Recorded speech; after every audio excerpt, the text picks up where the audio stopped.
how did he impact you, serendipity? My daughter has a condition. She's a female, and she comes by her bleeding heart, honestly, from her mama. And try as I might, that little bleeding heart of hers, was definitely tending to sway her to a lot of social justice or perceived injustices. And she stumbled across Charlie Kirk. And that changed her perspective on everything. So that's how Charlie Kirk impacted me personally the most. Was there one issue or perspective that he had that was an aha moment for her? It was all of them, because she is very much also a critical thinker. Like, she loves to debate with her brothers and take on different positions and protect, like, she likes to argue against the position that she wants to argue against. And so she was just completely enamored with Charlie's debating style. I mean, she binged on him when she found him. Completely enamored by him. So, yeah. That reminds me, so your daughter's older than Megyn Kelly's kids, but Megyn Kelly, the podcaster, she was talking about, she's very famous herself, and she interviews very famous people, and she was saying that her kids, who I think are, the oldest one is 14 maybe, she said her kids, when they found out Charlie Kirk was coming on her show, which he's been on many times, were starstruck. Oh, we want to meet him. Can you, and she was using that as an example of just the impact that he had and the star power he had with the younger generations.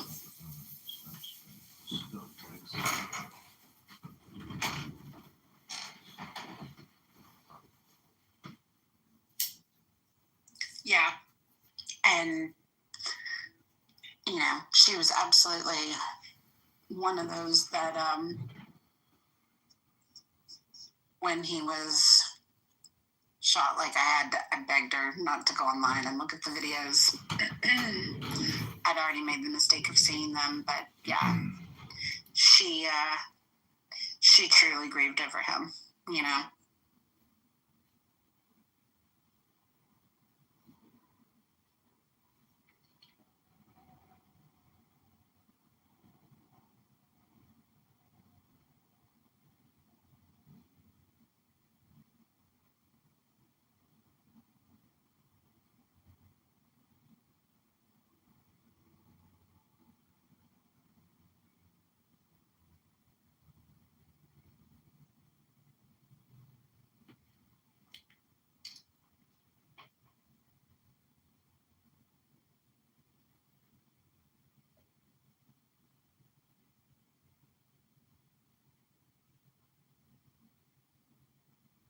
So are any prominent Democrats at all at the funeral?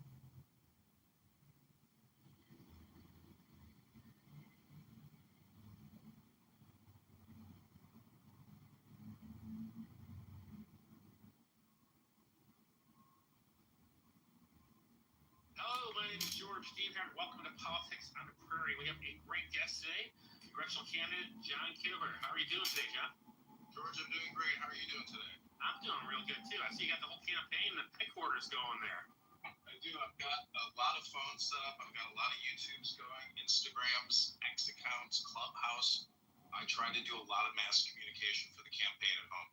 I saw that. That's how you got on my radar, was all social media. You're probably way better connected in that aspect than your opponent, tell the hood.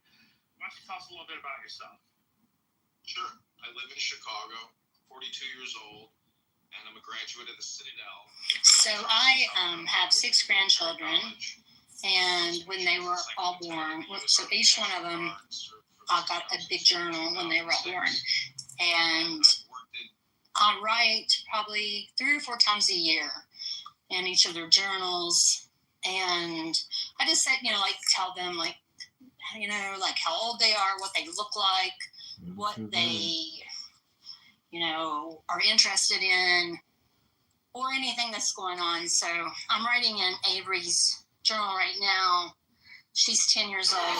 She's homeschooled. She called me the other day and asked me if I enjoy reading Shakespeare. Like, you're like 10 years old. And she's very smart.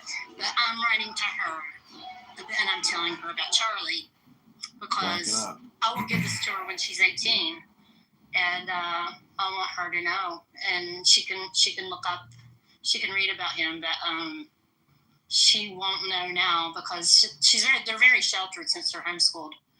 But yeah, that's kind of a neat thing to do right now.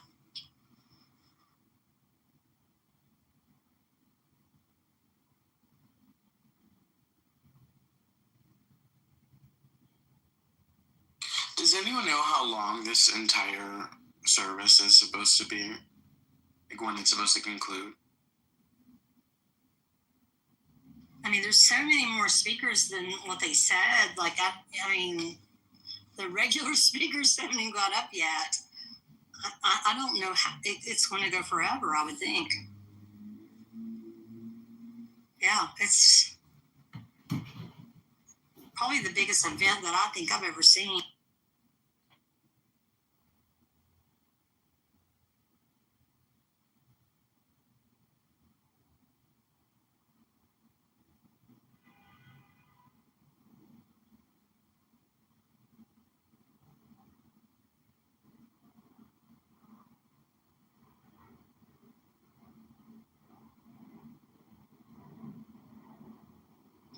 And please, guys, if you guys want to watch this or you want to go watch some and come back, or if you've got stuff to do, please don't think that you need to stay.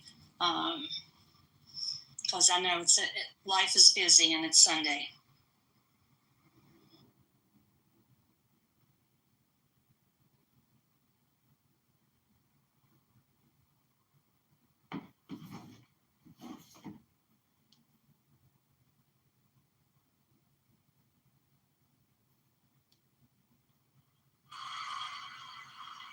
Now look, there's only two things you can get in the afterlife. You can get justice or you can get grace. Ladies and gentlemen, does anyone in here, does anybody out? You got to be careful that way. So I went to this great big dance. Albuquerque had an outdoor international music festival last night, and this one woman who is from Brazil,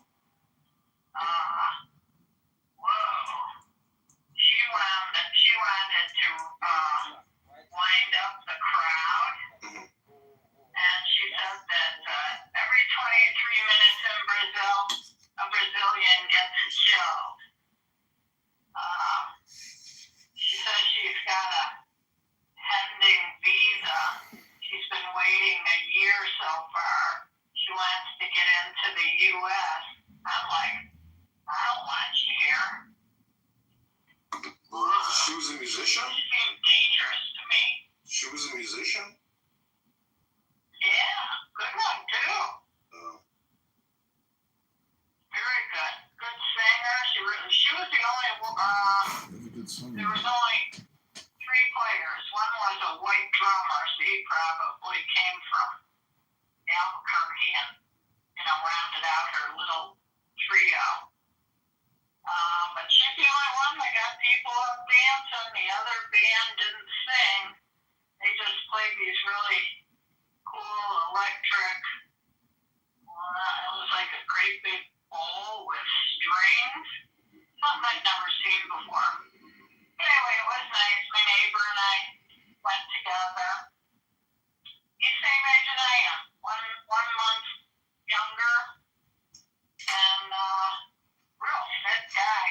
Hey, that body on your AI has you looking real fit. Mom, it's a video. Okay, but I gotta get to work and get to the gym. You know, so what else is important that you want to talk about? Just wanted to also remind you and extend if you still wanted to come just for a couple of days. Farron's coming now for 2 days. Maybe you want to come. Well, I would just put that as a I tentative got ticket no. for you. Oh, I know. I'm just telling you that as of now, it's a tentative no. I just can't logistically do it, so I would have to mark me down as a no on that RSVP note. I apologize. Speaking of my granddaughter, she Okay. is, like I said, she's I will say homeschooled, that for and the school Thanksgiving or systems have Christmas, that stopped would probably be teaching what I cursive get the flag on writing. there. And when I heard this, I was like appalled. You know, all kids should learn cursive. And so they went ahead and added it to her homeschool curriculum. And I got a letter yesterday or Friday from Avery, and she had done the letter. She had done the envelope herself, and had written me, just a little bit. Dear Grandma, I am writing cursive. And it was so cute. It's like her little letters formed, and so I'm going to get her a fountain pen, a real fountain pen. The worst time in the world to travel, man. Well, I don't know. Christmas and Thanksgiving in Albuquerque is pretty nice. I'd be happy to get out of Chicago. Well, that's true. I've never forgot that sticking trip we went to San Diego and couldn't get back, or I couldn't get back for 2 days. That was frightening. Yeah, traveling can cause increased stress levels. Big What do you time. think of Trump putting that $100,000 entry fee for foreign countries coming over here to work? Yeah, Like good. it? Yeah, good. Tax them because these corporations are getting away with tax evasion. Right. I love that. That was a good one. And today's a big memorial. You might find it on Live Now. Trump attended Arizona Memorial for Charlie Kirk. You know, that guy was a real inspiration to the young people to motivate their thinking one way or the other. He gave them platform information to study their own opinions, and that was very valuable to have a person who Oh, okay. really There's did that to Trump help us kind of waving to figure people this out. on camera. I feel very bad about that. Hey everybody, go to johnforcongress.com. Thanks for being here. Take the deepest breath of the day. Hold it for 10 seconds. Brain rotted out young person who, I think it's directly because of cell phones and all these platforms that can brainwash you. I thank God that I grew up basically. I remember when I got my first text message, and it was just this, you had to push the button 3 times to get to the letter. So think about how communication has changed. The ability to really brainwash, demoralize, and rot out somebody's soul and destroy their life. It can be delivered to you in the palm of your hand through your cell phone. There's no other way to get the virus. It's a mind virus.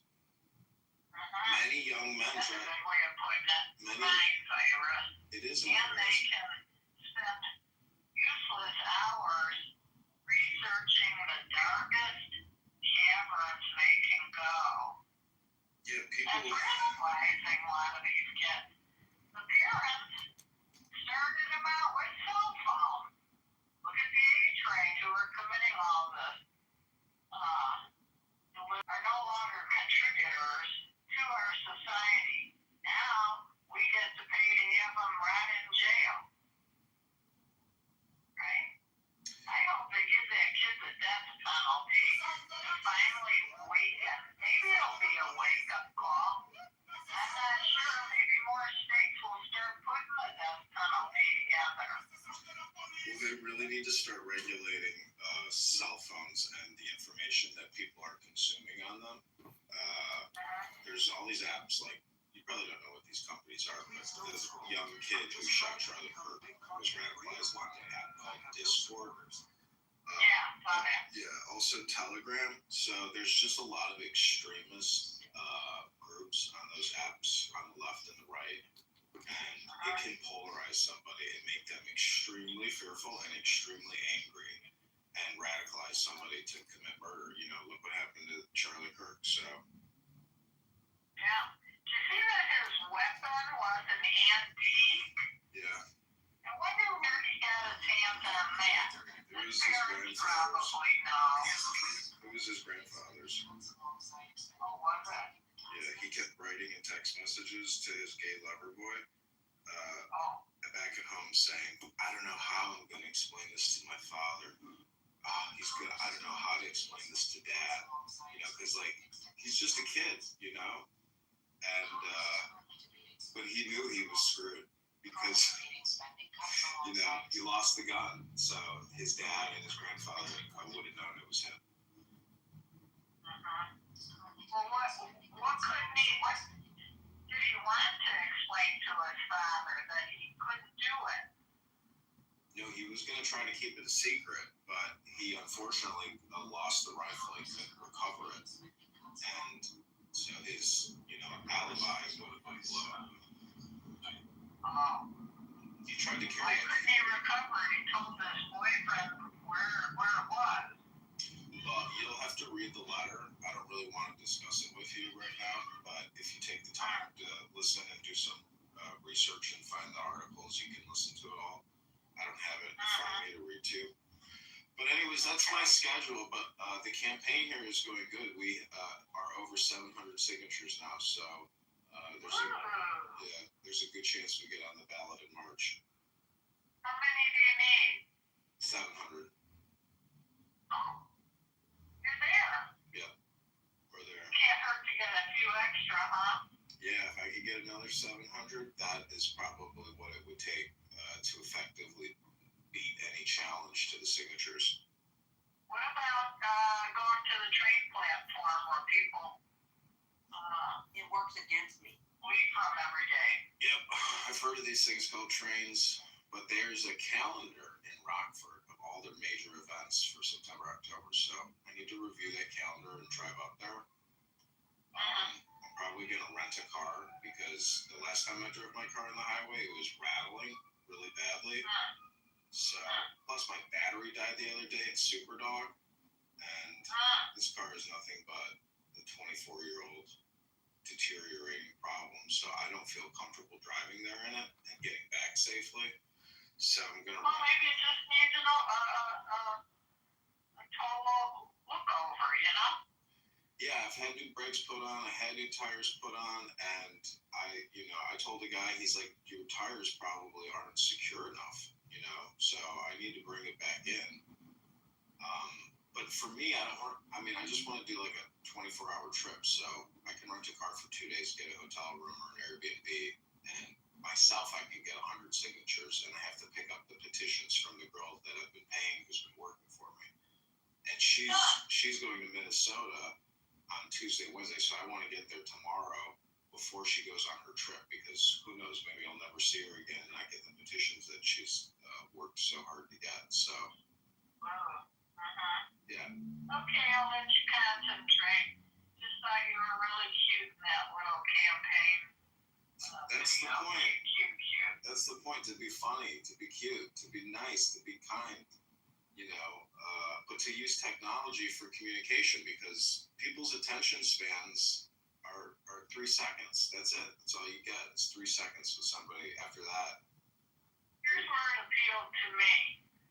You bothered to put your tight shirt and tight pants on to show off your efforts, and you were rewarded from all your workout.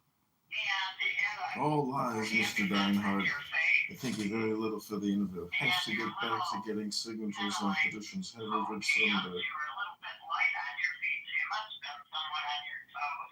You know, it's a video that I didn't actually do that, right? You know, I've already told you, it's a picture. You upload a picture, and then it creates a video. So that's not me dancing. That is an AI video. Watch it again closely, and you'll say, you know what? That is obviously not him. That is a video creation done by a computer at Google. Well, don't change your happiness on your face. I get That's what it. I was charmed by. I get it. But next time you watch it, you'll see it. You'll say, oh, I see it now. It's all, this isn't real. Even like the background. Did you create the background at least? It's a little bit like my background, but I can send you the picture that I used to create that video. No, I like what I saw. How did you get it? Did Samantha text it to you? Yeah, she sent it to me this morning when I woke up. There it was. So wait, what's your cell phone number that I can text you at? Is that the artist's name? Or is their name The Blessing, or is the song name The Blessing? It's beautiful. Damn side screen. You can barely see anything in it. Oh, I understand. Is that what you mean? No, I was saying, how did... her cell phone. No, I was saying, did she email you? Yeah. That's how you got the video, right? She emailed you? Yeah. Oh, I thought she text messaged you. No. It looked like it came from YouTube. Yeah. Okay. She's not leaving today. She leaves tomorrow. Okay, cool. And she's driving with this male that Farron probably hired to drive with her to Nevada. I mean, you kind of And make... she'll drive. You think he hired somebody? I guess. I don't know, but my internet is really slow. It's really lagging. I don't know, it's so crazy to And have he's such a... flying home at his time too. Wow. I know. All right, well, be kind and be loving. And kindness and loving will be returned I to think you. Blessing is the song. I do feel that way. I feel And she's singing Cody Carnes. Yeah, that's elevation worship. Yep. and with kindness and in the heart. Well, do you remember what happened at your house in Grand Junction when Samantha was crying and screaming and you two got in a physical fight and she stormed off and left your house? Oh no, that wasn't true. That was Shlomo. Samantha went because of how he treated me. Sam and I did not have a fight. No, you It two... was all Shlomo's rage. No, she got up in your face crying and screaming, and I think you may even have put your hand on her throat, but she left. No. Well, what I'm saying is, I don't look at Samantha as just Samantha anymore. She's transmutated into a different creature known as Samarin, which is a combination of Samantha and Farron. Her new name is Samarin. So just remember, you are no longer just dealing with your daughter. You're dealing with addressing a double identity known as Samarin. That's the way I look at people when they get married. You have to treat them differently. You're right. And I really actually never thought I'd even see him but for a brief moment because I never even sat down with the guy. I had a conversation. I think he was avoiding me at all costs and continually keeping himself occupied and away from Samantha's and my visit.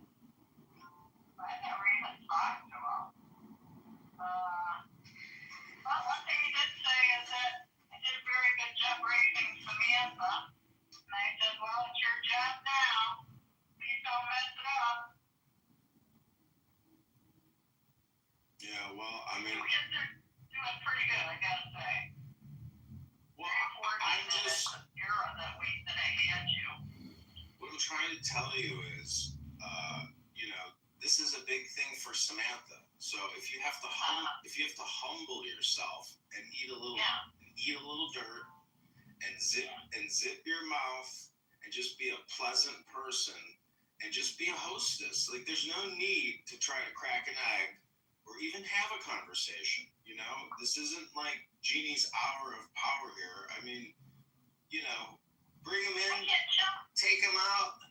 No need to create any drama. That's all I'm saying is, why create drama when there's no need to have drama. If somebody else is going to create drama and you're going to pick up that mind virus, that's a you problem. You have to basically, you know, I'm just saying, I'm sure things will go well, but I'm just saying, based off of my observations, there does seem to be a tendency, you know, for Samantha to, if that she can get upset over something. And the thing is, it's about, you know, you can understand you're very strong and a centered person, but you can be too intense. And you can talk too much, and you can scream too much. About that slow-mo thing. Yeah, you can bring it up. She might look back on it now and say, "Yeah, that was a me problem, and I'm sorry that I got so upset with you."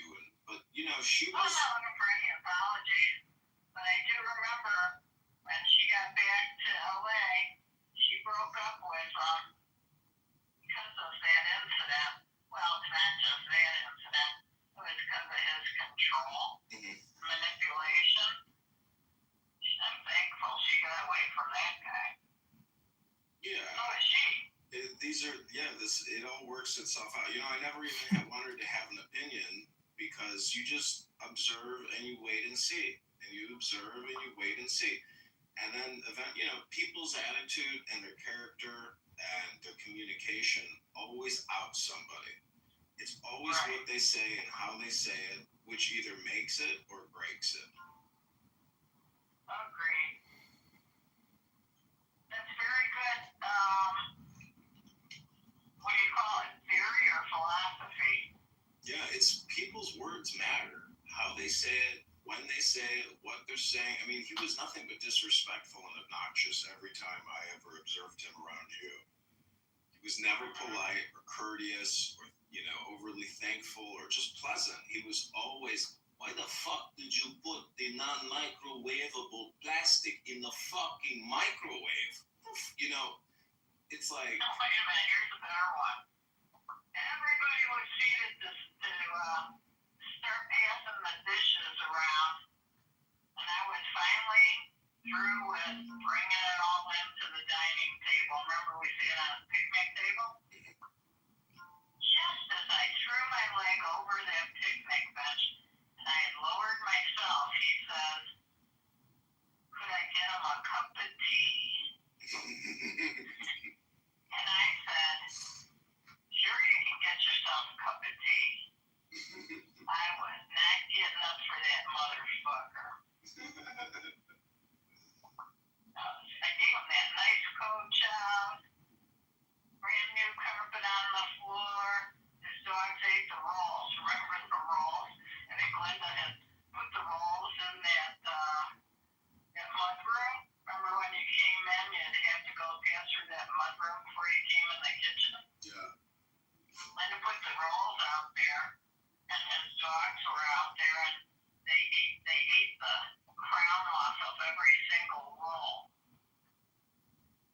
Yeah, pretty funny. That was a tight little garage. You couldn't believe how incredibly condensed it was going up and down that little spiral staircase. It was, you know, it felt very California, I guess, but it was so tight. It was unbelievable. Yeah, it had to go straight up. But you didn't have enough footage. I think everyone's taking a nap. It's been a long day. Outside, sort of like a little cabinet, and put the staircase on the outside. Is anyone else like doing laundry or, you know, household chores? It's a rainy day here. I'm trying to decide what I'm gonna get to eat. He was paying monthly for that fucking piece of metal in the backyard. I was like, It's very beautiful in North Carolina. Sunny, Carolina blue skies. some people are Beautiful day. You know, they love their tools. I don't know. Adam, what do you think? Should we close down and take a break and maybe come back? Yeah, it doesn't sound like a bad idea. I mean, we've been here since like 10 o'clock this morning, maybe. Yeah, I just don't think any of us anticipated this many speakers, this much I don't think the first speaker has started yet. So why don't we, for the people in the audience and stuff, why don't we just, I'm going to try to come back around 6. And if anybody wants to come, and if not, that's fine too. I think they're going to bring his wife up next. They're going to, after this video, they're going to bring up the wife. She's speaking in the video. But I'll have to get up to watch it anyway, so I'd like to see her.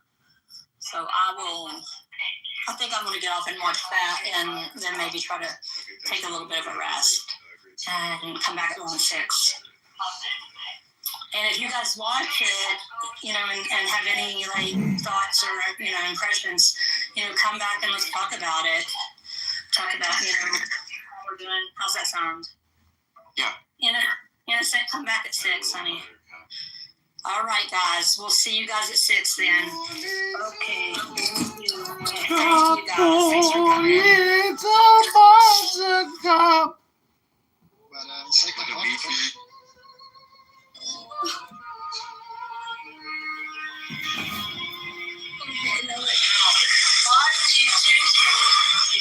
When is your bedtime? Hi. I'll see you in the morning, honey, okay? I'll see you when you wake up, alright? I love you. Before he was a leader to millions, he was mine. And theirs.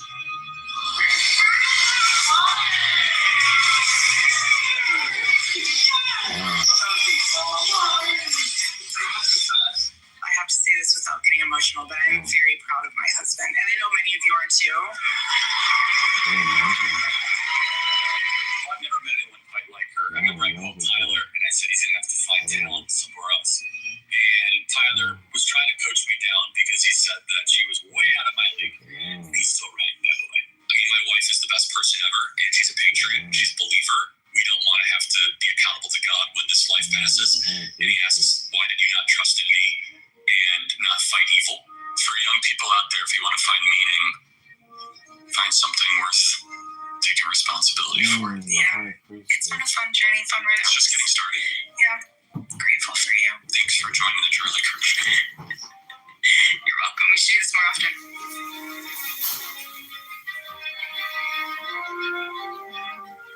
He was 18. No money. No map. Only a call from God. My political journey was in the midst of the Obama craze in Chicago. And as someone who is generally conservative, I realized this generation of millennials is going to be the most progressive generation in history if we don't do something about this. We're in about 15 campuses, and we're growing very, very quickly. And keep in mind, this is not just a flash in the pan movement. We're going to become an institution to give them the power and the confidence to stand up and let their voice be heard. I was 18, no idea what I was doing, no connections, no money, unlimited energy, enthusiasm, and I actually thought this was possible, which was kind of crazy to think about it. Bill was one of the first people to believe in us at Turning Point USA and believe in me. After he heard me speak, he said, you can't go to college. I said, who are you exactly? He said, whatever you're doing, it's going to be bigger. He said, you're going to start a youth organization that's going to catch the whole world on fire. Only in America can a young man with a dream change the world. So starting in that garage in Lamont, Illinois, that Bill had for us at 217.5 Illinois Street, and growing from that forward was a battle. So the first year, it raised $20,000, which at the time was an unbelievable amount of money, right? We didn't have an office, we didn't have a staff. It was just me just traveling the country doing this pure grit, pure energy.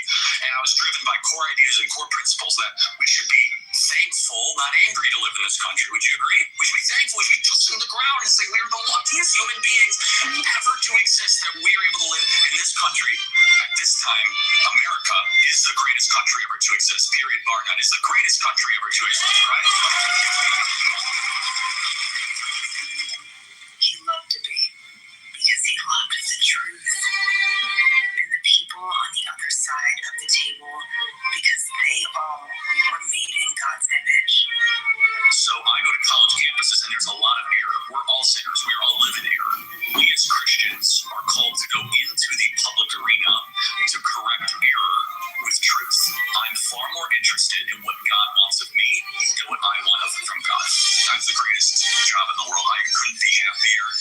I feel as if what I'm saying, what I'm doing is making a difference. To be perfectly honest, I love the debate. I love the exploration of ideas. I think dialogue is a gift given to us by God. Prove me wrong. I have no notes. I have no AI.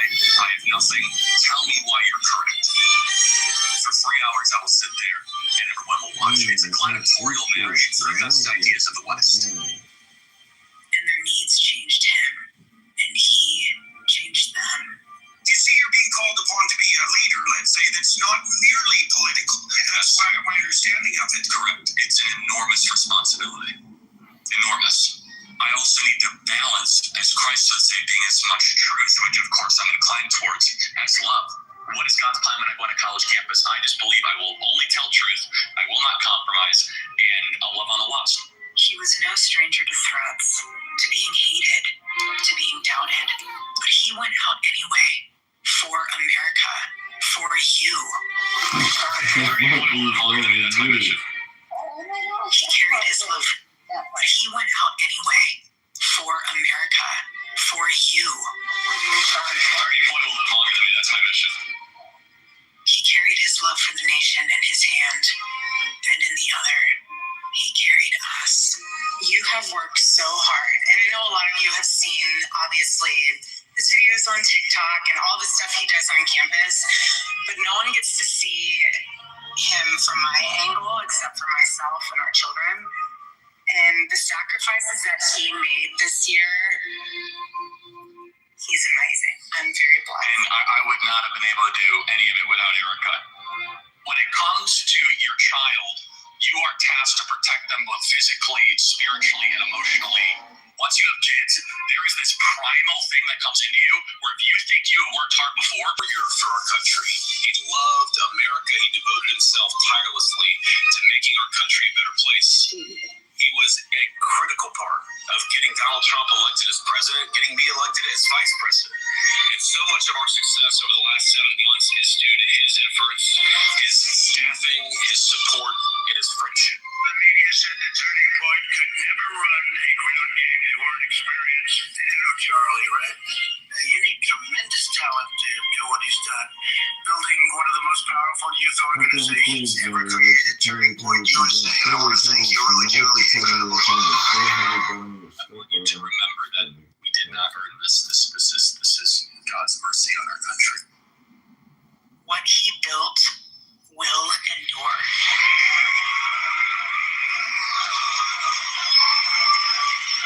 Taking the deep, but sometimes the difficult road is the way that you should configure your life. Getting married and having children is a difficult but deep decision that I hope every single one of you make at some point in your life. Because for every single one of you, there are a couple thousand students that wish they could speak out like you do. And courage is a choice. It takes no skill to be courageous. You might come up to the microphone and say, Charlie, I don't know my talent, I don't know my skill. The cool thing about being courageous is you just have to say, I choose to be courageous. What can I do to save the country? You answer that question every single day because you are doing the work to save this beautiful republic. You are doing something that is bigger than you. He loved this country. He fought for this country. Now we all live to honor his fight. What young people especially are screaming at is they say, give me a structure that I can live my life by. And especially with young men, more challenging of them. More saying, you know what? Honestly, I'm not going to talk down to you. Stop being a boy and become a man. You want to learn what that means? Come to church and I'll tell you what it means to become a man. Because we have the greatest story ever told. If everything completely goes away, how do you want to be remembered? I want to be remembered for courage, for my faith. That would be the most important thing. The most important thing is my faith.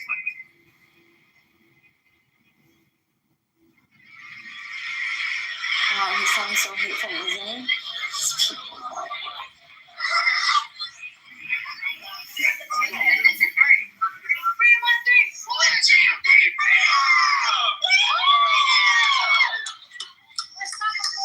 Wow, look at that. Beautiful. So this is so him in the car. He's driving up to Utah University, and he's seeing all the people like tailgating outside.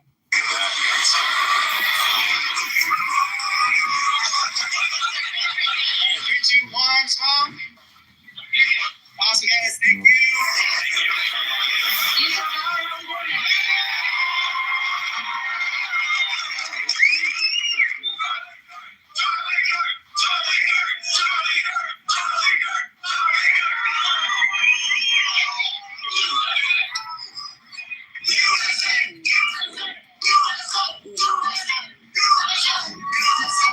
These townships are just running outside. I mean, thousands. In this house in that neighborhood.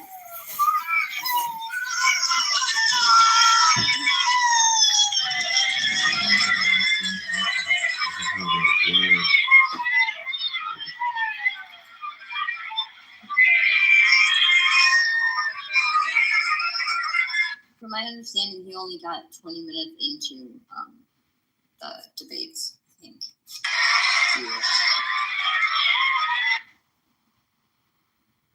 Just it's like people thought that he was cool, and Jay-Z thought he was cool, and like, okay, that's good, but what is he gonna do for you?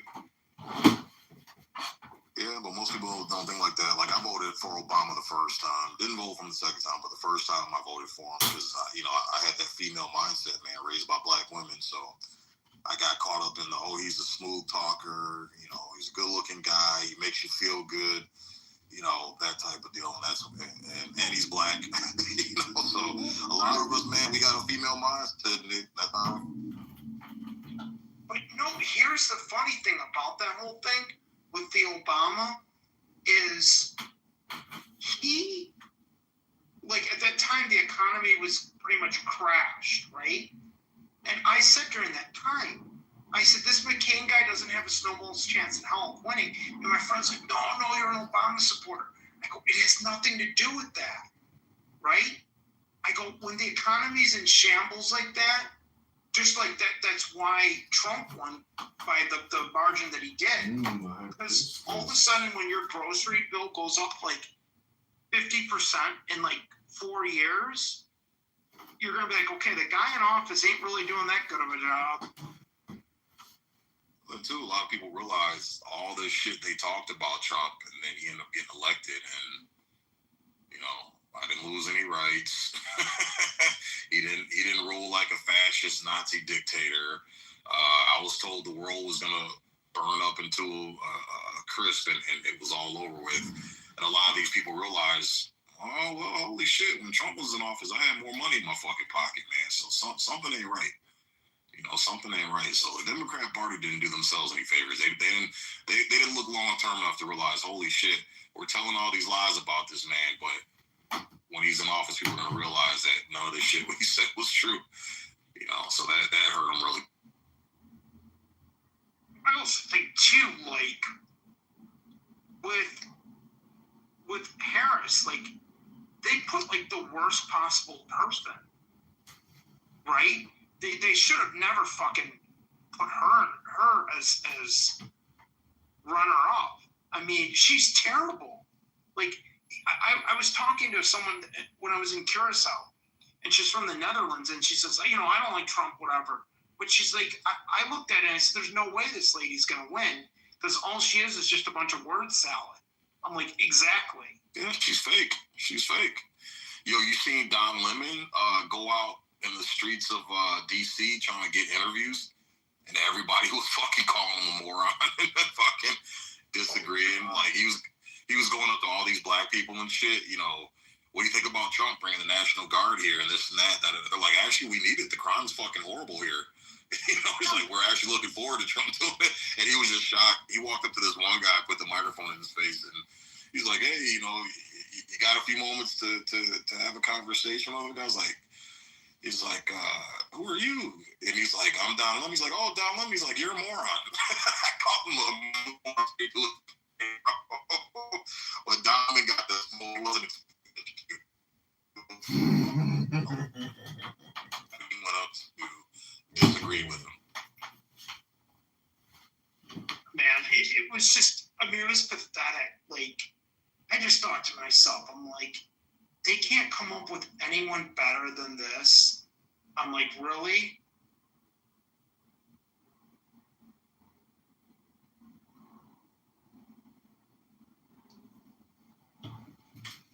I said they shot themselves in the foot right when, like, she was running against them. I'm like, oh, Biden's done, man. Or Harris is done. I'm like, they couldn't get anyone reasonable.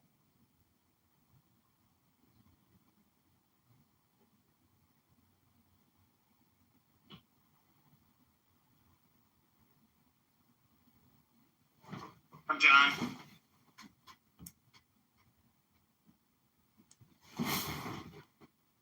Hey, yeah, I'll visit some other rooms. I'll come back in a little bit. Yo, Nick, I was talking to this guy on X who sounds just like you. I'm not on X. Oh man, you should talk to this guy. I thought it was you the whole time. I mean, I knew it wasn't you, but he sounds just like you. We're talking about all the same issues. Oh yeah, that's funny. Were you doing any Monica impressions? Well, I just created a room about what it's like having a pet monkey at a pet zoo. And all I can say is the response from the audience was certainly very racist towards white people. Let's create a response room and listen to Jordan Peterson to figure it all out. And then we're going to go listen to our friend Charlie, our dear friend Charlie, and the Turning Point USA. It's not too soon. I hope it's not. This is Monica. Pepe, where's Pepe?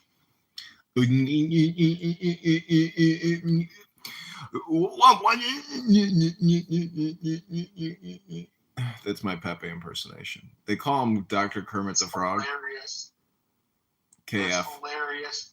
No, I was laughing my ass off when you were trolling her in her room, but does she always kick you out or does she have you blocked? She kicks me out and blocks me, and she reports accounts that I have. She's a very malicious person. When you cross her, just like any F word, N word on this app, if you cross them, they will do everything in their gay power to try to shine a rainbow light into your face so you can't see anymore. It's just a joke, but I'm trying to think about the Care Bears. Crazy. It is fucking insane.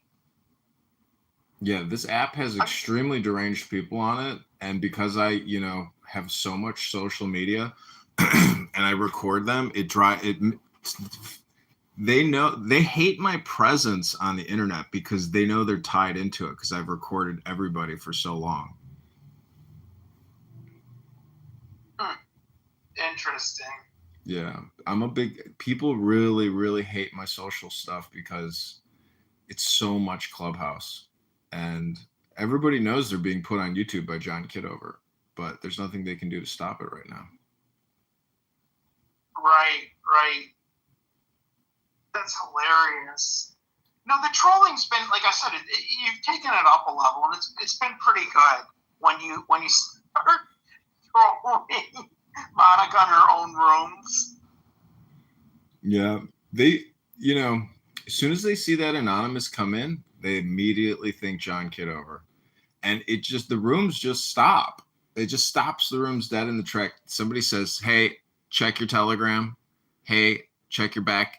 Hey, as soon as they say, "Hey, check your Telegram," or "Hey, check your WhatsApp," immediately the rooms go silent, and then they go, "Oh, John Kitover's here. He's recording the room," and then the room just immediately goes totally silent.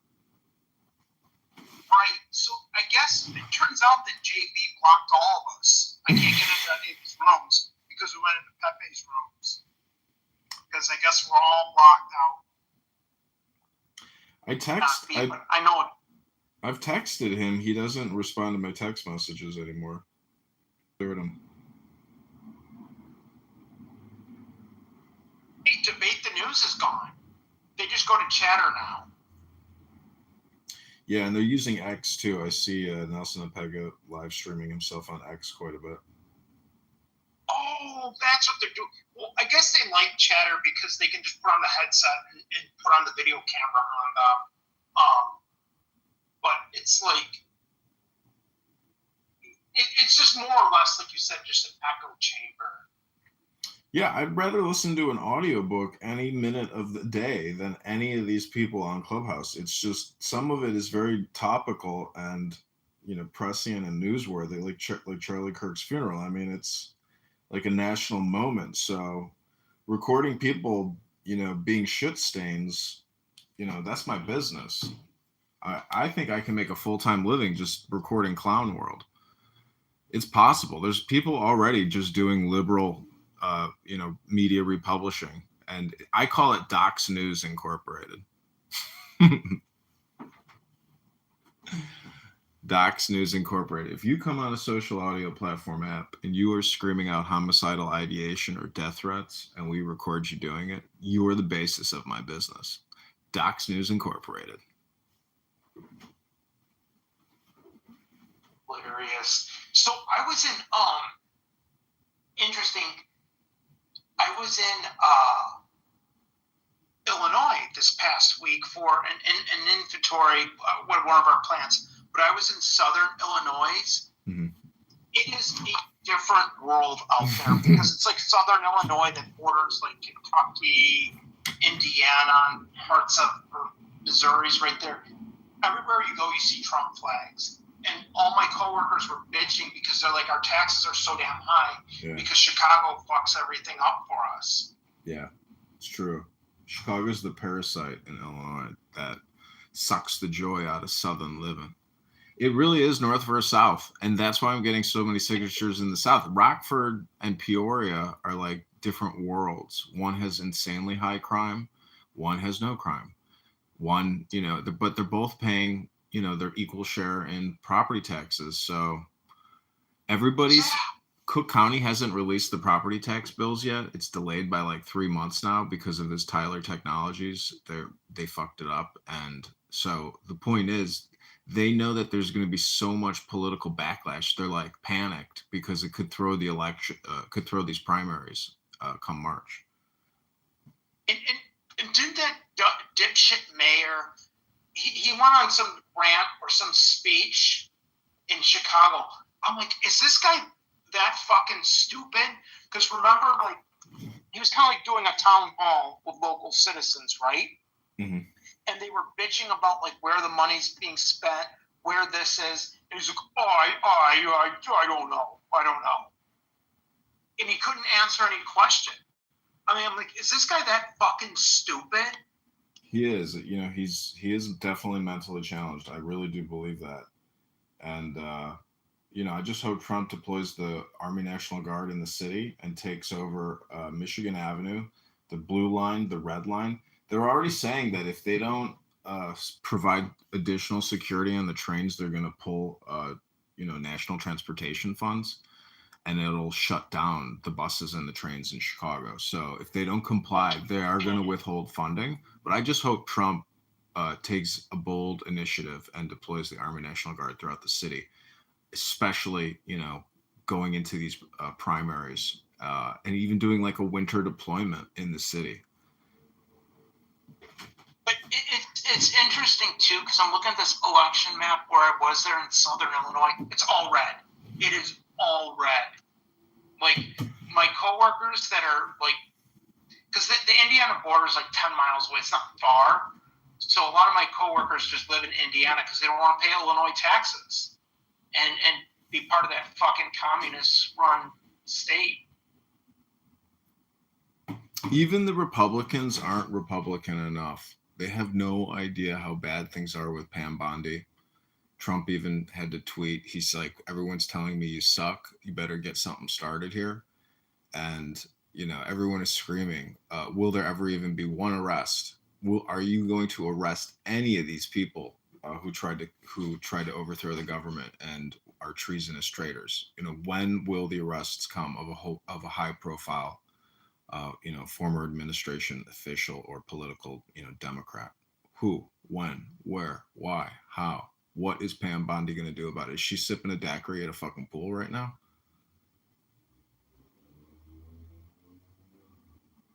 he's going to deploy the National Guard too in Detroit. They told Governor Whitmer, and she's all like, no, we don't need that. I'm like, I think you kind of do. But to your point, it's good. Yeah, for fuck's sake, the Capitol should be the first place you start, and then you choke Democrat, Marxist sanctuary cities financially. You choke them, and then you deploy the military and you flush out the whole system. Then on top of that, he's doing what else is he doing? Like he's threatening to cut off funding for some of this shit. I mean, he's doing some good stuff.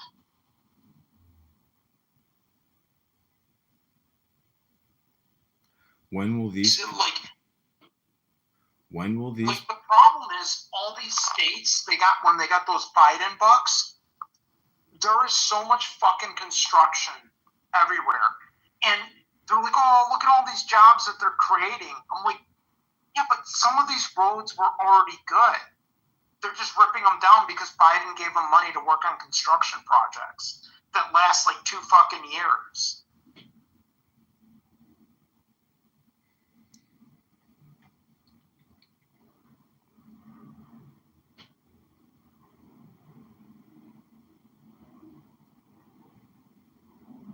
I don't know.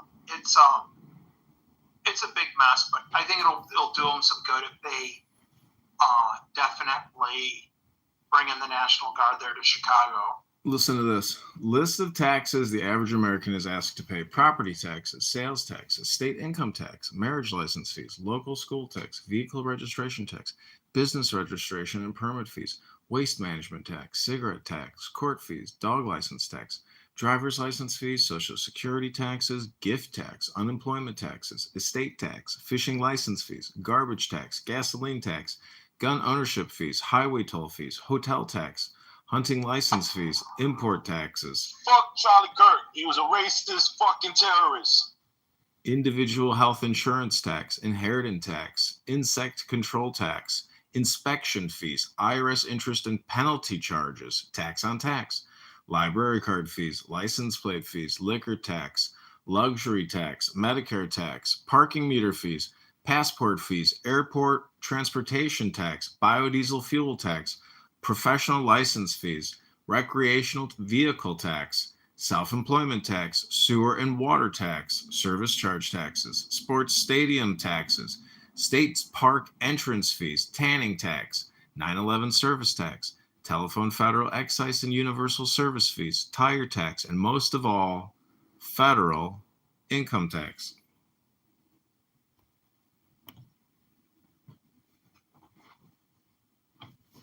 That's insane. I just think to really change things, you need like a Thomas Massey. Well, it has to be a coalition in the Congress that is willing to suffocate the government.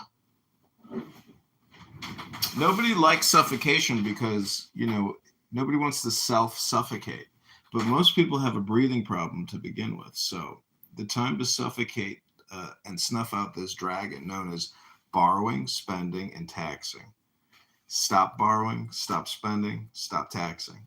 Stop. Say it with me now.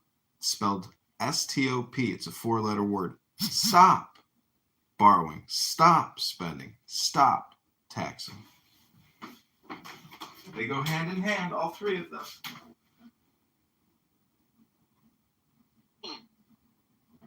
Yeah, that is true. You know what that means? Well, you're going to have to do what Greece did. Greece did the right thing. Like, they put in austerity measures, but, since then, Greece is, Dude, Greece got a bailout, man. The European Union and the European Central Bank just bailed Greece out. That's all they did. They did a hard reset on them, but at the end of the day, all they did was still bail them out. And they benefited from the economy bouncing back and the market rising. Everybody has been made whole again who lost their shit a couple of years ago, when the market crashed. So that's the situation now. There's so much conflict in society now because It really is the haves and the have-nots. And the truth is the haves shouldn't have any of this. It's not legally permissible under U.S. law to just not have a balanced budget act. We have to force a balanced budget act and defund the big, beautiful bill. Well, the thing is, the last time when it was Clinton had the tech bubble working in his favor. So that's why I was like, oh, look at how good the economy was under Clinton. I'm like, not really. He just had like a bubble. And like when Clinton left office, like everything exploded. Well, the Federal Reserve. He got really lucky with timing, man. The Federal Reserve. He got really lucky. The Federal Reserve did a lot of Bush quantitative had like easing. two massive bubbles. I mean, Bush was a rhino and Bush sucked, but it wasn't all his fault. He had two bubbles burst on him. They got you fighting a culture war to stop you fighting a class war. Did you ever see the interview? It's like 17 years old. It's on YouTube. It's Barney Frank and Bill O'Reilly talking about like Fannie Mae and Freddie Mac. Mm-hmm. Oh yeah, my sister got let go. She was working at Fannie Freddie, and then supposedly they're going to spin off 30% of it and make it public. But how the fuck is 30% even public? Make 51% of it public. No. He calls out Barney Frank. He's like, Fannie and Freddie aren't the best investment, but going forward, things look good. And he's like, off that, people went off that and bought stock and lost everything. He's like, no, but the Republican, he's like, oh yes, and he's like going crazy on him. And it is hilarious because he got caught with his pants down. Yeah, Barney Frank was a pot-smoking fat piece of shit. Peter Puffer. Wasn't his boyfriend the CEO of, I think his boyfriend was the CEO of Fannie Mae or Freddie Mac. Well, a lot of people in the financial crisis of 2008 should have been arrested and their companies should have gone into bankruptcy and insolvency. And yep. But, this is why it's crony capitalism, and winners and politics align with the creation of debt. So during the 2020 stock market crash, when COVID was announced and everybody at work was being told that they would be working from home, and everybody real time was like watching the stock market crash, I was sitting there trading it at work. And that was the most volatile I've ever seen the market. Obviously, everything plunged, 25 to fucking 80%. I mean, the stocks literally, Lyft, Uber, everything down like 80% in the matter of like a week. So I've been uploading a lot of videos that I filmed in 2020 off of this laptop that I used Bandicam to record the summer of BLM riots, the border invasion, the mass vaccination, the stock market plunge. Total chaos, in a period of just like 90 days, and trillions and trillions and trillions of dollars wiped out. But because we are now $37 trillion in debt, and in 2020 we were only 11 trillion, so like 20 trillion, let's just say $23 trillion in debt. So in a period of just 7 years, or I guess 5 years, really. I mean, the average amount of American per citizen debt has tripled or quadrupled from 100,000 all the way up to 400,000. So everybody technically owns a house, fully bought and paid for, delivered to the government. And so that makes you realize the scope of the problem, because that means technically we are like 100% bankrupt. But everything is complete, and it's not going to change, and it's not going to stop. So I mean, it's basically they have eaten out the entire substance of America. But at the same time, what I realized is that even the $1 trillion in interest that we pay annually, even that can be negotiated. We don't have to pay that $1 trillion in interest a year. If we wanted to, we could literally just send in $200 billion a year and default on that loan and say, sorry, but this is all you're getting now. What are you going to do about it? You ready to negotiate? negotiations can happen sooner rather than later with regards to debt repayment.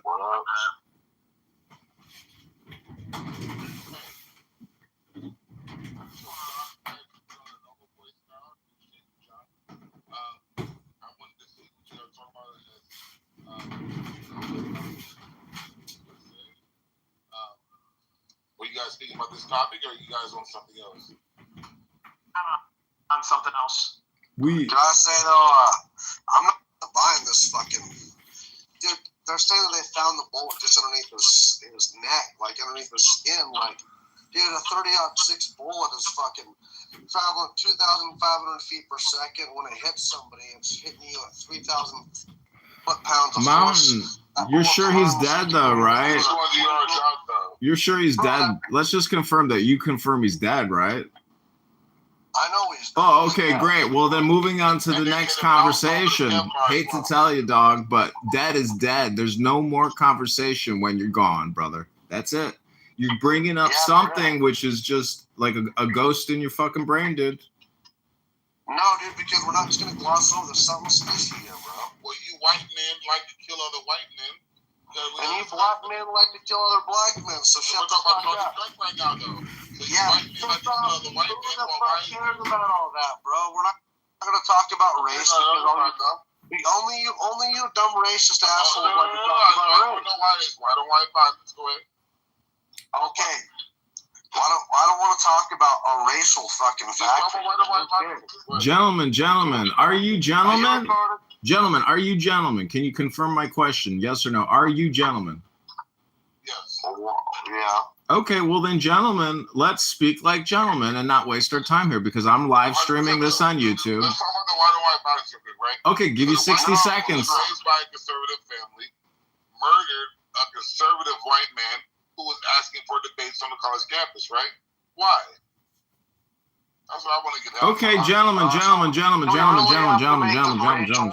He didn't actually say anything. He asked the question, gentlemen. And before we answer his question, gentlemen, let's determine whether Nick is going to mod this room or I'm going to sit here and record you guys talking over each other, wasting everybody's time. What do you gentlemen say? All right, gentlemen. Me and Mountain, we've been in plenty of spaces together. We know how to cooperate. He taught me plenty of niggers. So he just like a nigger. Bro. He calls me a nigger. So you haven't called me coon. You haven't called me a cracker or nothing. You ain't called me a cracker. I never called you a cracker. Yeah, shut the fuck up. Quit playing the victim, man. How about we just stop this racial shit? Say nigger again. I don't care. Listen, okay, if you don't care, then shut the fuck up. Because guess what? We don't care about this cancel culture shit, bro. We don't want to. Dirk was killed with a 30-06 from 200 yards away, right? Okay. They're saying actually it's 138 yards away. 150 meters. You gotta convert that into yards. So yeah, it's 130 yards, bro. No, it's not 200 yards though. If you look. Okay. What is meters to feet? Dude, I'm just saying, like that's not 3 feet for every meter, Uncle. Bingo, right? So 150 meters out, right? So it's about almost 20 yards out.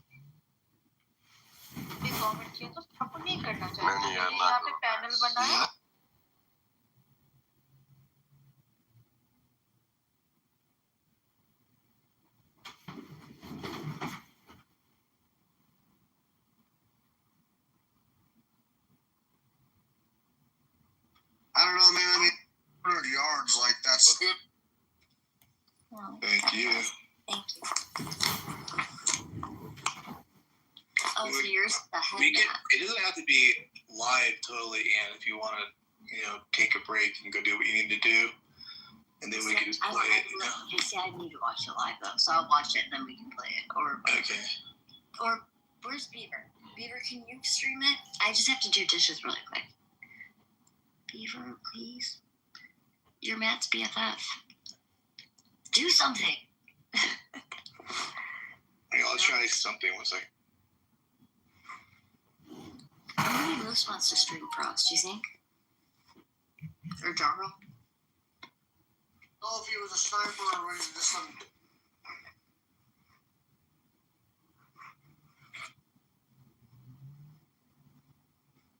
Maybe Kitover. Yeah, where's he at? He's right here. Oh, yeah. John, will you do this? I just have to do dishes really quick. Can you stream this for like 15 minutes?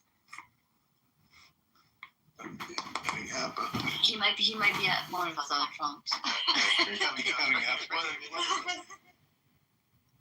you do that, John, for us? Yeah, do you have the link for me? Yeah. I can send mine, but... Where? Well, I'll put it in the chat. Are Well, you? mine's the Charlie Kirk one, though. Alright, here, John. I mean, are you talking about the White House live stream? Which one do you want me to play? I'm doing that. I just put it in the chat. It's from the Charlie Kirk YouTube. So where we ended, Tucker just got done speaking. It is delayed, John. That's not a big deal, too, if you want to back it up, but it's fine. I wanted to hear Tulsi. That's what I wanted to hear the most. Yeah, so John, we just finished Tucker, so John Kitover.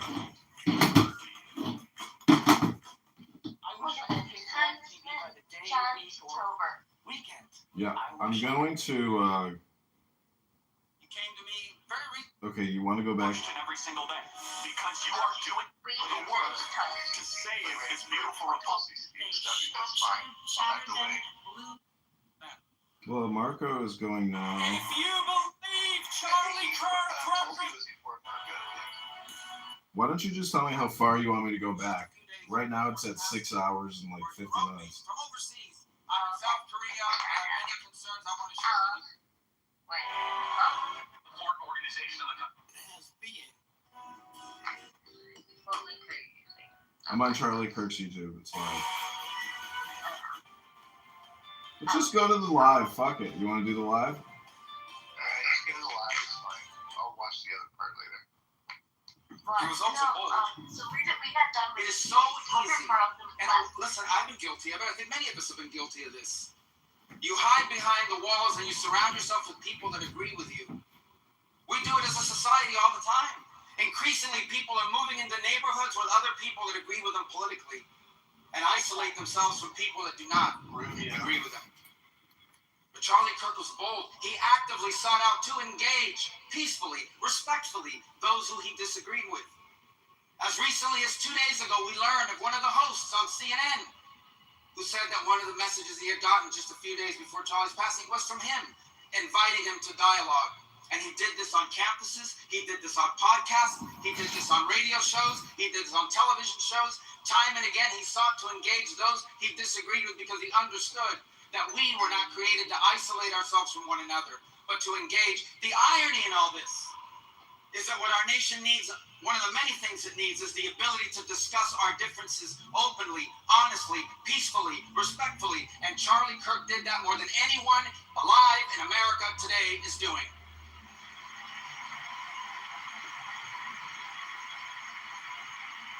And Charlie Kirk was impactful. Impactful because of all the things I said, but look around this place. There's 100-something thousand people here. The President of the United States is here. His entire cabinet is here. Television outlets and media outlets from all over the world are covering this. I just came from overseas. In every country I stopped, they gave us their condolences for his passing. Impactful in just 31 years of life. Best do. Look, I think he had a tremendous impact on young Americans in general. I think he had a very special and direct impact on young men in this country. That's one of the greatest developments I've seen. It's been very positive. I think we remember him for that.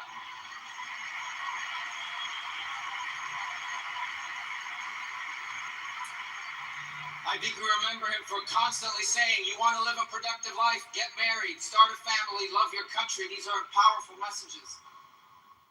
But I hope many who are watching, I imagine there are people watching here tonight that didn't know much about Charlie Kirk until 11 days ago.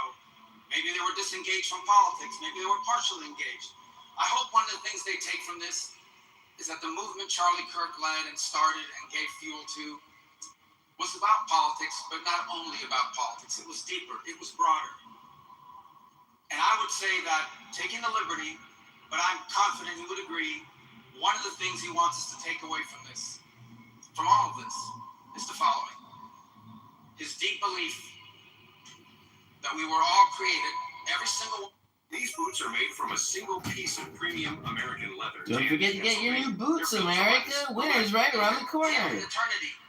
But then sin entered the world and separated us from our Creator. And so God took on the form of a man and came down and lived among us. And he suffered like men. And he died like a man. But on the third day he rose unlike any mortal man. And then, and to prove any doubters wrong, he ate with his disciples so they could see, and they touched his wounds. He didn't rise as a ghost or as a spirit, but as flesh. And then he rose to the heaven, but he promised he would return. And he will. And when he returns, because he took on that death, because he carried that cross, we were freed from the sin that separated us from him. And when he returns, there will be a new heaven and a new earth, and we will all be together, and we are going to have a great reunion there again with Charlie and all the people we love. Thank you, and God bless you.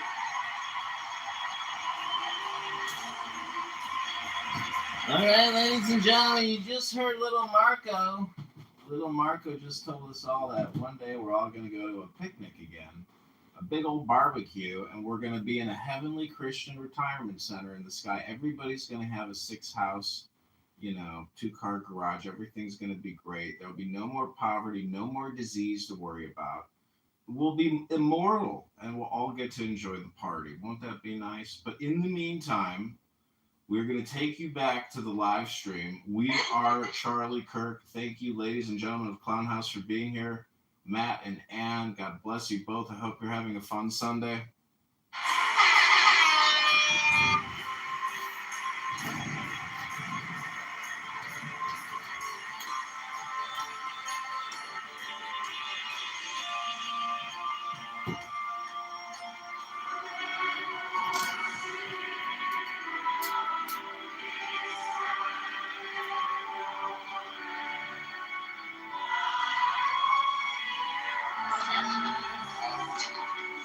Sitting next to Trump, I'm dead. Next to Trump. Ladies and gentlemen, please welcome Secretary Pete Higson.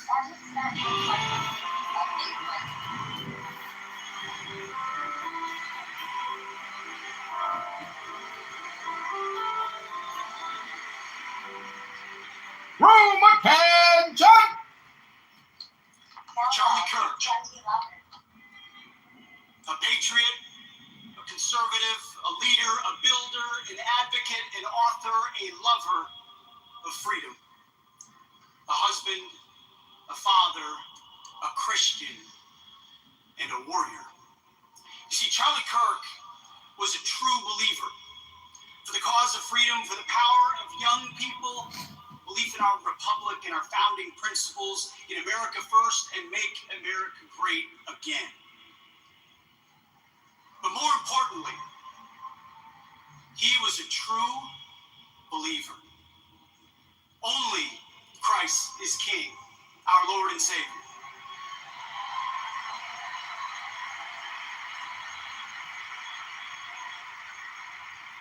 Our sins are washed away by the blood of Jesus. Fear God and fear no man.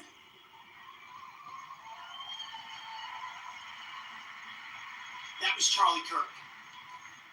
You see, Charlie Kirk started Turning Point USA to change our politics. That's when I first met him over a decade ago. He was building a movement, and nobody worked harder at it. Bringing people to political small t truth. I still have the sticker. Big government sucks.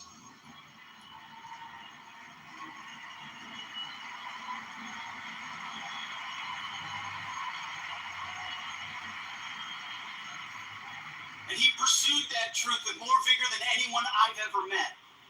But over time, he realized, like so many of us have, that this is not a political war. It's not even a cultural war. It's a spiritual war. Faith and family first. There is a God, and as Charlie would say, it is not us. We're sinners saved only by grace in need of the gospel. You see, we always did need less government, but what Charlie understood and infused into his movement is we also needed a lot more God. Charlie had big plans, but God had even bigger plans.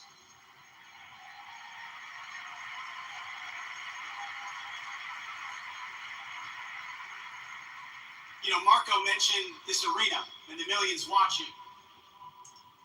A couple days ago, I learned that Kirk, actually in the German language, means church. So on this Sunday morning, I'd like to think we're all in Charlie's church.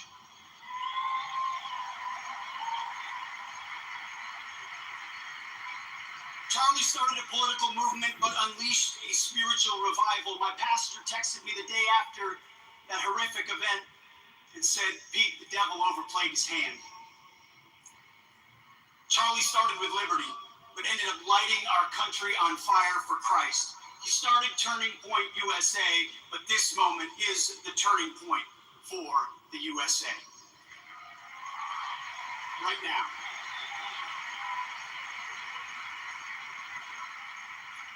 He died the way he lived, speaking the truth. Charlie waged war not with a weapon, but with a tent, a microphone, his mind, and the truth. And the gates of hell could not prevail against him.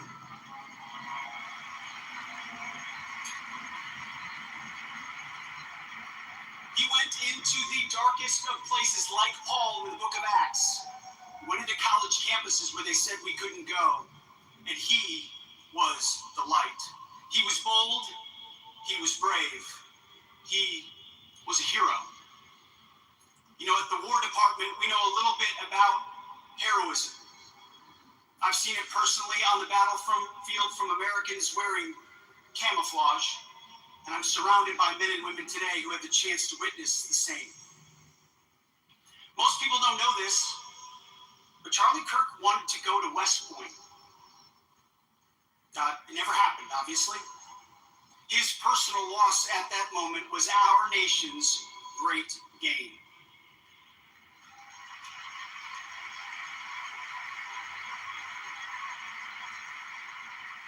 Charlie Kirk was a citizen who had the biblical heart of a soldier of the faith, who put on every single day the full armor of God with a smile, as the scriptures tell all Christ followers to do.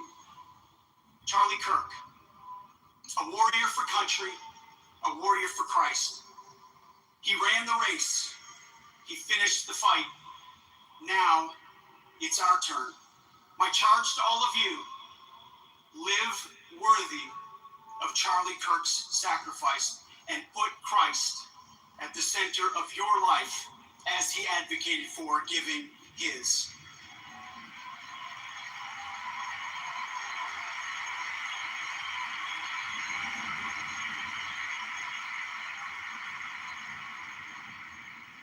Charlie has heard the words echoing now in heaven.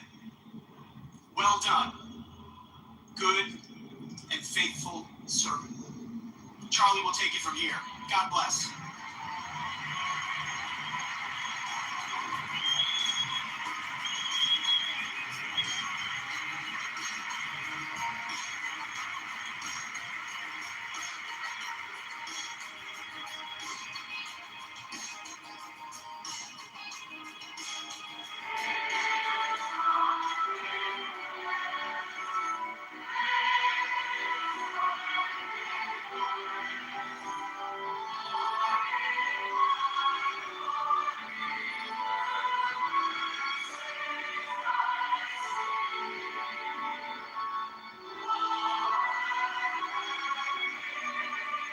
Please welcome to the stage Secretary Robert F. Kennedy, Jr.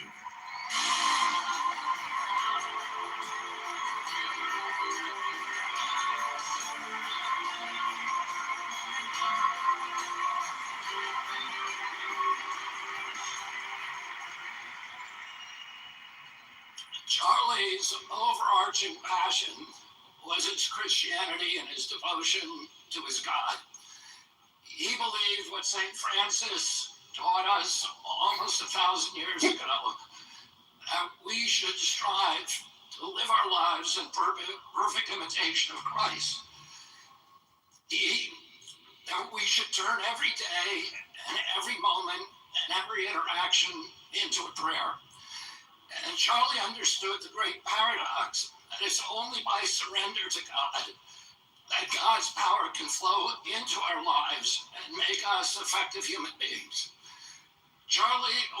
Christ died at 33 years old, but he changed the trajectory of history. Charlie died at 31 years old, but because he had surrendered, he also now has changed the trajectory of history.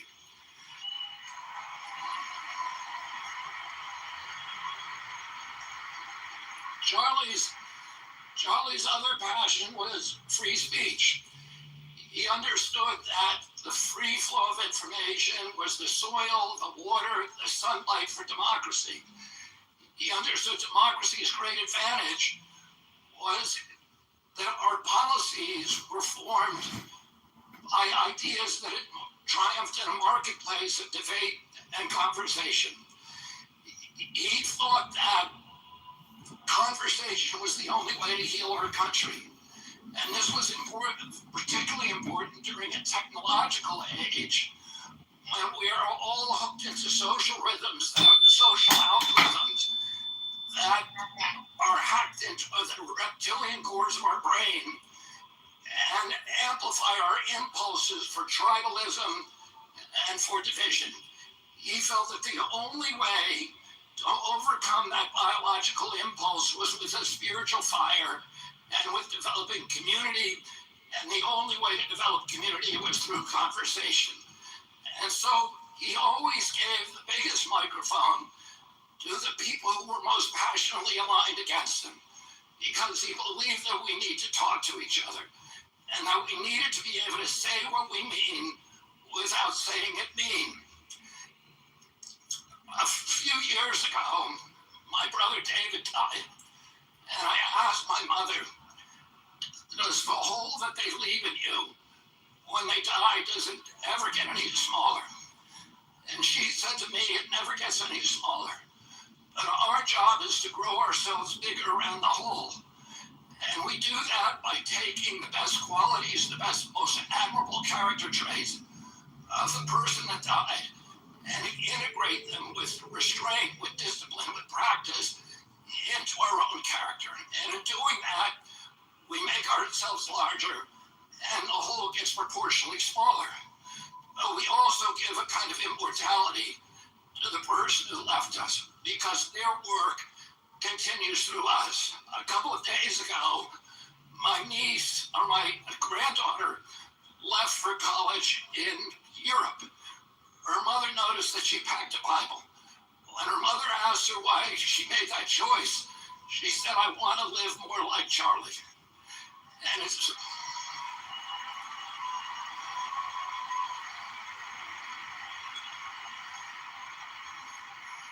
In one of my first conversations with Charlie in July of 2021, we were talking about the risks that all of us take when we challenge interest, the physical risk. And he asked me if I was scared of dying. And I said to him, there's a lot worse things than death. And one of those things is if we lost our constitutional rights in this country and that our children were raised as slaves.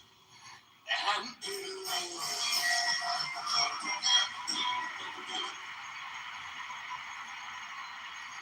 I said to Charlie, sometimes the best consolation we can hope for is that we get to die with our boots on. Well, Charlie died with his boots on. And he died to make sure that we didn't have to undergo those things that are worse than death. Oh, let's remember Charlie. He was, for those of us who were friends with Charlie, we don't need any more evidence of the love of God, because the evidence, the friendship, is the best evidence that God loves us all. Thank you, and God bless you.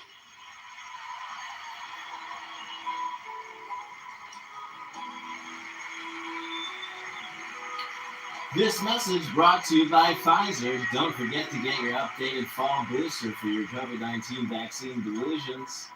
COVID-19 vaccine derangement syndrome is real. Up next, we give you the great and glorious leader, President Donald Trump.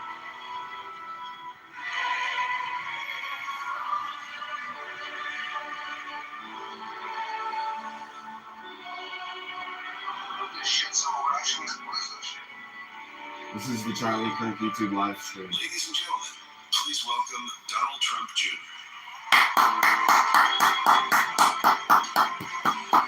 Everybody get up on your feet!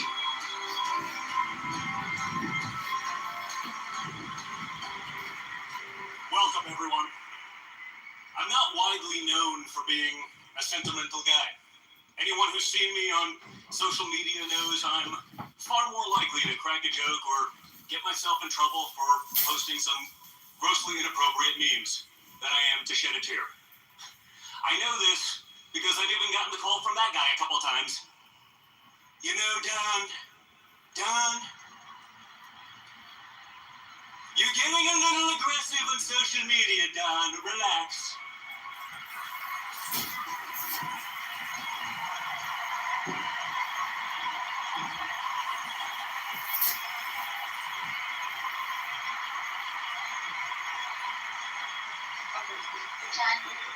But last week, when I received word that Charlie, who was like a little brother to me, had been assassinated, I was truly devastated. We all were.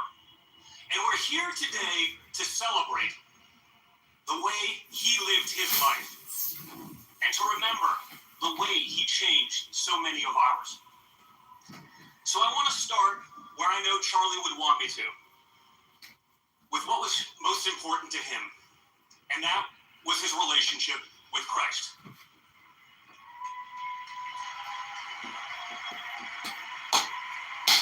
Amen. To say Charlie knew more about the Bible than me is an understatement, folks. It's like saying Donald Trump knows more about being president than Hillary Clinton or Kamala Harris.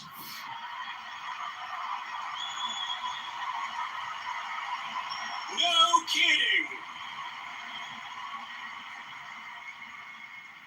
But when Charlie was asked in an interview how he'd want to be remembered, he said, "I want to be remembered for my courage, for my faith." And let me tell you guys, those were not empty words. Last week, Charlie joined a long line of courageous men and women who were martyred for what they believe. According to the book of Acts, the first martyr in the early Christian church was Stephen, who was stoned to death. And as Stephen was being killed, he said, "Behold, I see the heavens opened and the Son of Man standing at the right hand of God." Now, there are many times in the Bible where Jesus is seated at the right hand of God, but this is the only time he's seen standing.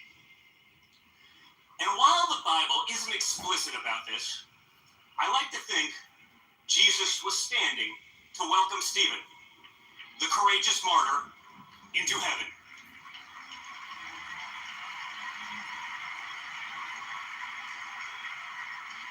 And today that gives me great comfort, because 11 days ago, as a cowardly assassin crawled on his stomach to end Charlie's life on Earth, I'm betting Charlie saw the Son of God standing tall to welcome him home.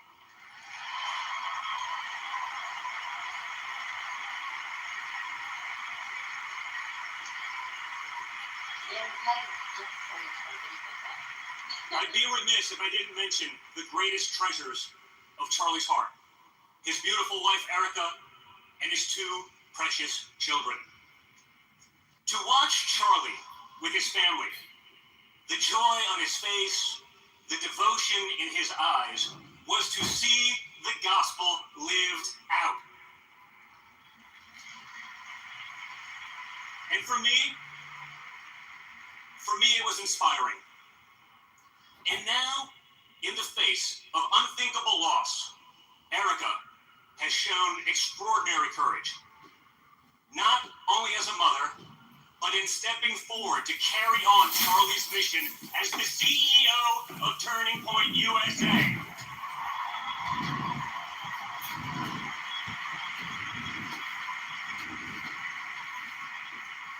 Charlie always brought out the best in all of us. When Charlie first said to me during the 2016 campaign, "Hey, let's start doing events on college campuses," I was like, "Whoa, seriously? Come on, man. We've given up on that. We're going to let those kids grow up, and we'll get them when they start paying taxes." But he convinced me to give it a shot. And there were a couple events that showed just how brave and courageous Charlie was, even as a very young man. We can no longer guarantee your safety, because the left-wing activists, they were going crazy. It was rough. That sounded like a great reason to pack it up and head out. But it was one of the many times that I would agree with Charlie, who said, "No way, we're going out there anyway."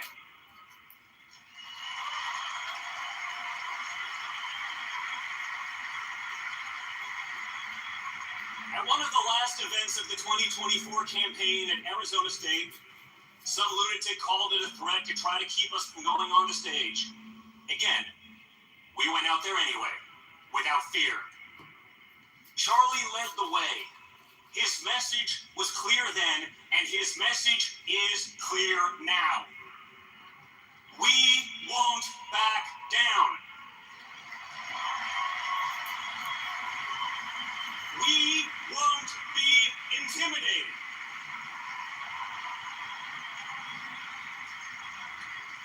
The Bible says over 100 times in the pages of Scripture, "Do not be afraid." And 100,000 people here today are a signal to the world. Our message of faith, family, and country will not be silenced.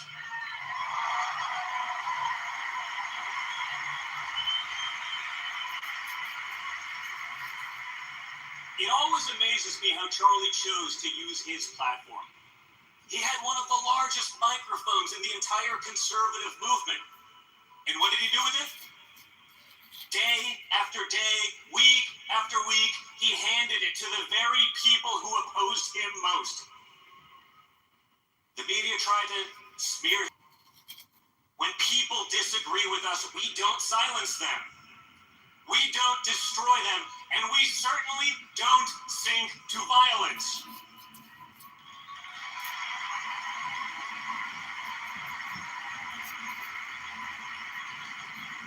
We don't burn down their businesses. We don't scream at their children at Disneyland. No. We debate. We stand tall. And we win with our ideas.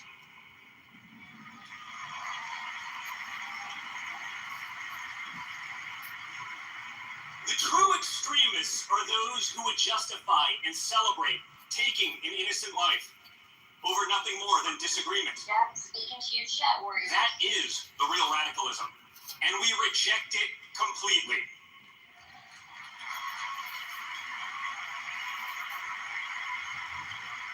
Charlie delighted in his belief that people could be persuaded.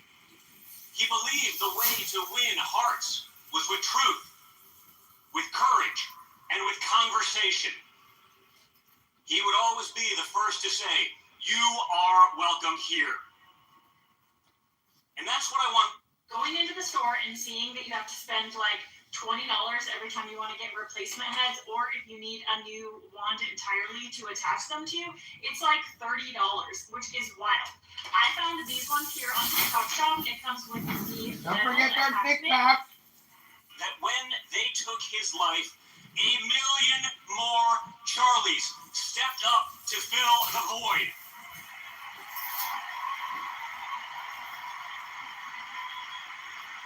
We are all Charlie.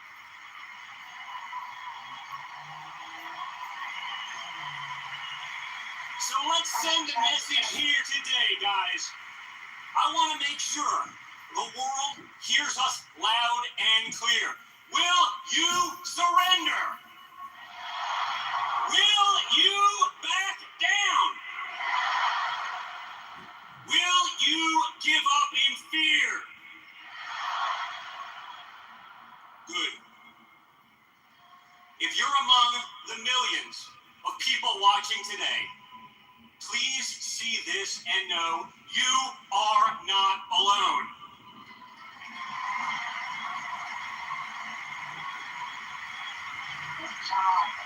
Charlie's message, like Christ's, was an invitation.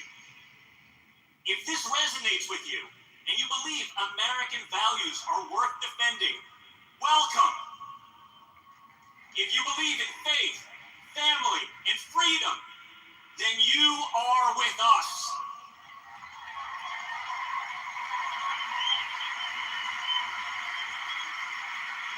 No matter your past, no matter how you voted, no matter where you come from, this movement is your home.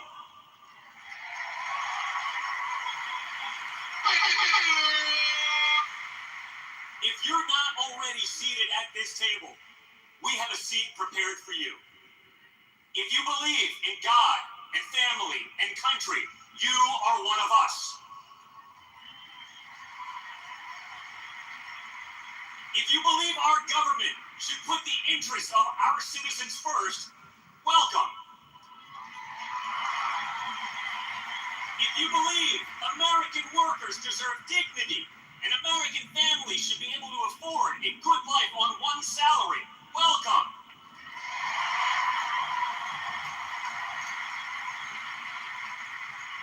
If you reject the propaganda of the fake news media, welcome.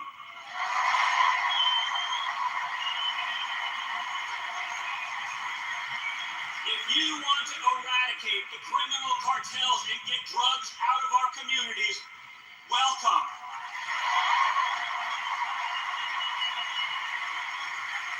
If you believe our best days are ahead and are willing to stand up to make America great again for your children and for generations to come, welcome.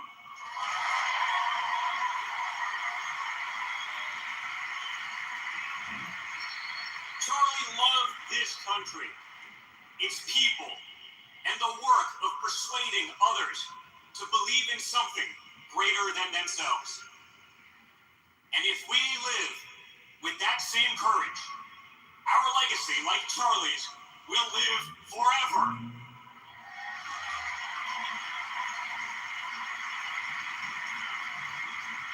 Charlie, my brother, we love you, we miss you, and we will not let you down.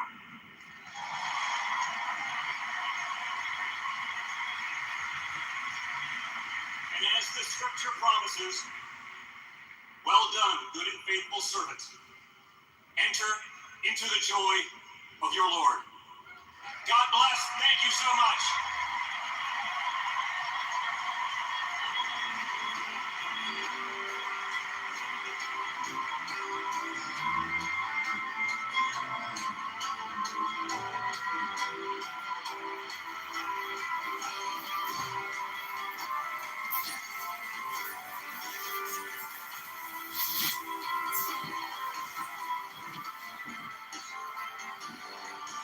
Okay, you're listening to Charlie Kirk's YouTube live stream. I have a verse by Jesus above my door. It says, I am the door.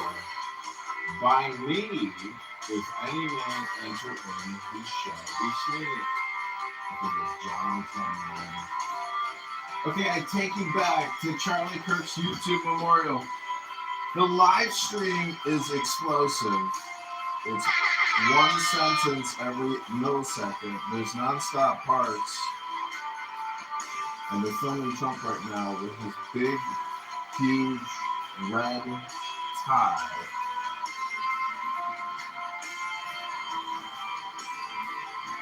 And I can only imagine what the liberals and the Democrats And the socialist Marxists here on Clubhouse are putting in the chat right now in this room. I bet you they can't stand to hear American propaganda. It probably drives them crazy. But was Congressman crazy or is that for sure not a true?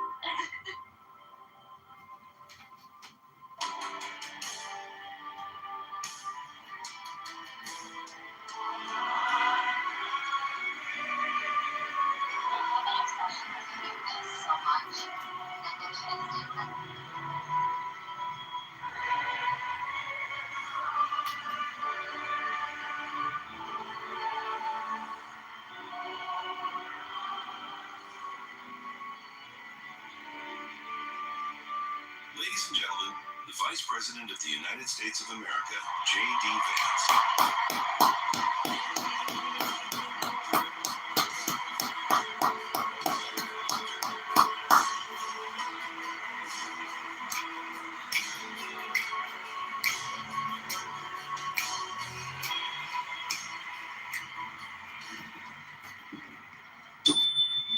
Thank you. Thank you all so much. You know,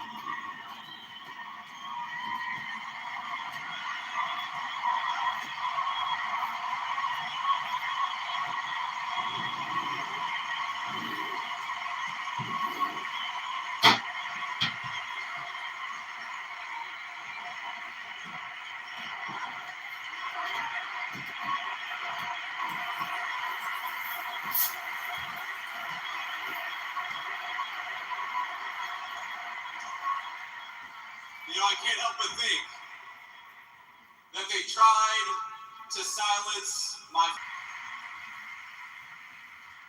the evil murderer who took Charlie from us expected us to have a funeral today, and instead, my friends, we have had a revival in celebration of Charlie Kirk and of his Lord Jesus Christ.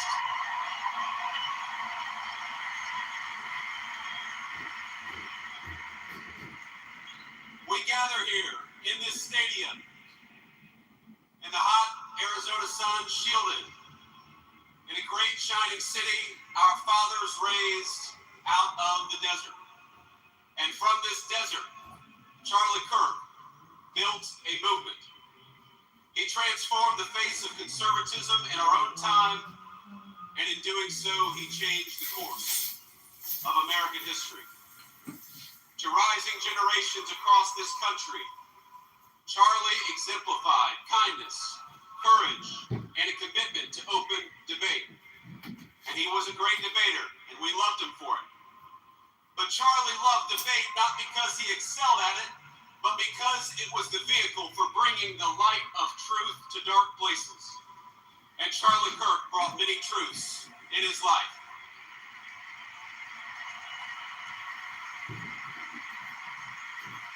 Charlie brought the truth that young people deserved a stake in the future and that they deserved to have a voice. He brought the truth that marriage and family were the highest callings, far more important than any job or educational credential. He brought the truth that our nation would fade unless it brought order to its neighborhoods and prosperity to its people. He brought the truth that life was precious and we must fight to protect it at all stages and at all times.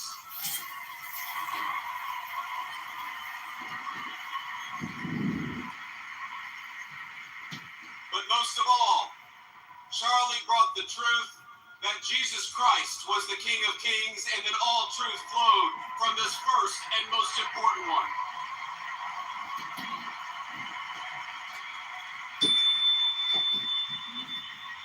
But Charlie, he did so much more than tell the truth, he lived it. Charlie understood that the best evangelization was not in what you said, but in how you lived your life. And in this city, he lived his life well. He raised a wonderful family. He had a beautiful wife, 2 beloved children, and a loving and godly home. In this, he showed us the importance of family. He lived 3 decades he had on this earth with a sense of Christian virtue that would make any man, any person proud.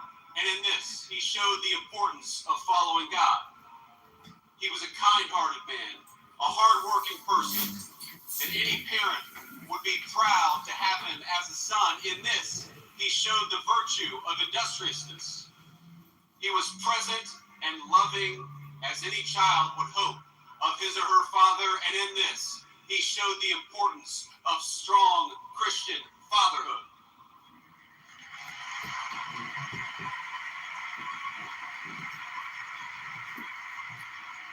He was fearless and he was bold as any follower would hope would be true of a leader. And in this, he showed all of us how to carry on after his death. You know, Charlie Kirk, he loved history. He devoured the ideas that formed the foundation of our civilization. He stood for a tradition that Socrates established 2,500 years ago to question, to search, and to teach. He was Athens and Jerusalem, the city of reason and the city of God in one person. But if he loved those places, they were not his home. America was his home, and he was willing to die for it. Contagious intensity. Anybody who talked to him knew it and felt it. He knew that America was a beautiful place and we had these incredible ideas, but he also knew that our country was a covenant between the generations past, present, and future. He believed this country's best days were not behind us, but ahead of us. But he knew those better days would have to be earned. They would have to be worked for. We would have to sacrifice and work and tell the truth. He knew that America wouldn't be saved just by pulling together seminars or talking about the right kind of books in front of the right kind of people. The movement which he created demanded more. It demanded courage. It demanded hard work. It demanded building, and it demanded leaders. And my friends, in Charlie Kirk, we found a great American leader.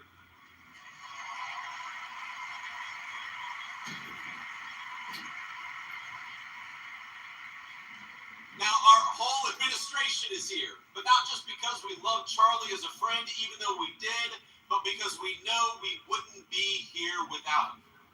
Charlie built an organization that reshaped the balance of our politics. Turning Point brought millions of young people into conversation with one another, brought millions of people into advocacy. He asked of us, not just that we talk about saving our country, but that we actually go and do it, and we do it together.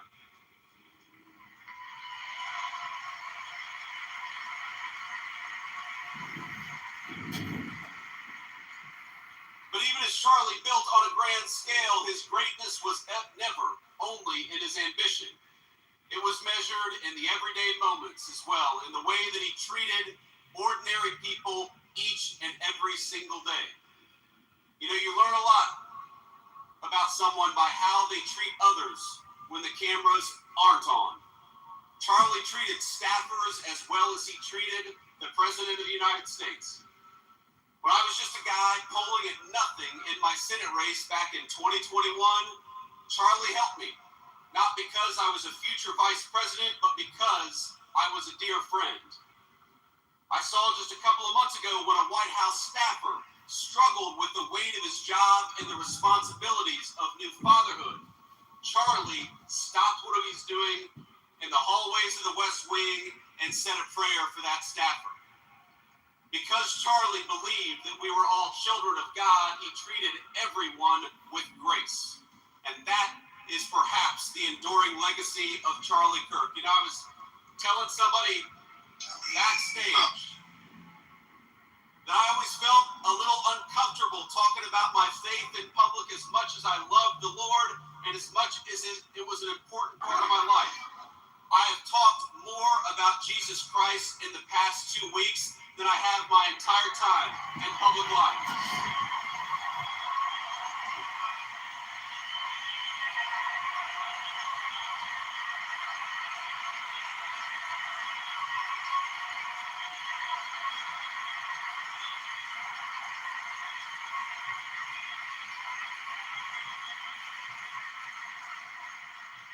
And that is an undeniable legacy of the great Charlie Kirk. You know, he loved God And because he loved God, he wanted to understand God's creation and the men and women made in his image.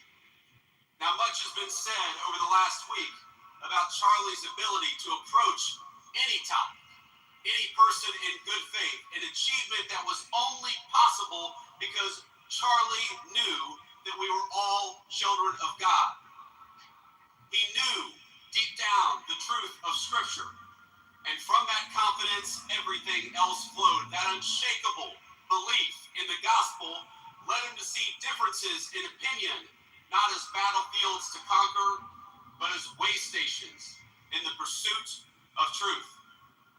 He knew it was right to love others, your neighbor, your interlocutor, your enemy.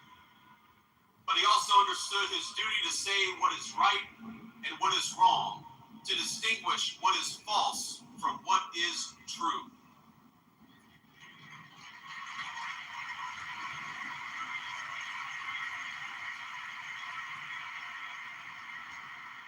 Charlie was slain, doing what he loved, telling the truth, proclaiming his faith, building out a dream.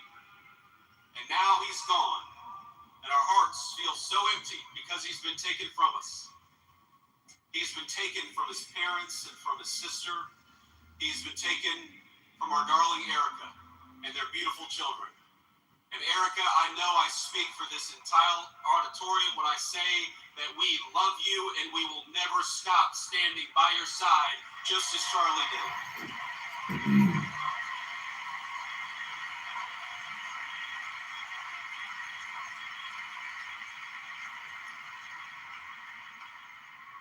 He was taken from us by those who despise the virtues that actually made our civilization great to begin with.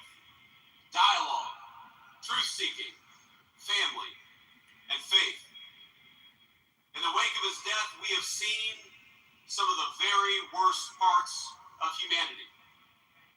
We have watched people slander him. We have watched people justify his murder and celebrate his death.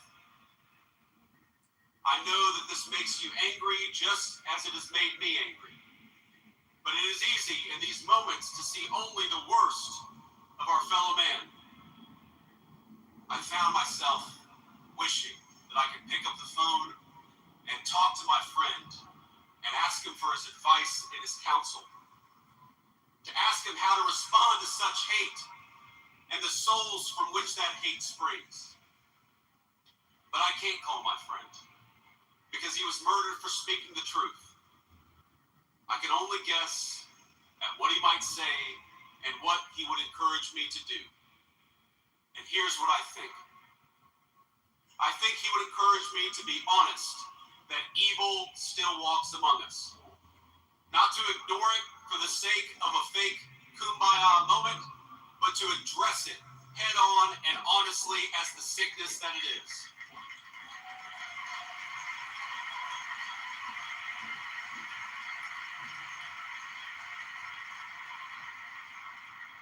But I also think he would encourage me, he would encourage all of us to focus on the good. He would encourage us to remember that for every hateful voice celebrating his murder, there are 1,000 people mourning it and fighting for his legacy every single day.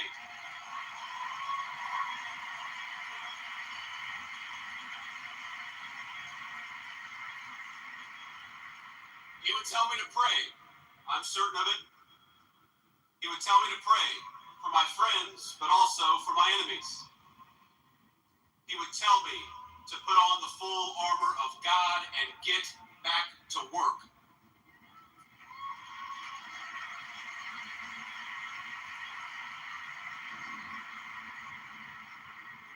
He would tell us to commit ourselves to telling the truth and to fight for that truth each and every single day. He would tell us to talk about God's love and the fact that that love applied everybody across the whole human family. Charlie suffered a terrible fate, my friends. We all know it. We all saw it. But think, it is not the worst your life afraid to speak the truth.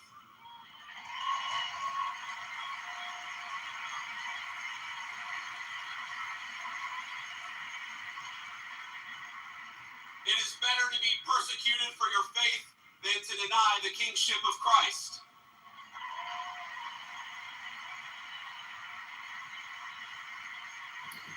Amen. It is better to die a young man in this world than to sell your soul for an easy life with no purpose, no risk, no love, and no truth. Amen.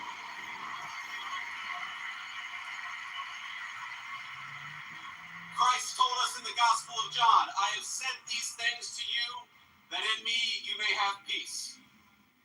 In the world you will have tribulation, but take heart, I have overcome the world.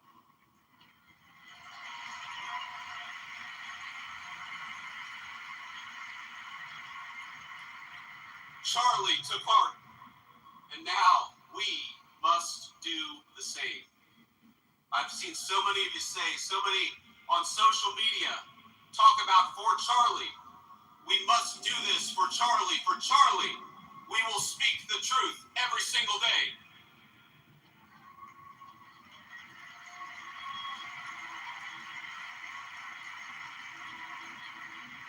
For Charlie, we will rebuild this United States of America to greatness.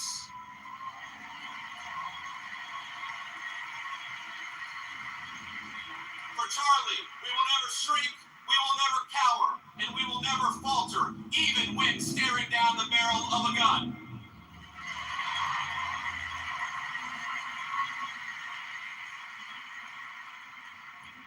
For Charlie, we will remember that it is better to stand on our feet defending the United States of America and defending the truth than it is to die on our knees.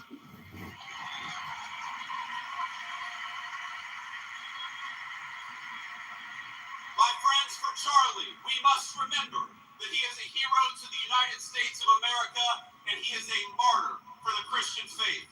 May our Heavenly Father give us the courage to live as Charlie lived. That is what we must do for Charlie. You ran a good race, my friend. I love you. We've got it from here. Thank you.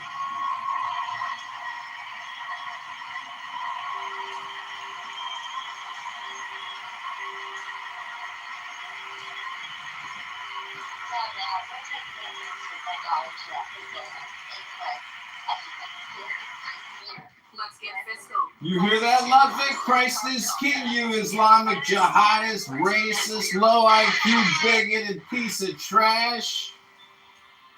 You're nothing but a spermatozoa, a little spunk, a genetic mutation in the system. Ludwig, what happened to you? Were you too close to Chernobyl?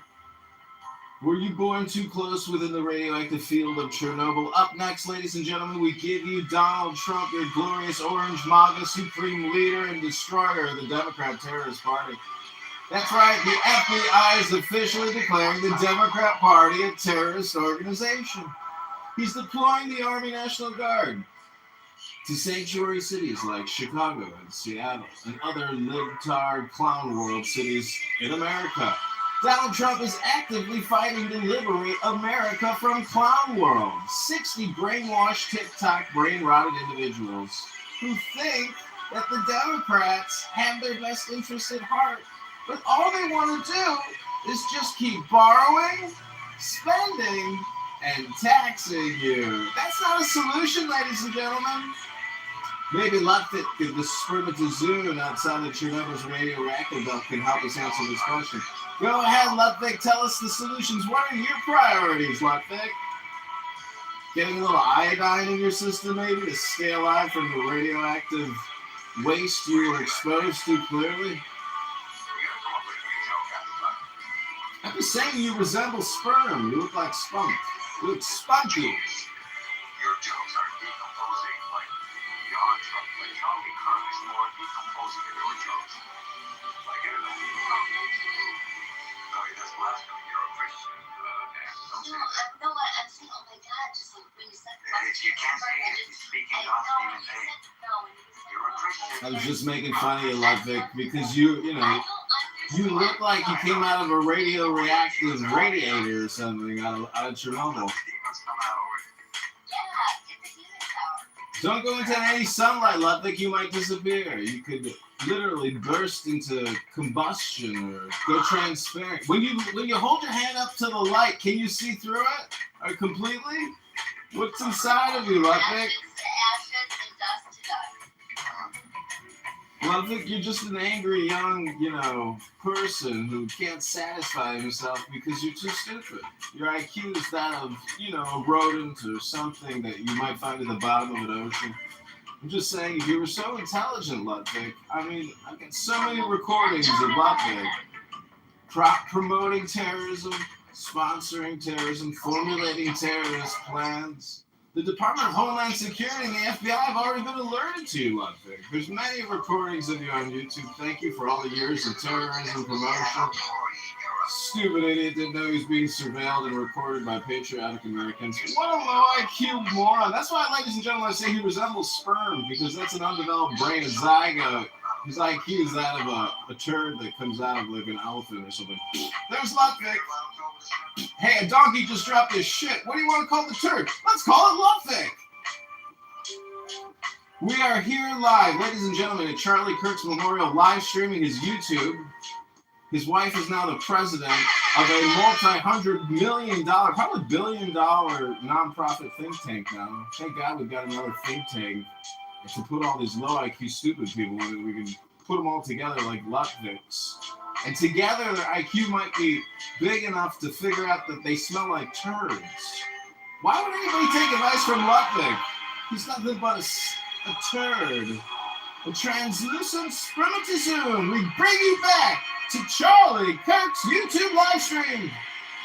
More powerful in his death than he ever was before, ladies and gentlemen. He's like Jesus rising from the grave to glory. Put Ludwig in the goo where this little demon belongs. Bye, Ludwig. This is an American-only conversation. You don't belong here, Ludwig. Put this socialist sperm in the goo where it belongs. Put this sperm in the goo, Matt.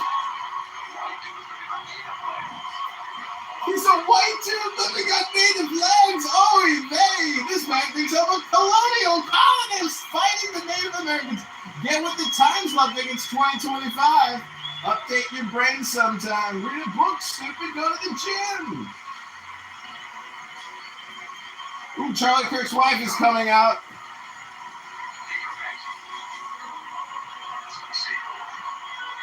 Ludwig, you're already on the terrorist watch list, so don't ever try to fly to America. You'll never get through Border Patrol. You're going to get arrested. I've already notified every single port of entry, so you can never come into America and stay in our beautiful sacred soil with your bullshit, sir.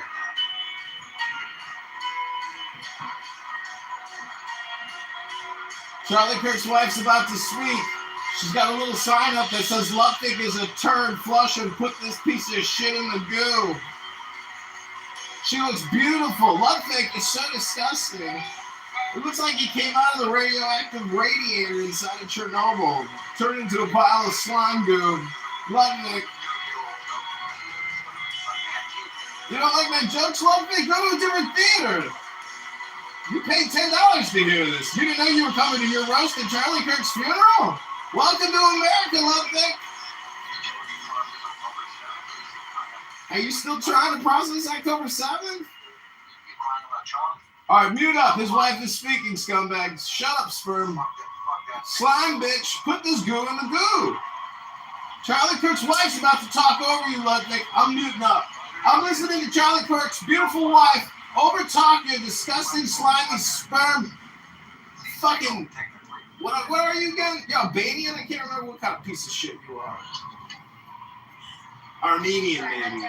Serbian. Oh, what you are. For coming here from all over the world to honor and celebrate my Charlie.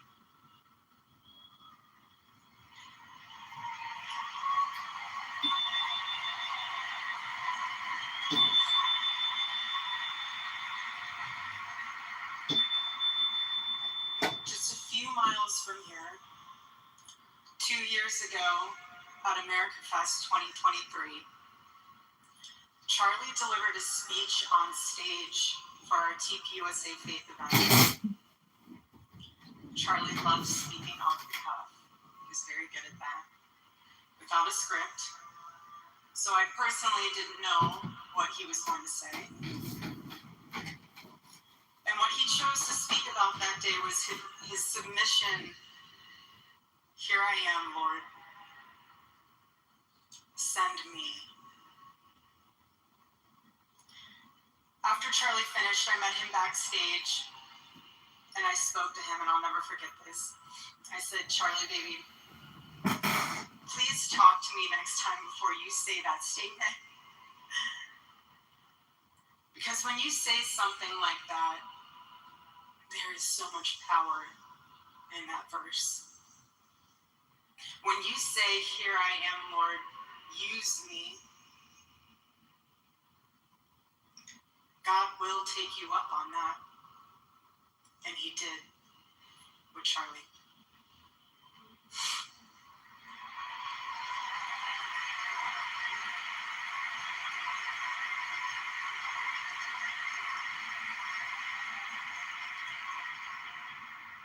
Days ago, God accepted that total surrender from my husband and then called him to his side. More than anything, Charlie wanted to do not his will, but God's will. And over these past 11 days, through all the pain, never before have I found as much comfort as I now do in the words of our Lord's Prayer, thy will be done.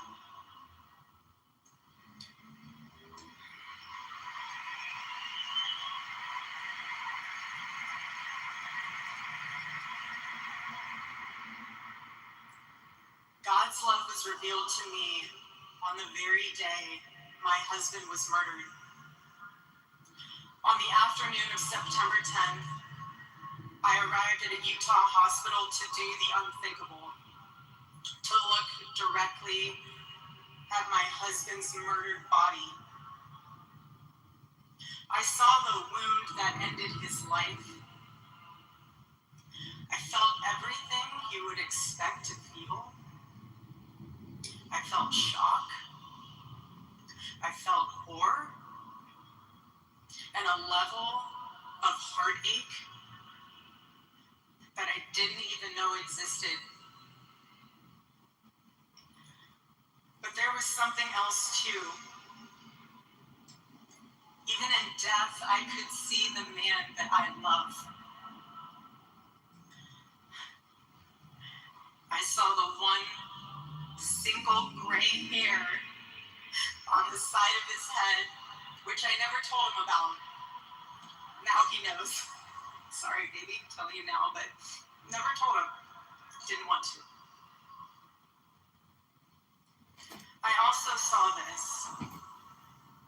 I also saw on his lips the faintest smile. And that told me something important. It revealed to me a great mercy from God in this tragedy. When I saw that, it told me Charlie didn't suffer. Even the doctor told me it was something so instant that even if Charlie had been shot in the operating room itself, nothing could have been done. There was no pain, there was no fear, no agony. One moment Charlie was doing what he loved, arguing and debating on campus,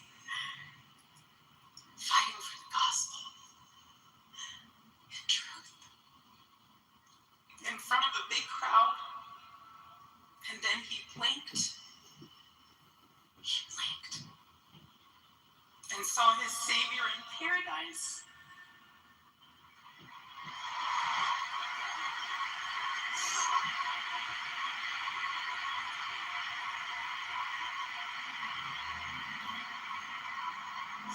And all the heavenly mysteries were revealed to him. God's love continues continued to be revealed to me in the days that followed. The next day on the tarmac in Air Force Two, I confronted Usha Vance, precious woman. I held her hand and I told her, honestly, I do not know how I'm going to get through this. She told me something. She said, you know when you're on an airplane with your kids, and it's the last 15 minutes of the flight, and things are crazy. Kids are not cooperating, toys are flying everywhere, and everyone's screaming. And you think to yourself, I cannot wait for this flight to land. And it's 15 minutes before you land. And she told me, you will get through these 15 minutes and the next 15 minutes after that. Usha, I don't think you realized it then, but those words were exactly what I needed to hear. But most of all, God's mercy and God's love have been revealed to me these past 10 days. After Charlie's assassination, we didn't see violence. We didn't see rioting.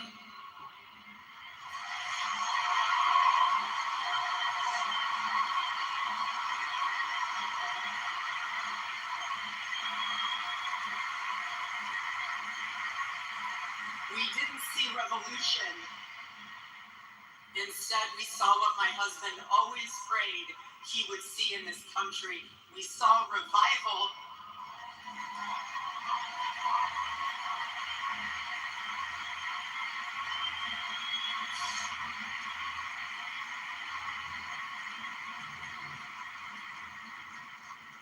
This past week, we saw people open a Bible for the first time in a decade. We saw people pray for the first time since they were children. We saw people go to a church service for the first time in their entire lives.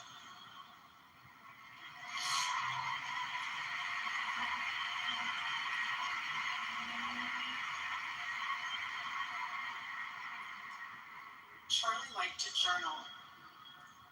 And I say this because he did it to remember important moments and sayings that affected him. And one of the things he wrote in his journal was this. Every time you make a decision, it puts a mark on your soul. To those of you out there who just made that decision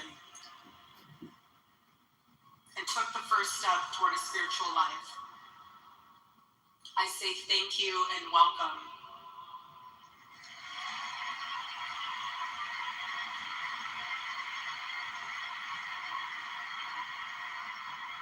One day I hope you look back and realize it was the most important decision of your life, because it is. All of you who are already believers, it is your job to shepherd these people. Do not take that lightly. Water the seed of their faith. Protect it and help it grow. Every day as Charlie rode into the office, he would go through his contact list, and I know there's many of you who were impacted by this. He would go through his contact list and send Bible verses for the day. He knew that faith was a habit. The more you live it, the more it grows. But know this too. The seed has only just been planted. The enemy will tempt you the most in a time like this one. God will always be there for you, but you must choose to mark your soul again and again in the direction of Christ.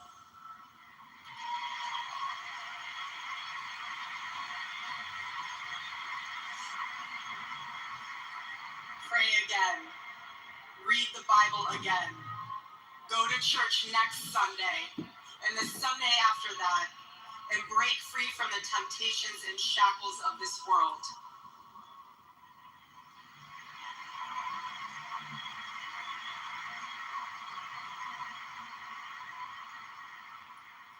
Being a follower of Christ is not easy. It's not supposed to be. Jesus said, if anyone would come after me, let him deny himself, take up his cross and follow me. He said he would be persecuted. He said we would be persecuted. And Charlie knew that and happily carried his cross all the way to the end. And I want all of you to know, while Charlie died far too early, he was also ready to die. There was nothing he was putting off. There was nothing that was too hard or too painful or nothing that he just felt like he didn't want to do it. He left this world without regrets. He did 100% of what he could every day. But I want you to know something. Charlie died with incomplete work, but not with unfinished business.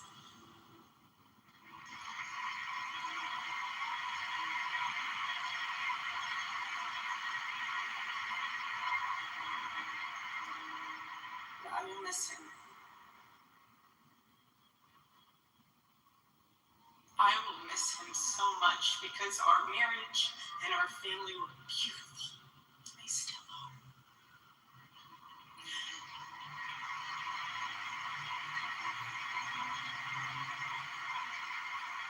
The greatest cause in Charlie's life was trying to revive the American family. When he spoke to young people, he was always eager to tell them about God's vision for marriage and how, if they could just dare to live it out, it would enrich every part of their life in the same way that it enriched ours. And someone once asked me how Charlie and I, how we kept our marriage so strong when he was busy traveling. And our little secret, it was love notes. Every Saturday, Charlie wrote one for me, and he never missed a Saturday. And in every single one of them, he'd tell me what his highlight was for the week, how grateful he was for me and our babies. And always at the end, he would always end it with asking the most beautiful question. He'd always end it by asking, please let me know how I can better serve you as a husband.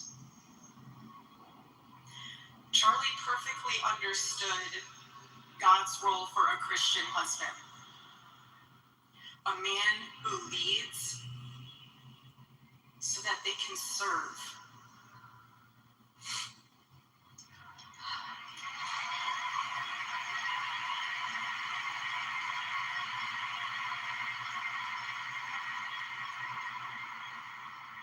To all the men watching around the world, accept Charlie's challenge and embrace true manhood. Be strong and courageous for your families. Love your wives and lead them. Love your children and protect them. Be the spiritual head of your home. But please be a leader worth following. Your wife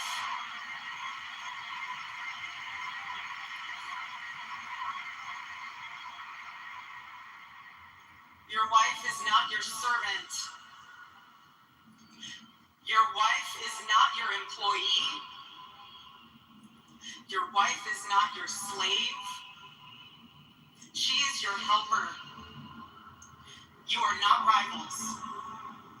You are one flesh working together for the glory of God.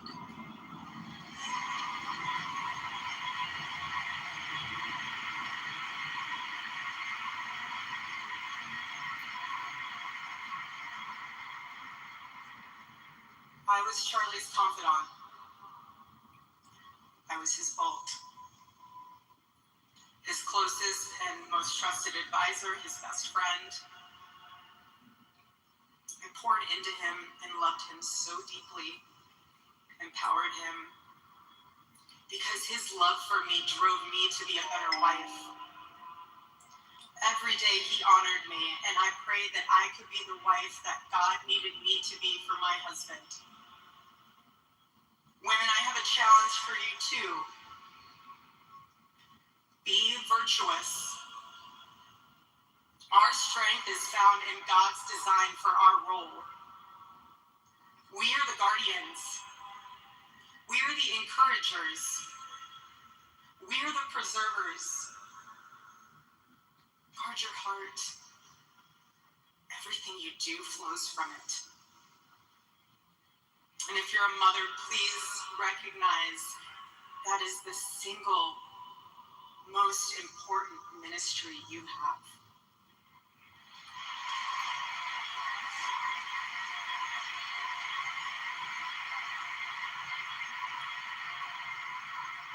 In our home, because Charlie traveled a lot, we tried to travel with him where we could.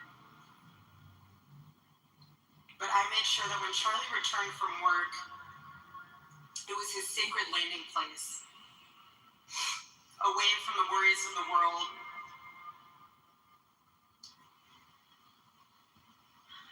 I didn't make him feel guilty. I think the big thing is the team here. I'm a Democrat. Guilt home too late. I always told him home is here for you, and it'll be ready for you. And I made it into this place where he wanted to be as soon as possible when he was on the road. There was no keeping score between us. We were a team, working together for the same mission. I never wanted to be the one standing between Charlie and the task that God prepared for him, had set for him. And I knew Charlie would always do his best to help me with the same. My marriage with Charlie was the best thing that ever happened to me. And I know it was the best thing that ever happened to him as well. He wanted everyone to experience that joy. And that's what's so beautiful about God's design for marriage, is that everyone can. And I could talk endlessly about it, and years to come I will. But Charlie's mission above all was aimed directly at those who aren't married. He named his organization well. He knew things were not right with America, and especially with young people, and they needed a new direction. Charlie passionately wanted to reach and save the lost boys of the West. The young men who feel like they have no direction, no purpose, no faith, and no reason to live. The men wasting their lives on distractions, and the men consumed with resentment, anger, and hate. Charlie wanted to help them. He wanted them to have a home with Turning Point USA. And when he went onto campus, he was looking to show them a better path and a better life that was right there for the taking. He wanted to show them how.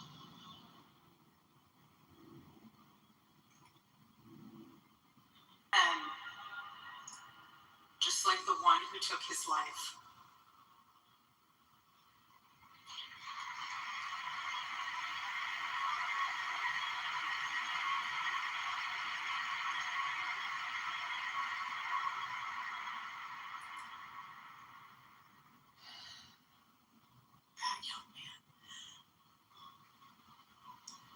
young man. On the cross, our Savior said,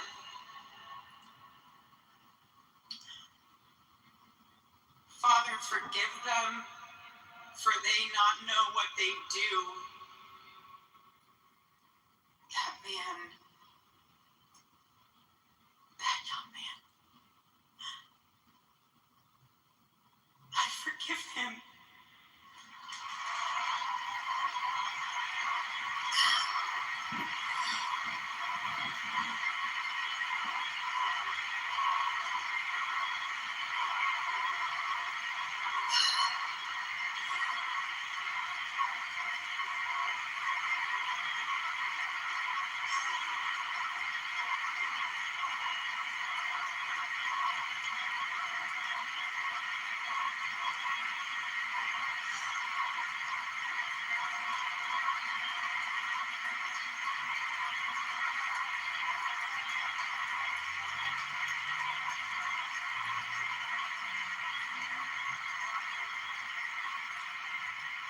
I forgave him because it was what Christ did and is what Charlie would do. The answer to hate is not hate. The answer we know from the gospel is love, and always love. Love for our enemies and love for those who persecute us. The world needs Turning Point USA. It needs a group that will point young people away from the path of misery and sin. It needs something that will lead people away from hell in this world and in the next. It needs young people pointed in the direction of truth and beauty. And so I promise you today, every part of our work will become greater. I am tremendously honored to be the new CEO of Turning Point USA.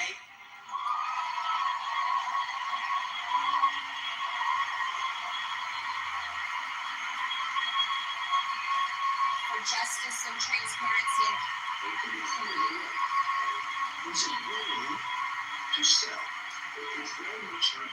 I do not take that lightly. Charlie and I were united in purpose. His passion was my passion, and now his mission is my mission. Everything that Turning Point USA built through Charlie's vision and hard work, we will make 10 times greater through the power of his memory. Chapters will grow, thousands of new ones will be created. TPUSA Faith will add thousands of new pastors and congregations.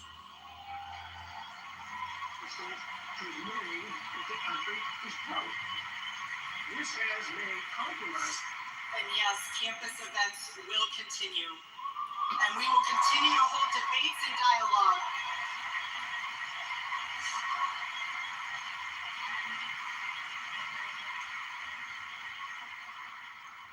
The First Amendment of our Constitution is the most human amendment. We are naturally talking beings, naturally believing beings. And the First Amendment protects our right to do both. No assassin will ever stop us from standing up to defend those rights, ever.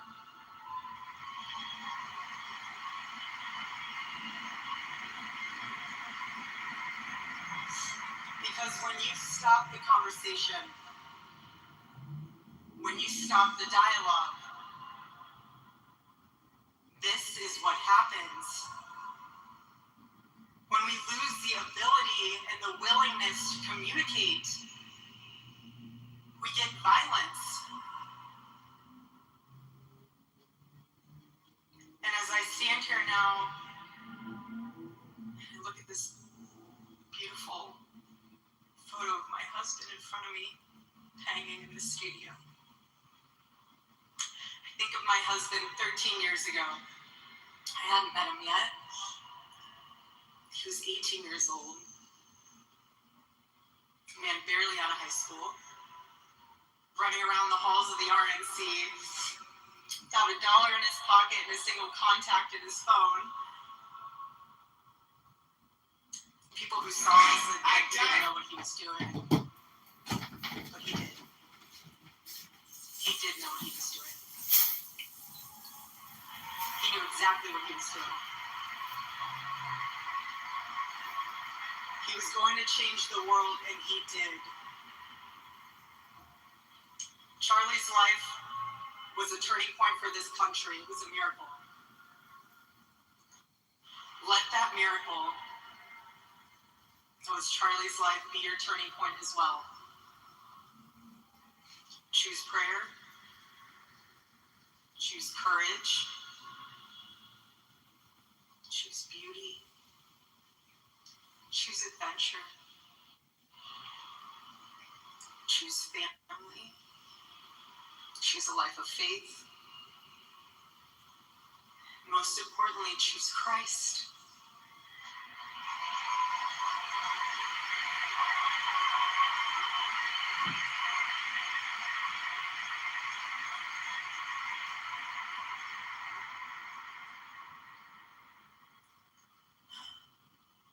I love you, Charlie, baby. And I will make you proud. God bless you all. God bless America.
Please welcome to the stage the 45th and 47th President of the United States, Donald J. Trump.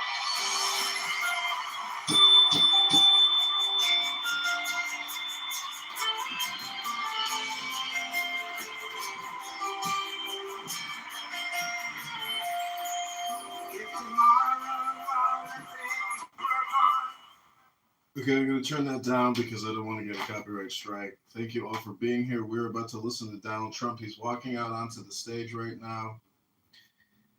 The firework blasts are blasting. He's standing there at attention, looking at a massive stadium.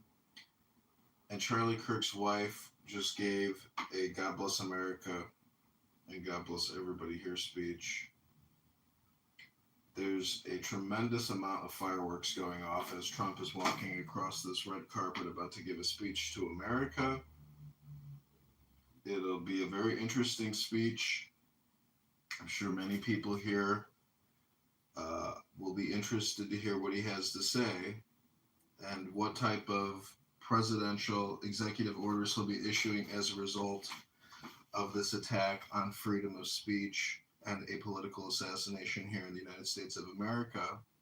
Charlie Kirk's information is now being mass distributed into the heads of all younger people across the world, and especially in America. See, not many people realize is that Charlie Kirk's reach is global, and that's what the left liberals hate the most, is that his messaging is not just in the United States now, it is global. And TPUSA and all the videos he's filmed embarrassing liberal, socialist, communist, Marxist, Democrats, femboys, they can't stand it. So Donald Trump is about to speak. I'm not playing it right now because there's a copyrighted song being played.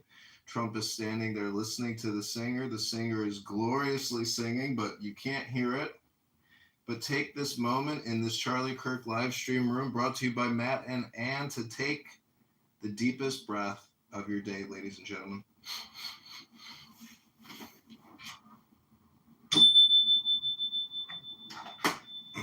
I'll just read you a few little Bible verses.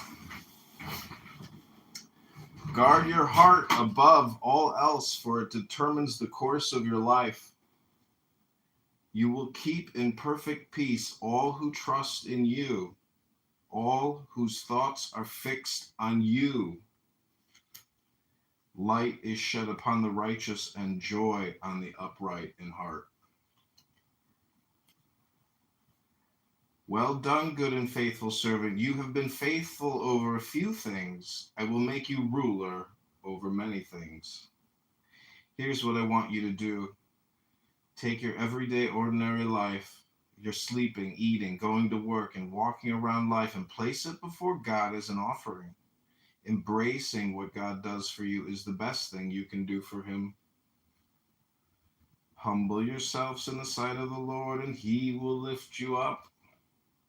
Commit to the Lord whatever you do, and your plans will succeed. The Lord is for me, so I will have no fear. What can mere people do to me? Okay, Trump's about to speak. When I left the womb, you cradled me. Since the moment of birth, you've been my God. Okay, I give you Donald Trump, ladies and gentlemen. Well, I want to thank you very much, Lee. You've been there from the beginning with us, Lee. We appreciate it. Nobody can sing that song like Lee Greenwood. Thank you very much, Lee, very much for being here. And his voice has not changed, you know? Pretty amazing. And a special thank you to Erica, because today America is a nation in grief, a nation in shock, and a nation in mourning. Less than 2 weeks ago, our country was robbed of one of the brightest lights of our times, a giant of his generation, and above all, a devoted husband, father, son, Christian, and patriot. Charles James Kirk was heinously murdered by a radicalized, cold-blooded monster for speaking the truth that was in his heart. He was violently killed because he spoke for freedom and justice, for God, country, for reason, and for common sense. He was assassinated because he lived bravely, he led boldly, and he argued brilliantly without apology. He did what was right for our nation. And so on that terrible day, September 10th, 2025, our greatest evangelist for American liberty became immortal. He's a martyr now for American freedom. I know I speak for everyone here today when I say that none of us will ever forget Charlie Kirk, and neither now will history.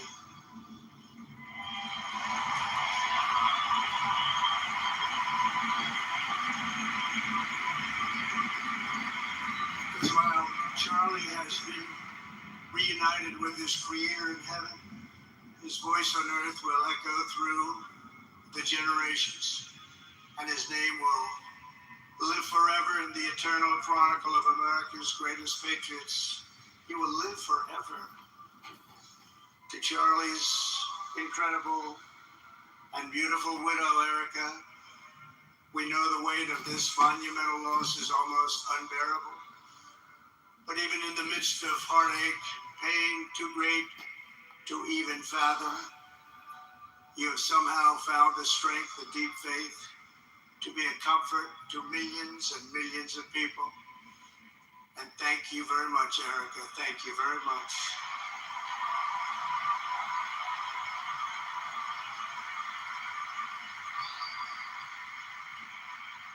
Today, an entire nation wraps its loving arms around you, beautiful children.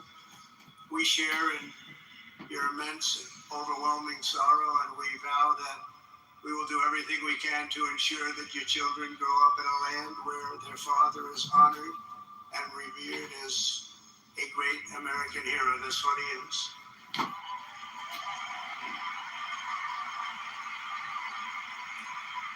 To Charlie's parents who lost their beloved son, and to the entire Kirk family, we know that no words can ever be enough to fill the void he leaves behind.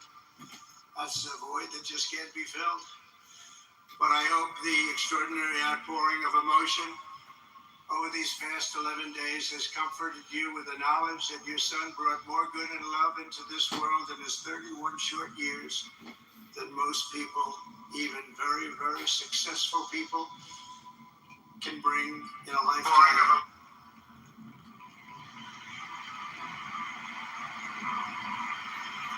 Charlie Kirk loved America with everything he had. And as we can see so clearly today, America loved Charlie Kirk.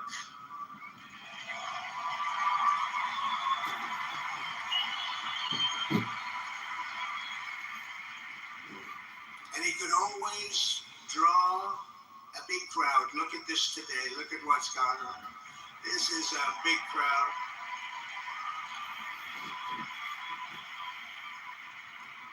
Here today we have the Vice President of the United States, J.D. Vance. We have the Speaker of the U.S. House of Representatives, Mike Johnson. We have countless members of the United States Senate, and I'm sorry I'm not going to introduce you, but I'll be up here. They're all over the place. And likewise, the House of Representatives, they're all over this big stadium.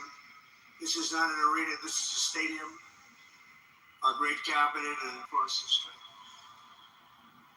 But this is like an old-time revival, isn't it? An old-time revival.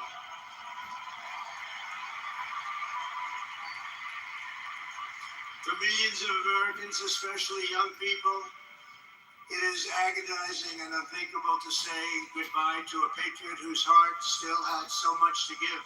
It's so much. Raised in the suburbs of Chicago, Charlie was filled with a patriotic spirit from his youth, and he was an all-American in everything he did. And one of the last things he said to me is, please, sir, save Chicago. We're going to do that. We're going to save Chicago from horrible crime.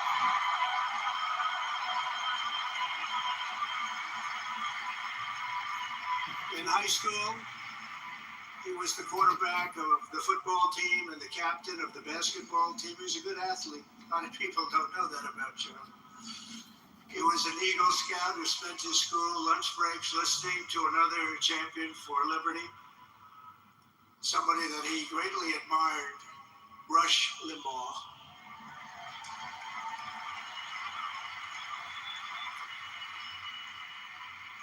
But what was even more important to Charlie than politics and service was the choice he made in the 5th grade, which he called the most important decision of his life, to become a Christian and a follower of his Savior, Jesus Christ.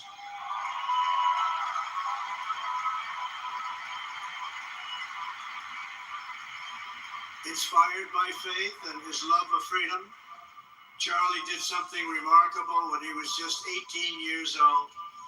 On the advice of a mentor who told him to put off going to college because he was doing so well, he devoted his life to converting young people to the conservative cause. How did he do? Take a look. How did he do?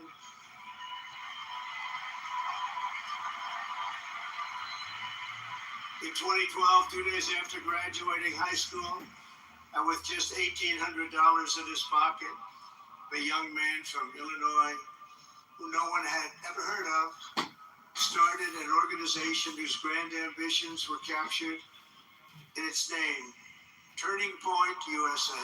Great name.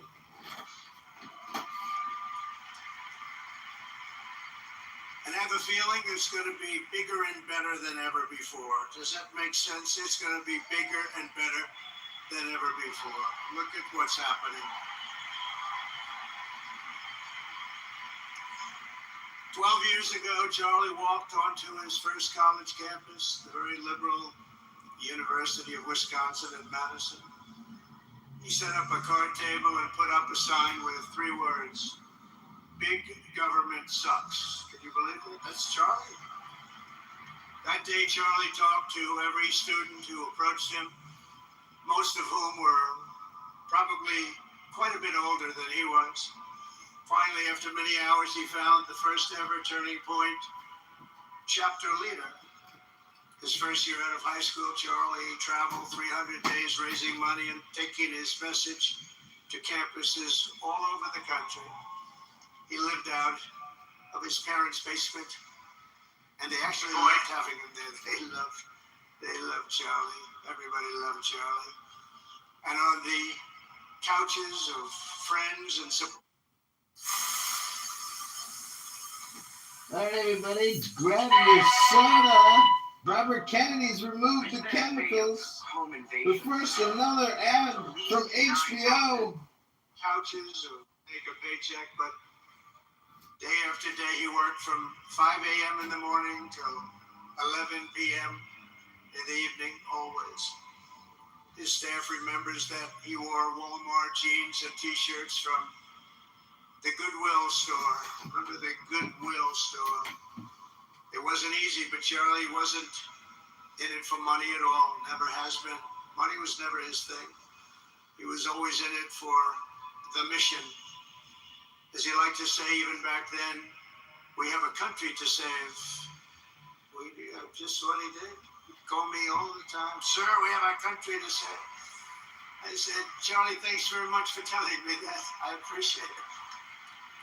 Charlie volunteered for my 2016 campaign and traveled the nation with my son, Don, Eric.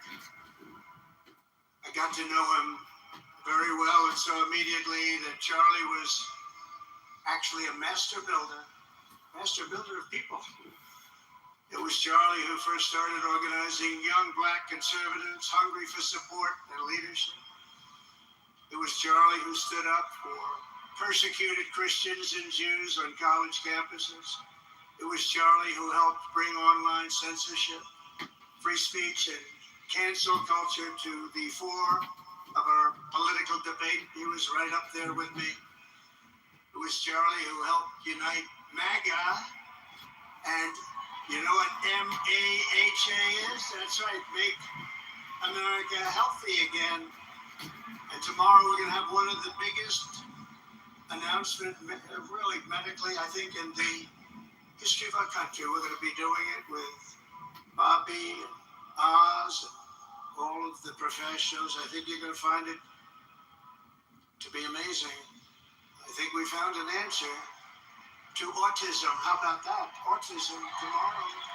We're going to be talking in the Oval Office in the White House about autism, how it happens, so we won't let it happen anymore, and how to get at least somewhat better when you have it, so that parents can help their child, their beautiful child.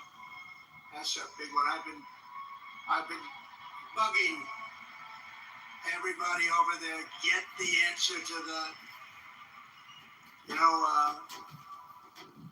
20 years ago, 1 in 10,000 were born with autism. 20 years ago, the most recent survey says 1 in 12. How bad is that? That's for young boys, baby boys, but also girls, a little bit better. It's about 1 in 20. We can't, because obviously there was something really wrong.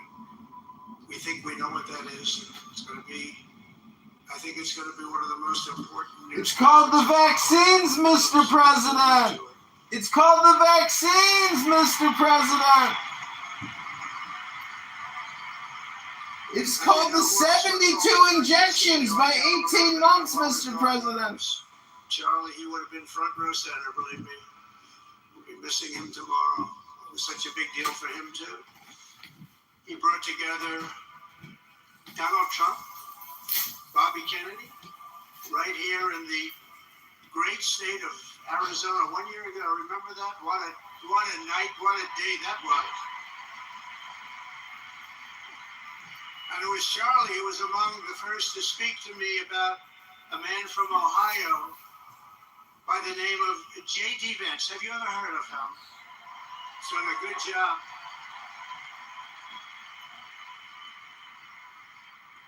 But Charlie would often call me, sometimes the night before a big event, the other side of the country. And he'd ask me and say, do you think you could come and speak at the event? The following day, right? I'd say, Charlie, I'm the president of the United States. You want me to travel 4 hours by plane? And sometimes I did it. He was a very good guy. He was a very convincing guy. He didn't stop, but he would ask for things like that. Sir, could you be tomorrow in California? I said, Charlie, give me a break, please. He just wouldn't stop, and he succeeded. But he almost always went because you never wanted to let Charlie down. He worked so hard, you just didn't want to let him down. I felt guilty. It'd make me feel very guilty. As president, many people asked me for things, but Charlie... And no matter how big Charlie became, no one was too small for him to notice. He was good to everybody. It didn't matter.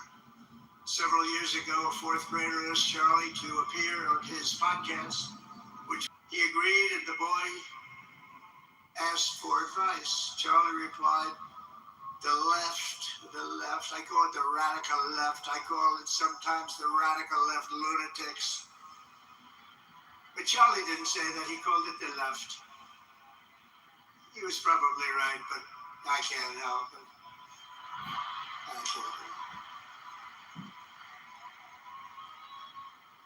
So he said the left, radical left lunatics, may have all the money in the world, but they can never outwork me. I will wake up as early as I need to about himself. I will stay up as late as I need to, and I will never stop fighting for our country.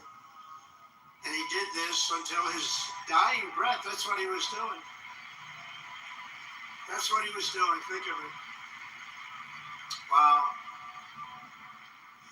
What a horrible moment. I was in the Oval Office when I heard they came in, and it was like a surreal experience, and terrible. I had some very big people in the Oval Office, and I was in the midst of a very important conversation for our country. Big people, the biggest. And I said, you have to leave now. Well, they told me that. They told me in front of a group of very powerful people. I said, you have to leave now, right now, please. Right now. You have to leave. Go. By his own determination and skill, Charlie Kirk built Turning Point from his humble beginnings, the beginnings that nobody believed could ever end up something like this, into a great movement and a juggernaut of American politics. And we have a massive stadium loaded up with people, but he got tremendous crowds before he had this kind of horrible news and before we had to hear what happened so terribly. He delivered more than 250 speeches a year at over 200 colleges and universities, and that was at a time when it was not really vogue to go to colleges and universities if you were a conservative. It really took great courage. And we used to talk, and I said, I think they're much more conservative than we know, and he agreed, but it just wasn't something that was happening because the radical left would do very bad things, very dangerously. But Charlie set up chapters on 2,200 campuses and spoke at more than 1,000 churches. He launched a podcast and radio show that grew to an audience of 1 million Americans a day, one of the bigger shows on radio. And Charlie didn't just bring young people into the movement. All of a sudden it started to grow by leaps and bounds. By 2024, we won more young people than any Republican candidate in the history of our country, including for the first time a majority of males under 30. Can you believe it? Remember when Republican presidential candidates would get 4%? No, we did unbelievably with young people. And he was a big factor. Unbelievable. But he made me work for it. Sir, you have to make a speech here, you have to make a speech there. But we did it, and we won, and our country is doing unbelievably well now. We had a country that was dead 1 year ago, and now we have the hottest country anywhere in the world. And Charlie helped us make it that. One of the great people. But through it all, the core of Charlie's message and his basic method never changed. It never really changed. He stayed the same person also.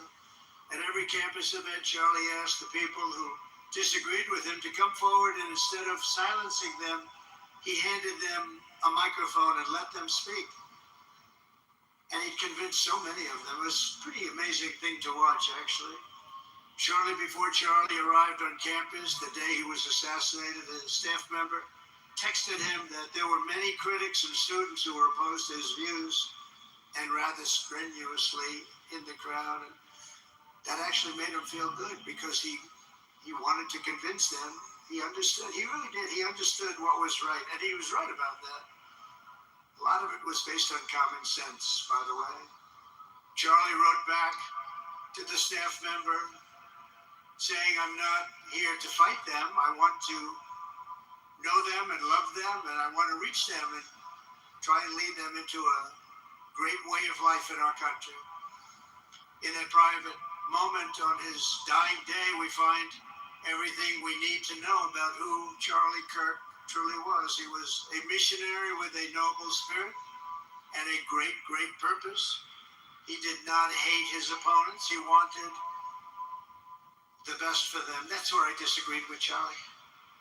I hate my opponent, and I don't want the best for them. I'm sorry. I am sorry, Erica. But now Erica can talk to me and the whole group, and maybe they can convince me that that's not right, but I can't stand my opponent. Charlie's angry. Look at that. He's angry at me now. He wasn't interested in demonizing anyone. He was interested in persuading everyone to the ideas and principles he believed were good, right, and true. Before each appearance, he prayed these words: God, use me for your will. Always said the same thing. Use me for your will.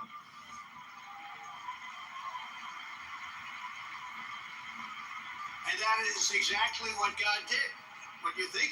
That's exactly what he did. The more success Charlie had, and he was getting more and more successful, the more dangerous his mission became.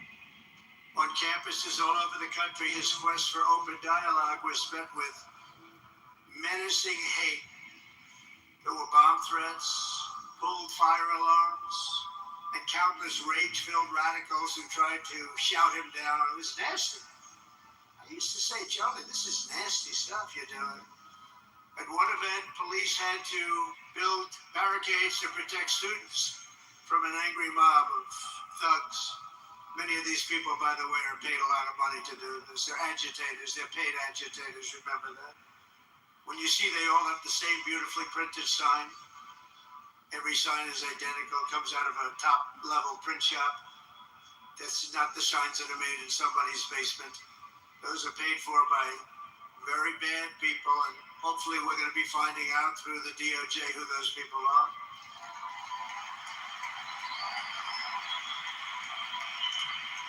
At another college, Antifa terrorists shattered windows, threw rocks, and tried to storm the building where Charlie was speaking. It was a really bad one.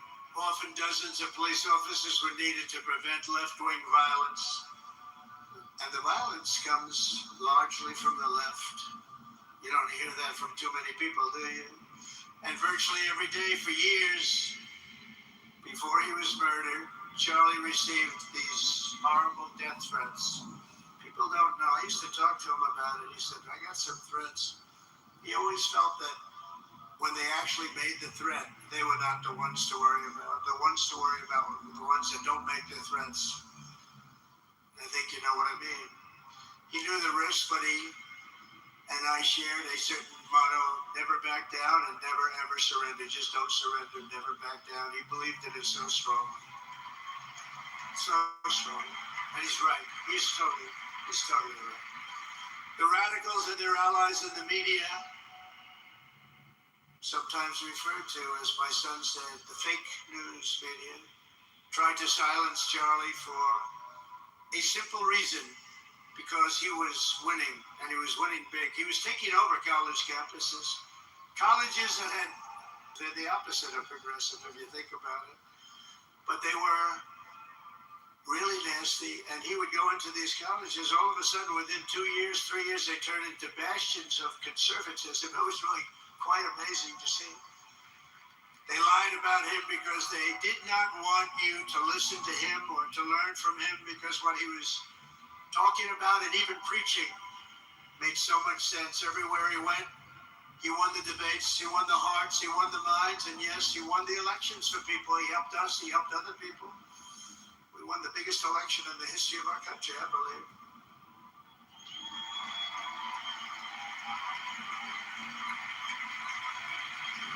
Charlie Kirk was without a doubt among the most influential figures in the most important election in the history of our country. The election of, that beautiful day, November 5th, 2024. Do you remember that day? It was 9 months ago. What a day that was. I mean, we had a pretty good day in the first one. And I must tell you, on the second one, we had a phenomenal day. But a lot of bad things happened. And now that's not even questioned. They cheated like dogs, but we got them back, didn't we? Got them back. But we owe Charlie a profound and eternal debt of gratitude now. Just like Charlie and Erica made Turning Point hot, we are looking at a country that has the chance to attain a level like never before. Tariffs are making us rich again, richer than anybody ever thought was possible. And the only one challenging them are people that hate our country or foreign countries that are paying a price, because they did the same thing to us for years. They took advantage of us, but we're making money, we're becoming richer and richer, and we're taking care of our people better and better when we do that. And we can take care of other countries better and better, but we're doing unbelievably well. The tariffs have really been a hold. The election was big, but the tariffs, because of the election, came in. And remember, other nations do that to us. And Charlie understood that. He saw the money. He saw what was coming into our country, and we can use that for Medicare. Incredible. When the news finally came out on election night last November that the race was officially won, came out pretty early in the night. Charlie was live on camera. In that moment, he was overcome with emotion. I've never seen him like this. He was so happy. For a long while, he said nothing. His eyes were filled with tears, and then he buried his face in his hands and he started crying. That wasn't the Charlie I knew, but in thinking about it, it actually was the Charlie I knew, because he had a tremendous heart. He just wanted what was good for our country, and he saw us going in such a horrible direction. Lovingly, Eric, and this was so beautiful, Erica put a MAGA hat on to cover his bowed head. I like that very much. MAGA, we love. Does everybody love MAGA? Make America great again.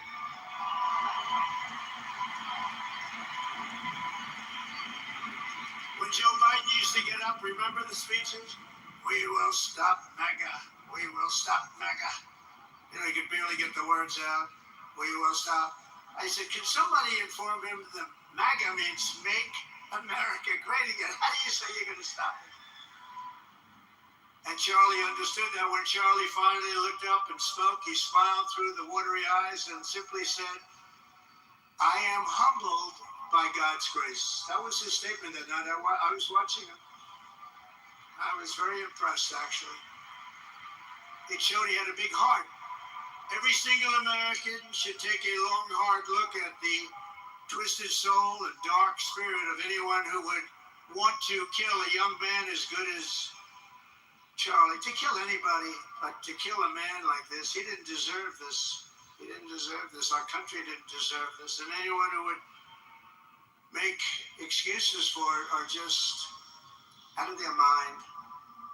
Charlie's murder was not just an attack on one man or one movement.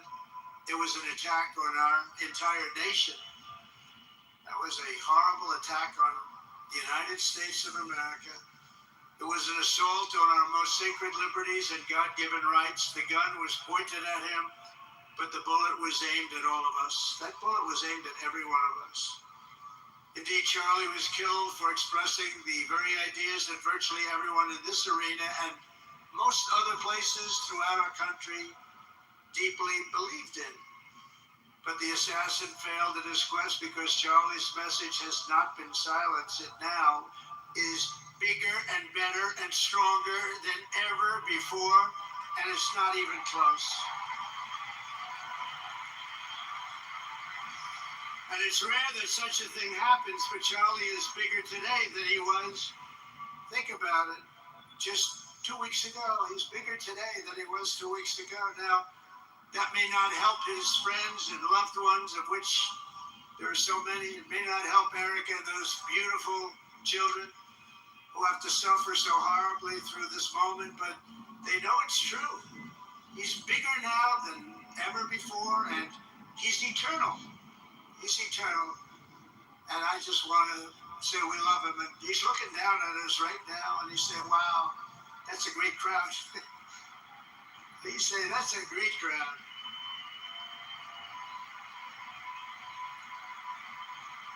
And it's a great crowd of patriots. But that's why I will soon award Charlie the nation's highest civilian honor, the Presidential Medal of Freedom. It's the highest civilian honor.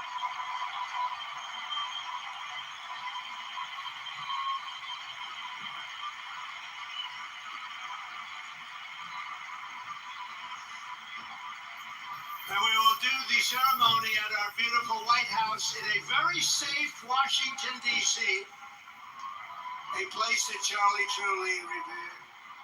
Yeah, we stopped the crime in Washington. It took 12 days. Now you can go to restaurants. You can walk down the middle of the street with your wife. You can have your wife walk alone down the middle of the street. She's going to be in good shape. What a difference. What a difference good management really makes. But it's so, I'm so proud of that Washington, D.C. You know, it's one of the worst in the nation, in the world. And now it's considered a very safe city. And it's also, I passed it yesterday, I went through it, and the lawns are good. It's like a different place. It's like the tents are gone, the threats are gone, the gangs aren't there. We're so proud of Washington, D.C., and now we're going into Memphis. And we'll get that one straightened out fast, and then we're going into some others, but we're going to go to Chicago, and we're going to have Charlie very much in mind when we go into Chicago. And we'll get that one straightened out. You have an incompetent governor who he thinks it's okay when 11 people get murdered over the weekend. He thinks you don't have any crime when 11 people get murdered and 28 people get shot. He says he's got crime. No, they don't have it under control, but we'll have it under control very quickly. So we're going to be doing that. And Charlie loved what we were doing. He was so proud of what happened. He was there to see it. He so proud of what happened in Washington, D.C. As you know, the depraved assassin who planned and executed Charlie's killing has been arrested and charged with capital murder. God willing, he will receive the full and ultimate.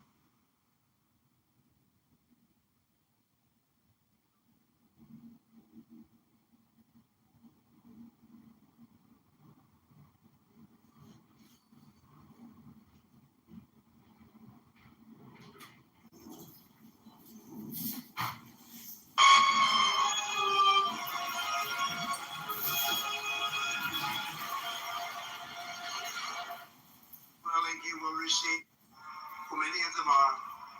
But law enforcement can only be the beginning of our response to Charlie's murder. Over the last 11 days, we have heard stories of commentators, influencers, and others in our society who greeted his assassination with sick approval, excuses, or even jubilation. You've heard that. So have I. Couldn't believe it. Some of the very same people who spent the last 8 years trying to sit in moral judgment of anyone who disagreed with them about politics suddenly started cheering for a murder. Incredible. You know the names. They're major losers, by the way. That will be proven out in a short period of time. Some of the very people who call you a hater for using the wrong pronoun were filled with glee at the killing of a father with 2 beautiful young children. And the same commentators who this week are screaming fascism over a canceled late-night TV show where the anchor had no talent and no ratings. Last week were implying that Charlie Kirk deserved what happened to him. No side in American politics has a monopoly of disturbed or misguided people. But there's one part of our political community which believes they have a monopoly on truth, goodness, and virtue, and concludes they have also a monopoly on power, thought, and speech. Well, that's not happening anymore. We've turned that corner very quickly. Tragically, atrocities of this kind that we saw in Utah, of all places, are the eventual consequence of that kind of thinking. If speech is violence, then some are bound to conclude that violence is justified to stop speech. And we're not going to let that be justified. The tradition of reason and open debate that Charlie practiced is not a pillar of our democracy. In many ways, it's the basis of our entire society. It's the right inheritance of every free American, the greatest legacy of the Enlightenment, and among the most treasured achievements of civilization. We will defend it at all costs, and we will carry forward the torch of liberty that Charlie Kirk held so proud and so high. He was so proud, and he did hold that torch high. We will never, ever let it fail. We will never let it fail. But we're going to raise it higher than ever before. It's going to be raised, and this is the beginning. Perhaps it should be no surprise that Charlie, who spent his life speaking with the critics of these traditions, ultimately became convinced that we needed not just a political realignment, but also a spiritual reawakening. We did. And we have to bring back religion to America, because without borders, law and order, and religion, you really don't have a country anymore. We want religion brought back to America. We want to bring God back into our beautiful USA like never before. We want God back.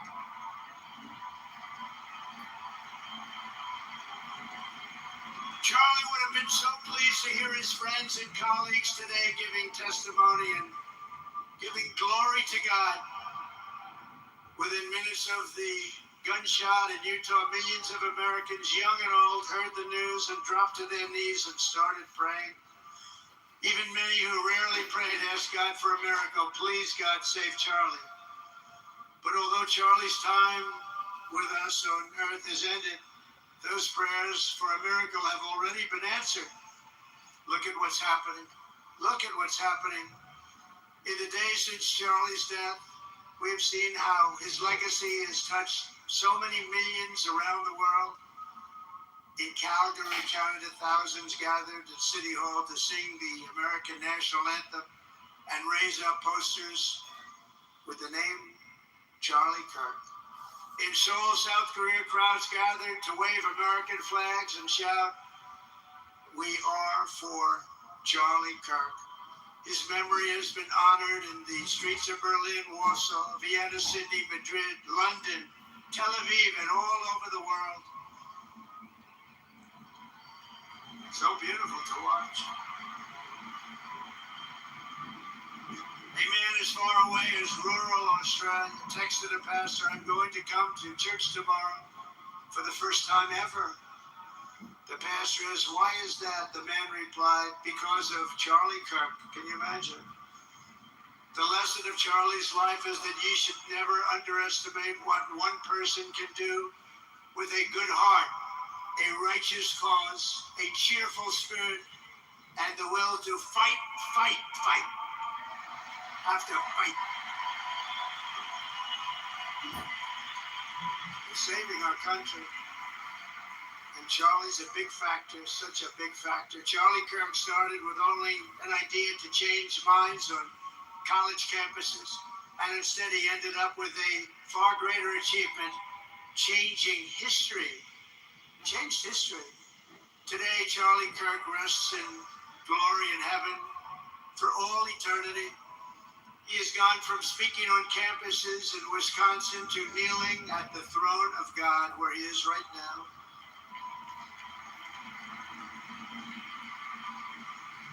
We grieve for the friend and leader that we have lost, but we go forward strengthened by his faith, bolstered by his courage, and inspired by his example to defend the country he lived for the freedoms he died for, and the values in which he so deeply believed. He believed in values that we should all believe in. Charlie created something very special. It's called Turning Point USA.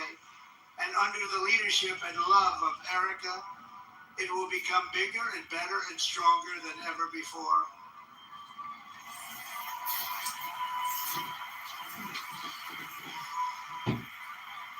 So, Charlie, we all want to thank you. We want to say a very loud God bless you, Charlie. God bless you for what you've done. It's incredible. And God bless Erica and the children. God bless the United States of America. And could I ask Erica, please come out. Erica, please come out. Thank you.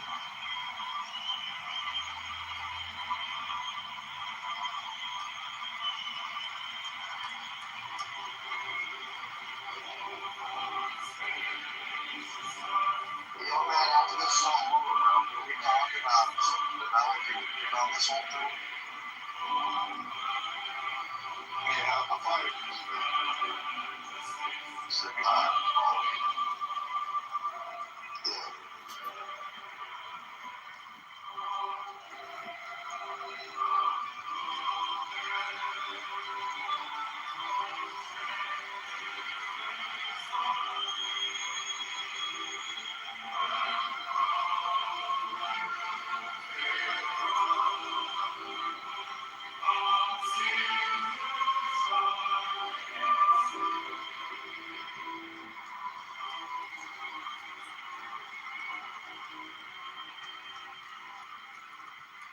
Thank you very much, everybody. Thank you very much. And good luck. God be with you. Thank you.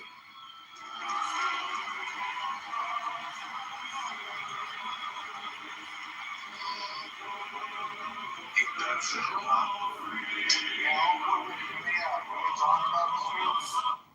Go ahead. Yeah, I'm gonna, thanks John for playing that. Appreciate it, man.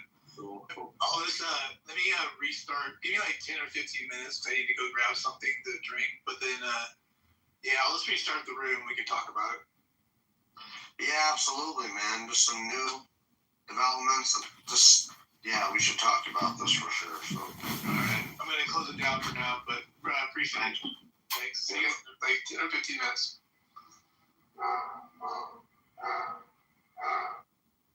That these things start to blur, so you start to kind of have like a relapse, or like there's a glitch where you kind of have a reference of your past life or something like that. Just a theory. I'm not saying it's facts. I'm just saying like something I kind of think. Well, because if you think about it, that will explain why we have those things like deja vu.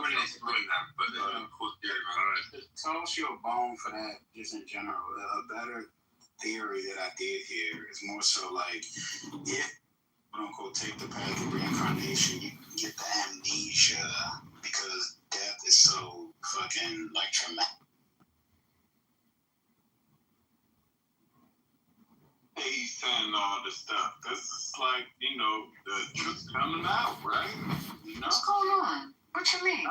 What truth? Because it's like, if we know that this country has long been on some crooked-ish, right?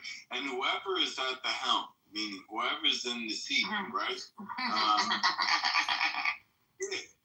If they are saying, oh, okay, now I'm in the seat, it's different. Man, come on. That's what the last 500 have said. None are any different. I mean, I don't have to. What you talking about, buddy? I'm saying whether you It's are okay. right or Don't left, worry about it. whether you are right or left, whether you are white or black, if you are playing in this political system, right, it's not meant for the, people who are oppressed. And Okay. there you go. You're right. Okay. All right. Hey, is it true that Trump gave HBCUs $500 million? When? Yes, it is true. Oh, okay. I just wanted to ask the room. I haven't heard that. We got a Trump on stage. Can we help him? Yeah, he did, but now they're saying. Wait a minute. We're not going to pivot. See, this is what y'all got to stop doing. This is what you got to stop doing. We having a conversation. We don't have to let that person steer the conversation. Okay? Let's just get back to the conversation. So we're listening to Trump. And Trump has said what he said, For whatever reason, he wants to blame it on the left. I don't get it. Like, why is that a thing? And why do we have to keep repeating the same stuff? Like, we're at a funeral right now, right? So why are we talking about if I wouldn't become president, this world? Oh, I didn't listen to the what do you say? Let me hear it. What do you say? Oh, you just got here? Yeah, we've been playing his response. We listened to the wife. He spoke. And as in the middle of speaking right now. So I didn't think he needed to hear everything to answer your question. Well, I mean, I'm gonna be honest. They're doing this kid dirty. I mean, like, they're using his passing as a way to fuel their agendas. That's what I think is going on. That's a fact. Okay. Oh yeah, going over the funeral. That's because I was about to ask for a recap. That was my whole point of coming up. Oh yeah. We was playing Trump and the wife before that. Trump is now speaking. Daddy, was there more left or were they done? There was more, but he's just talking about the same stuff. If y'all want to continue, I can play more. I don't know if I can. That's all. What was the question that you asked? I hear no one. I didn't hear nothing but We can play 5 more minutes. Let me go ahead and play it real quick. Daddy. People with the Hey, I wanted to say something real quick, though. No. Before you start. Come on, man. Hey, what, if you guys have recently... We're not a man. I'm not a man. All right, I'm sorry. I know you're not a man. If you all have heard that he had started asking questions or talking about how Israel is involved in a lot of the crooked stuff that we see going on in this country and abroad. White supremacists don't like Israel. Why is that a thing? Allow me, sir. It's funny how as soon as I say Israel, nigga come out of the woodwork to say that. I am not Anyway. One at a time. There's no need for somebody interrupting. It's okay. Stay focused. You got 5 seconds. Let's go. It's has anyone else noticed that? And I think that's something that's seriously poignant that no one wants to talk about. All right. I'm done. Yes. Thank you, babe. And there you ready? And there you go. You know what? I fucked up because it was live and I didn't. Oh, shit. It's okay. That was gone. You're gone. It's okay, Patty. Oh, beautiful. Patty, I'm trying to say my name. Coach Lee, where you at? What's going on? Dad, how you feeling? What's up? How y'all feeling? I be trying to say it. I should be saying it. Patty. Stop making them noises. Oh, Sin is in the building. Hey, Sin, where you been? You know, let me just bring it to the Hey to you too, First Lady Letitia. Hey, Brooklyn. Brooklyn. Yeah, y'all, we gotta stay on code. Y'all. Yeah. And you keep coming to class late. That's all I have to say.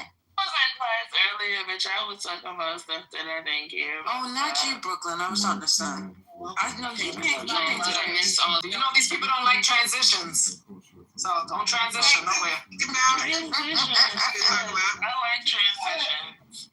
No, they don't like transitions. Robert, you're late to class too? Okay, I'm gonna put it down.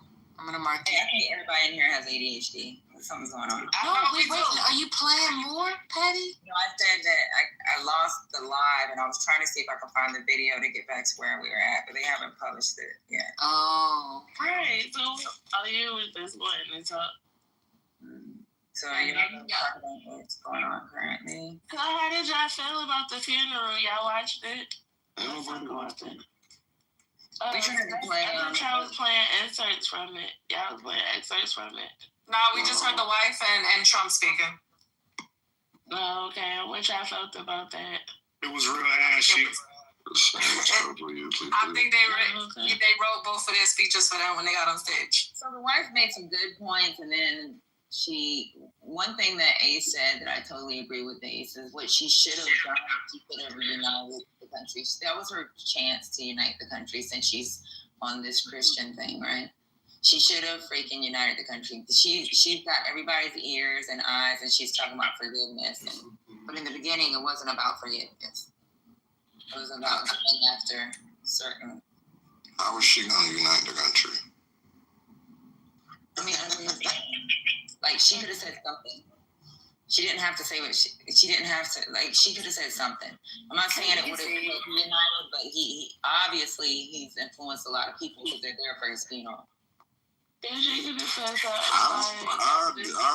this is all a big dog signal. I don't think nobody learned that much. Yeah, I get it. But that was her chance, so that just proves that she doesn't give a fuck. Well, Patty, you're right. She could have easily. All she could have said is, "I'm seeing stuff online where everyone's attacking the left and the right, where one people come together." She could have just said something like that, right? And what happens after that is what happens after that. Wait, how? But she didn't choose to. How could that guy prove that nobody really cared about him that much when his company? Nobody said that. What's going on? What the fuck? You know that he had a following. Well, I said The whole point of it is he had a following. That's what A said. That's what I said. He had a whole following. What are you talking about? Nobody. No, you know when you disagree, people take things to extreme. I said what's going on now. I don't believe he was that influential. This is being used to make a point. Let me just finish, and then maybe you'll understand. Hey, let's do this. Let's everybody just take a calm down, and so just let everybody finish what they gotta say. Okay? Because I don't want to get motherfucking interrupted all motherfucking night. So I don't think that Charlie Kirk had that much of a pull or effect on people. I think that anybody could have died on that side, and they would have blew it up to a big deal, because that falls right into their plan. And so this isn't actually perfect for them. And I think that all the racists and all the other people, they went because the funeral needs to have big numbers, because that's what they do. They tout all of that stuff. I don't think that, this is a direct reflection on his, anti-fascism and all that nonsense. The ones that maybe are not as traditional. He was really speaking. I think he was 31 years old. Him going to college campuses, he was appealing to a section of America that usually does not vote for, these ideologies of the boomers. Let's just call it that way. He really did wake people up. Yes, did the left, whatever, did the alt-right, did the Trumpers and MAGAs use this tragedy to push their rhetoric? Absolutely. But we cannot say he was a nobody. Oh, I was shocked to see how many people I knew were praising him, are still talking about him, who are crying about a man they haven't met, because they keep going back to, he's preserving our Christian values. He's preserving our whiteness. I hate to say it, but that's what it is. He did. There was a following. Did you not hear the stupidness that Trump said? People around the officials for this man. He did have a following. He did have an impact. Your point, yes, they're amplifying it. They're using this to push their bullshit. All I'm gonna say is this is my same stance on with the Trump thing. I think we give these people far too much credit. Instead of really just taking a look at what, it actually is. And I don't think that on the left, it does us any favors when we do this concede game and go, yeah, they were this. No, well, let's just look into it a little bit more. He went to campuses that he wanted to go to. It's not like they were like, yeah, Charlie Kirk, we want like that. That would be popularity. If there was an overwhelming demand for him, no, he has over 900 chapters at different campuses. He has over 3,500 chapters at between community colleges and high schools. So there's something going on with his message, whether you want to believe it or not. 900 fucking chapters, and these are. It's not about whether I want to believe it. Y'all won't. If I say something is I don't agree with something, y'all gonna say I said the whole thing. So it's not about me believing it or not. But I bet you I've watched more Charlie Kirk than anybody on this stage. I bet you. You probably have, because I don't. I'm a little bit more aware of the nuances to this. I just think that y'all see something and y'all just make this statement. That's what they want us to do. My daughter talk about his fucking chapter that he has at Penn. What are you talking about? When you was in here the other weekend. What does that convey? Fucking Dr. AG brought it up at her campus. That he was effective. He's very effective at these campuses. Okay. And he has millions of dollars behind him. Go watch the videos, and then y'all tell me that he was have their own experience. I'm talking about my daughter. I'm talking about Dr. AG. They're effective. That they knew about him. That doesn't mean was your daughter and Dr. AG followers of his? No. So how does that mean he's effective? On campus, my daughter, the school she goes to, she sees what's going on in campus. Right. There was a time when the Republicans, and don't forget about the social media following, guys. Right. And there was a time when the young Republicans on campus weren't popping. Turning Point USA really gave the young Republicans, because that's all Turning Points USA is young Republicans, right? These organizations already existed, but anybody with a camera can have reach. All I'm saying is when you look at the numbers, the young people didn't vote less than they've ever voted before. Especially given that he had millions of dollars behind him, because he didn't pop up out of nowhere. Like he was supported by the Republican establishment to do exactly what he did. He didn't just pop up out of nowhere. He's an operative. I didn't say nothing. I didn't say he popped up out of nowhere, but y'all got it. Whoever with that staticky voice, I was gonna let her finish. Everybody talks. Y'all gotta find y'all some kids to tell what to do. I'm not your kid. Yeah, my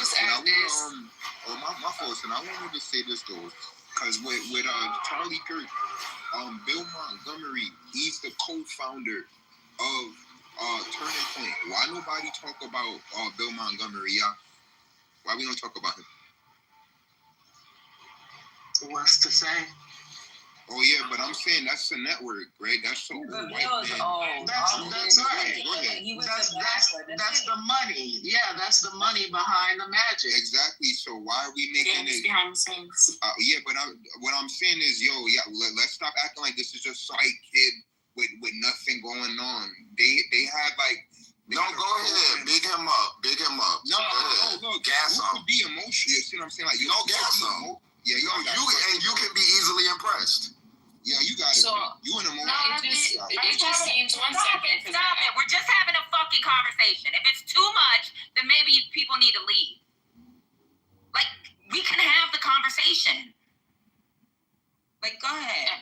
I too feel like, obviously when someone dies, it's always, the Republicans right now, they're taking advantage of the opportunity. They're making it seem like he's bigger than he was, right? If you would have told me last month that Charlie Kirk was going to die and his funeral service was going to be at a football stadium, I would have laughed in your face, right?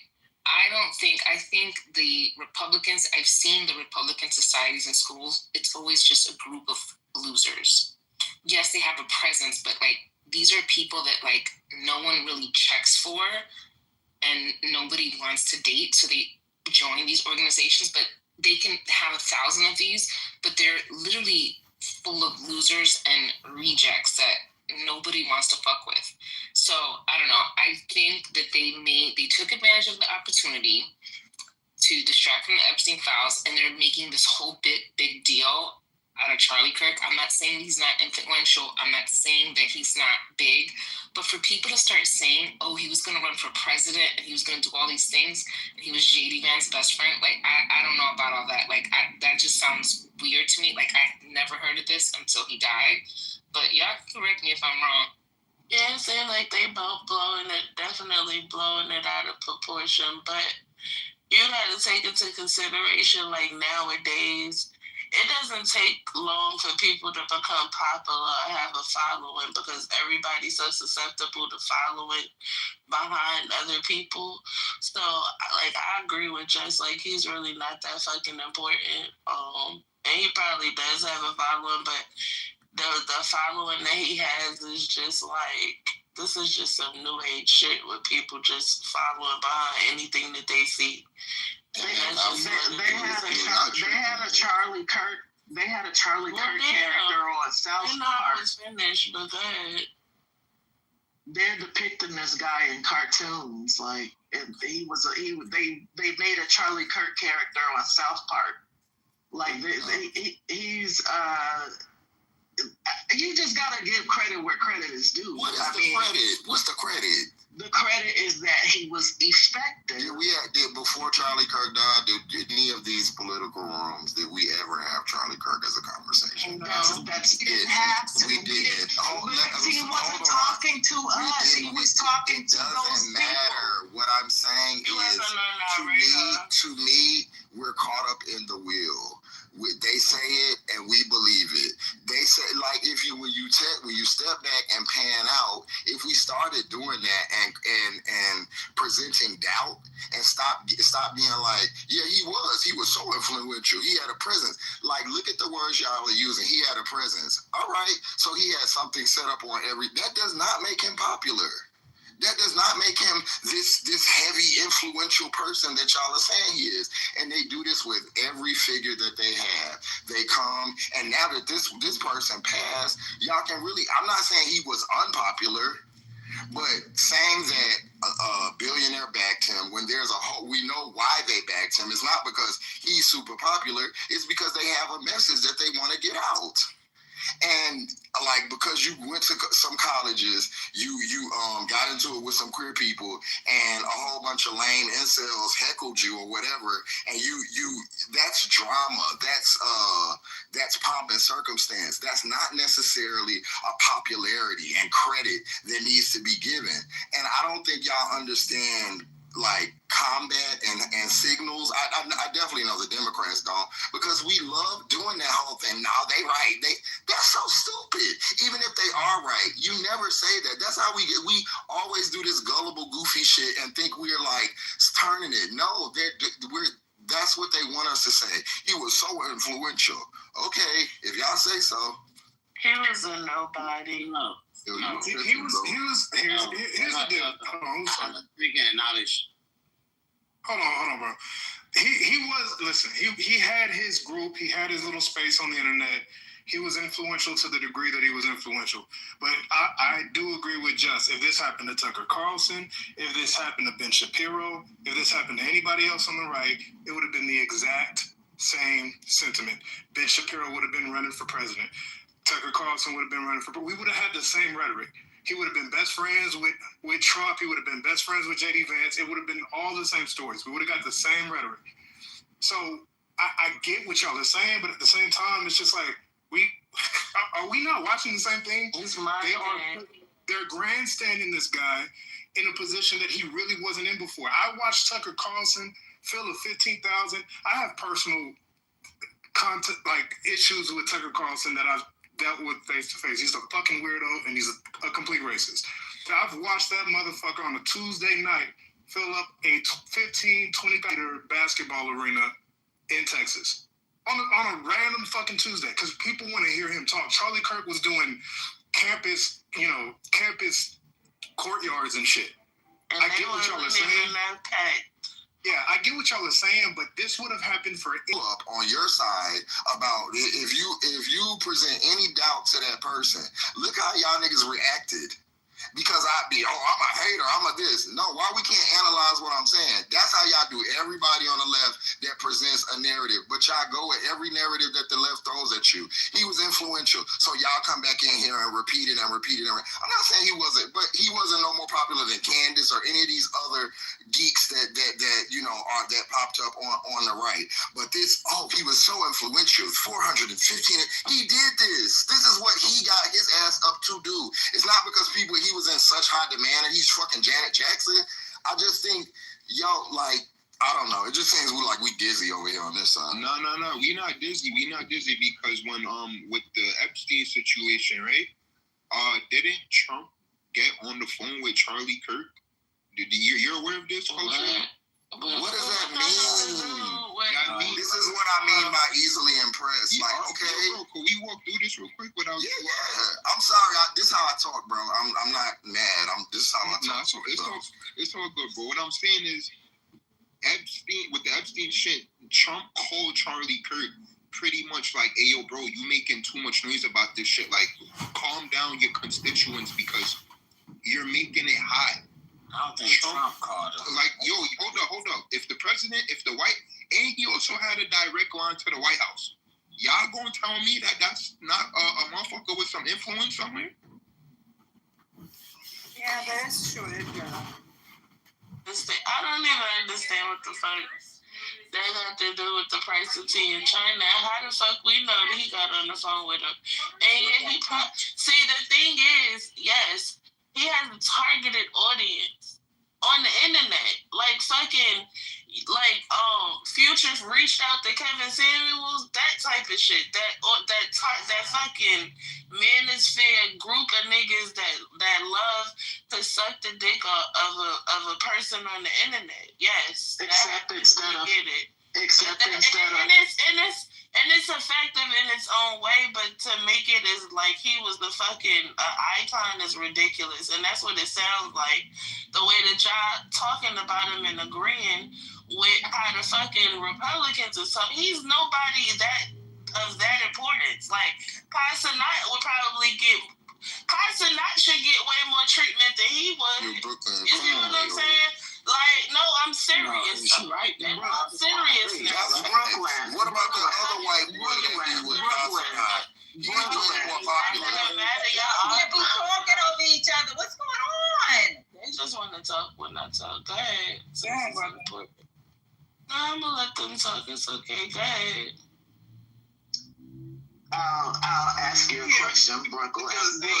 So I think your analogy is correct, right? It is like Future and Kevin Samuels, but in this case, Future is the actual president of the United States. And so he, this dude, again, is being paid. I think his salary alone was $300,000 a year. And his operating budget was millions of dollars. This is the guy that Lex brought up. He had backing. So I don't think that, someone, at one point he was a nobody, but he was turned into somebody because you can't just be a nobody and have a direct line to the president. And nobody's praising him. Like, this is not our boy. It's in the rules of war, you got to know your enemy. Like, and I'll say it like that. You have to have a clear picture of what you're up against. He had reach, and now he has even more reach because of the way he's being painted as some Christian saint to all these people who had not seen him. I've known about Charlie Kirk for years. He had a summit every year.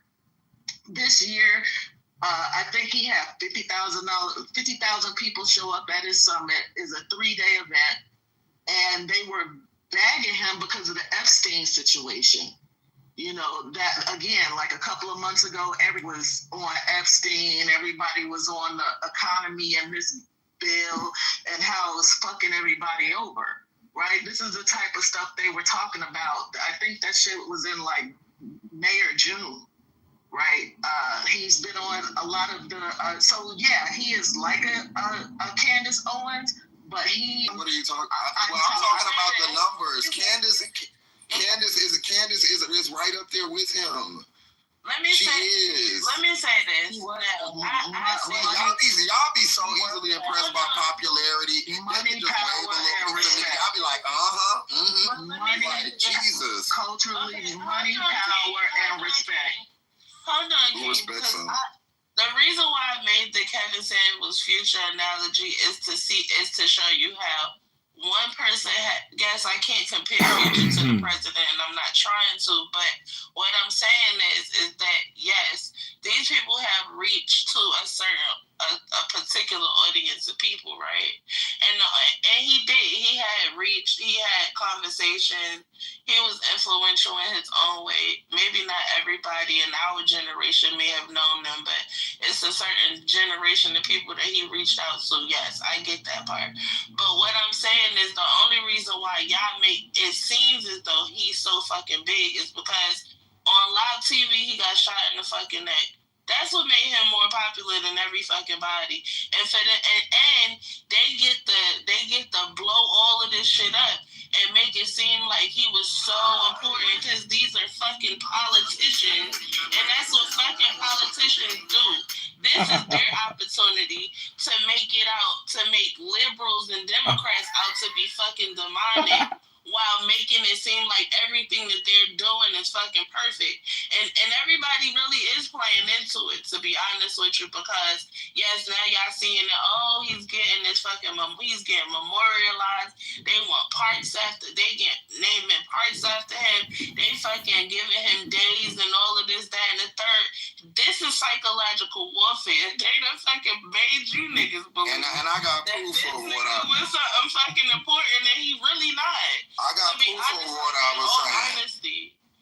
Candace Owens has 6.3 million followers. Charlie Kirk had 1.7 million. It's ballooned to 13 million after he died. What that says to me is we play into it. We played into Trump, and we're playing into this. And we think, I'm sorry, y'all could get mad at me, y'all can want to fight me, but a lot of times we think we being analysis, and we think we're giving credit where credit is due, and we're really falling into their same. We're just adding to the hoopla. We're adding to the hype. All they do is talk about numbers, and that's what we do by giving them all this credit. He had influence just like any other influencer. Actually, the black girl may have a little bit more than him, and she just can't get the same opportunities. But she's had consistently more followers than him for a long time, and she probably pulls in as much money. That's why she had to part with them other people. But I just think it's silly, and nobody else does. You just said the art of war. Nobody else does this in war. Is sit on the other side and clap for your opponents every time they do something and try to be overly cordial and nice to them. That is what we're losing, and we're gonna keep losing because we always want to give credit and be the good Samaritans. That shit is stupid to me. I also want to touch on stating a fact is not liking. It's your fact. On his main medium where he garners attention from, which is YouTube. Charlie Kirk's following on YouTube is 5.36 million. Ben Shapiro is sitting at 7 million plus. Ben Shapiro is he has 3 billion more views on his videos than Charlie Kirk does. And now to Daily Wire, as far as if we're talking about money and funds coming in, because I think that's what King was talking about, Charlie Kirk was doing about 80 million a year. Ben Shapiro is doing 150 million plus recorded. If Ben Shapiro got shot in the neck on fucking TV, we'd be saying the same shit. Exactly. So I hear what y'all are saying, but we are doing this game of their game is working of elevating an individual who really did not garner as much attention as they are saying that he got. He got a lot of attention. Nobody's debating that, but he wasn't the primary figure for the right. He just wasn't. His popularity has grown. Who is? He's way more It's popular a as the unit. best than he ever was in life. The primary figure is Trump. The numbers say the primary figure for the right is Ben Shapiro. Out of all of them, he just So the only thing that we were trying to say at the time is how he has garnered young. Look at the numbers, and I just looked it up on CNN. I looked up on NBC because they actually have. So when it comes to young people, he has changed the mindset of young people. These kids go to school wanting to save the world. They don't pay bills, right? They go to school to try to save the world. They have all these fucking. What happened? She fell out. She's not here. You know what happened? Battery dead. I'm sure her battery died. Let me say something real fast before she comes back. MAGA has changed the mind of young people. It ain't just one person. That's the thing. And he's also changed Democrat minds. Honestly. It's the whole. That's the shit that changed the mind of the people. It's not this one ass person. So Charlie Kirk. Y'all doing just Charlie Kirk. We would have had a conversation about Charlie Kirk before this. Right, we have never in the history of this room had any. We've had Charlie conversations. We never even talked about Ben Shapiro, but we talked about Candace Owens. Right. Because I would consider Candace Owens much more influential, just because she's a black woman doing something that other black women don't really do. But this, y'all, I don't know if y'all get into it with people or not, but this is how they do. He's gone, so now we can gas it like he was something totally else. And they'll say, because Tim Walz showed us that if you get up and agree and concede and say, yeah, you kind of right, I kind of do agree, that help us. But continue, and then y'all be saying, oh, that we're giving credit is due. What's the fucking credit? Because ain't nobody saying that. Ain't nobody saying this man's big, yo. Let me say something because I cut off. First of all, when we were talking about it, nobody was saying give credit where credit's due.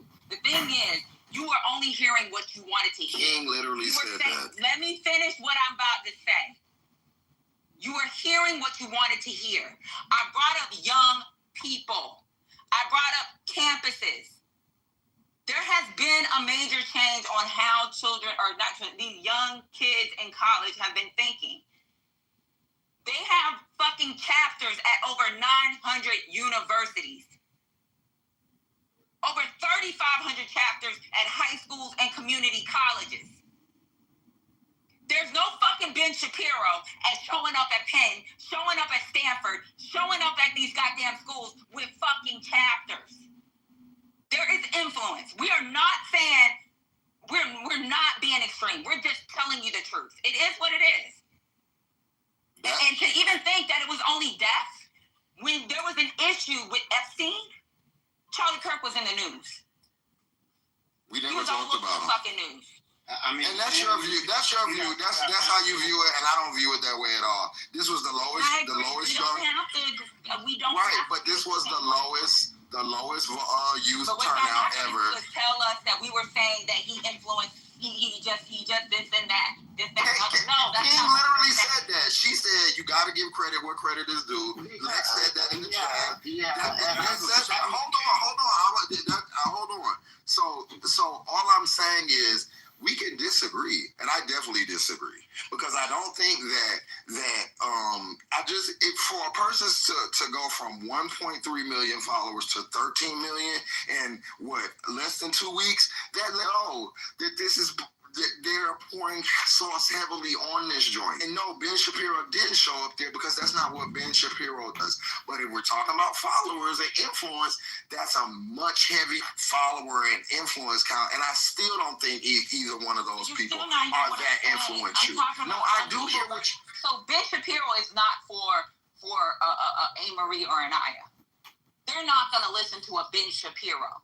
That's correct. A-Marie or an Aya is gonna, if they were to actually go into a school, because even at the school that Mel's daughter goes to, there's a chapter. So I can tell. Because they set it up. They didn't request it. They set it up there. I got it. Obviously, they set it up and the school approved it. You can't just set up a chapter. Even with AKA, they're trying. There's one of my daughter's friends in fucking New York right now is trying to get an AKA chapter. But you can't mistake a push for a pull. A chapter doesn't just pop up at a school because it's cheap. If you push it, no, it doesn't just show. It doesn't show up like that. So you kids requested it? You can't just have a chapter at a school. Right. Are you saying the kids requested it? You exactly. No, you can't. It's not just a request. I know that you can't just pop. All I'm saying, that's regardless. I'm not talking about the technicalities. I'm talking about if he's funded by billionaires who want to push an agenda. He has it's like if I wanted to go and push the black and somebody gave me a piggy bank that had unlimited. Yes, I can set up a campus and everything. I have backers that have billions of dollars that want to put something across. And so this is exactly what they wanted to. They wanted to try to be so impressive, or I'm sorry, I'm gonna just have to keep. We are too far gone. We are way too easily impressed by stupid. Even the smart people on this side. King absolutely came out of her faces. We have to give credit where credit is due. Lex said, knowing your opponent, these things, that does not look good. We talk about. I'm gonna finish, and then anybody can finish or talk. We talk about messaging. We talk about how we appear. This is how we appear. Dizzy. Because we always looking up saying, that was good. That was good. Instead of us coming up with a fucking person. But we always want to give these, even when presented with the facts, we will fight each other rather than work together to discredit them. And that's why we lose. That's it. Oh, shit. I mean, look, he was. Can I respond real quick? I think what people are Can I respond real quick, Amhotep, because I ain't had to say give me 1 second. Just don't start bothering me now. I'm trying to have a nice conversation, but don't start picking. So I wish somebody would have told Gavin Newsom that Charlie Kirk was shit to be, he was just another, person that wasn't relevant. Because as soon as Trump won the election and Democrats were running around, in a daze and in shock, Gavin Newsom went on Charlie Kirk's podcast to talk to him. Why him? Why not any of the other people in the pipeline? And why? It's crazy. It's what I'm saying is right? You said why not? So why? That's why. Listen. The Democratic Party, even before the end of the even before November 4th, they were talking about they need an influencer on the scale of like a Joe Rogan or a Charlie Kirk. There is nobody on earth with his level of influence, not with money backing. We know now it's like people are tricking on these influencers and they're leaking. This person is getting money from the Democratic Party. These people are getting money from the Russians. Because Tim Pool and some other, Tim Pool, David Rubin, and some of the other alt-right pop-line figures, they were exposed for taking money from Russians. You can Google that. But Charlie Kirk had money from the Republican apparatus, from the Trump, like all of these people. He was just not... And it's a reason why Gavin Newsom would go on his program in particular and not Ben Shapiro. No, because he was seen as the less as a kind of the less radical. That's not why he went on. That's not why that is why he went on there. He was seen as the less radical of all of them. And if you know Gavin Newsom goes on. People he loves to debate these right wingers because he can watch them. What Charlie Kirk, when he first started out, what Charlie Kirk did, Charlie Kirk was getting no traction. He started getting traction when he got a little money. They told him, "Hey, you need to start being really controversial. What you talk about?" He was doing the change your mind thing, and it really wasn't catching. So the guy behind him, that guy they talking about, gave him a little money. Put it back in behind kind of his turning point, and you notice he became more controversial. Talking about black folk, talking about BLM, talking about all this stuff. That's how he came up. You know what I'm saying? He was influential debating college kids who didn't know nothing, who was ill prepared to debate anybody. That's why he wouldn't debate Dean Withers. That's why he wouldn't debate a lot of those young kids who really knew their stuff. He wouldn't debate Destiny, all them kind of people, right? So, I mean, it's like he had influence, but he was lampooned on South Park. So he had influence to a certain extent, but not to this martyr Jesus-like thing they trying to raise him up to be. You know what I'm saying? He ain't none of that. That's not the point people are trying to make. Describe him as a popular influencer. All of this, he pulled and he had 250 campuses and all. And that's what I said. My son. And that's exactly what I said. And it meant nothing. It meant nothing. That's what I said. And it meant nothing. It meant nothing. I heard you when you said it. It didn't mean anything. All you seem is that you're mad impressed. First of all, that's what I said. I said he was a popular influencer. I said, how can he not be popular when he has X amount of fucking chapters? All that extra shit about being impressed, nobody said that. I never said that to you. The thing, y'all be jumping in front of the bullets. I literally said that to King. He did his job. Because that's what he said. I didn't know his message. He ain't got to be on my team. Like you ain't never acknowledged the player on the other team. Yes, when they were good. Yes, I did. But what I'm saying is, Gavin Newsom said that his son. I don't give a fuck. Nothing matters. My own opinion. He runs the biggest state in the United States. Y'all say everything you've been saying has been. This person, that. What I'm saying is, as Democrats, as the smart part, we need to start forming our own opinions. We need to learn the ability to discredit things, and doing what you're doing, King, makes us look, to me, goofy. And every time you explain something, you say, but Gavin Newsom, but this person, but that person, that doesn't impress me. What I'm saying is what you can do, your intelligence, your ability. And when I break down Charlie Kirk's ability line by line, it's not giving what they said it was supposed to have gave. So what I would describe him as is a right-wing influencer who had popularity. There were some that were way more popular than him. I will not gas him up. I will not do that because I know that does nothing for my side but make me look silly. And that's how I feel. You always do this, King. You always say, oh, you got to give this. I ain't got to do shit. And I won't do shit. And I just don't understand how we can be getting beat so bad. That's not how politics works. You still wanna like say, no, they good. He wasn't even good. He had backing. He made some traction. That's it, bro. That's it.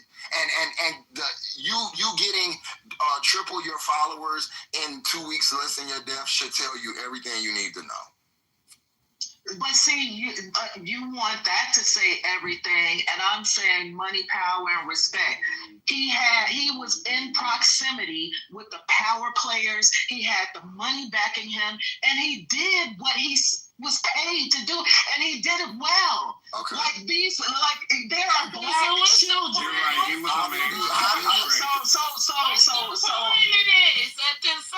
many people got to talk over each other? Y'all are missing the point. I'm asking you what the point is. I'm just saying, doing it well. The right would barely. I wonder who on the left would you see black children talking about, I am Charlie? Like, people are black children. These black children on the right. They're shoving him down everyone's throat. Like, are you not seeing this? They're now because it didn't just start. It didn't just start. You think that I am Charlie is an organic movement? It's not. Yeah, that's a PR campaign. It's not. And then we were just talking about him last night. What's going on? No, I Am Charlie just started. I Am Charlie. We were. Maybe you weren't here, but we were. We were talking about Epstein. No, that's we were talking about I'm Charlie, not that. We're talking about the things that they're wearing that says "I'm Charlie" that just started. The martyrdom. Obviously, because he died. But that's what we talking about. We're not talking about him. We just talking about. That's what she said. She said little black people are talking about "I am Charlie." So she's talking about the movement and that did just start. But do y'all realize that the right barely Kamala is qualified, barely acknowledged her influence, barely, and here we are bigging up an influencer. We are fucked up, yo. We are really, really fucked up. The biggest people, the biggest and the brightest on our side, they will discredit the fuck out of them. And we're still over here like, nah, but we still gotta be fair. Because that's what we do, we being fair. Ooh, I don't get it, but y'all go ahead. Y'all see how well this works out for y'all. Yeah, y'all are missing the point, but don't worry about Charlie. Worry about the Christians that are behind them, guys. Don't worry about Charlie. If y'all worried about Charlie, y'all got a problem. Don't worry about Charlie. Worry about the Christians behind them. Those are the votes. Those are the numbers. Agreed. Those are the kids and the grandkids that's going to be voting. So that's what I guess you guys don't want to talk about that. He have the Christians behind him. So let's do some numbers. How many Christians are in the United States? Y'all want to speak about that? What's the numbers on that? It's supposed to be just as many people reminding everybody of his fucking failures, of how fucking fucked up of a person he is. Why would I preach to the choir? Why would I preach to the choir? Why are you want to preach to the choir? That's my point. You're trying to sell some shit to people who was already buying your message. Hey, check this out. Only one person's going to talk at a time. Let Brooklyn finish and then go ahead and answer her. I was thinking about the Christians, but I guess they wanted to go right over that. Interesting. What the fuck of all? I can say what the fuck I want to say, King. It ain't. You don't need to fucking jump off the mic. When I'm talking with that loud, talk. No, bitch, I'm gonna talk when I feel like it. I just wanted to let you know that. No, this is Sunday. Niggas got work to do. I don't give a fuck. I know you don't. Talk. Come on, y'all. You saying you got something to say? Talk, nigga. Are you upset because the boy died or something? Are you having a bad day because the boy died? Brooklyn, you're a fool. I'm gonna make fun of him. You're a fucking fool. You're a fucking fool. If that's what y'all got out of this, so I'm trying to figure out what the problem is. Girl, you're a dick rider. But you want to jump off the mic every time. He was so great. That's not what the fuck I said. You did say get credit. That's what you always do. That's not That's what you always do. Anytime something happens, you're right around the corner Y'all young, and you don't know what the fuck I'm talking about. Y'all don't know what the fuck y'all talking about. Okay, so you got your opinion, we heard it. So whatever, I'm saying, we heard you. What the fuck? Like, you want to keep talking? I'm just saying, I'm a fighter. I'm not, like, when I'm in a battle, I'm not going to be sitting around saying, oh, they did good. They so effective. Nigga, I'm going to be trying. Everybody's independent. Yeah, and that's all we're willing to do is say we don't have a Charlie Kirk. We're not willing to get one. No, we're not willing to. One thing is y'all won't motherfucking listen.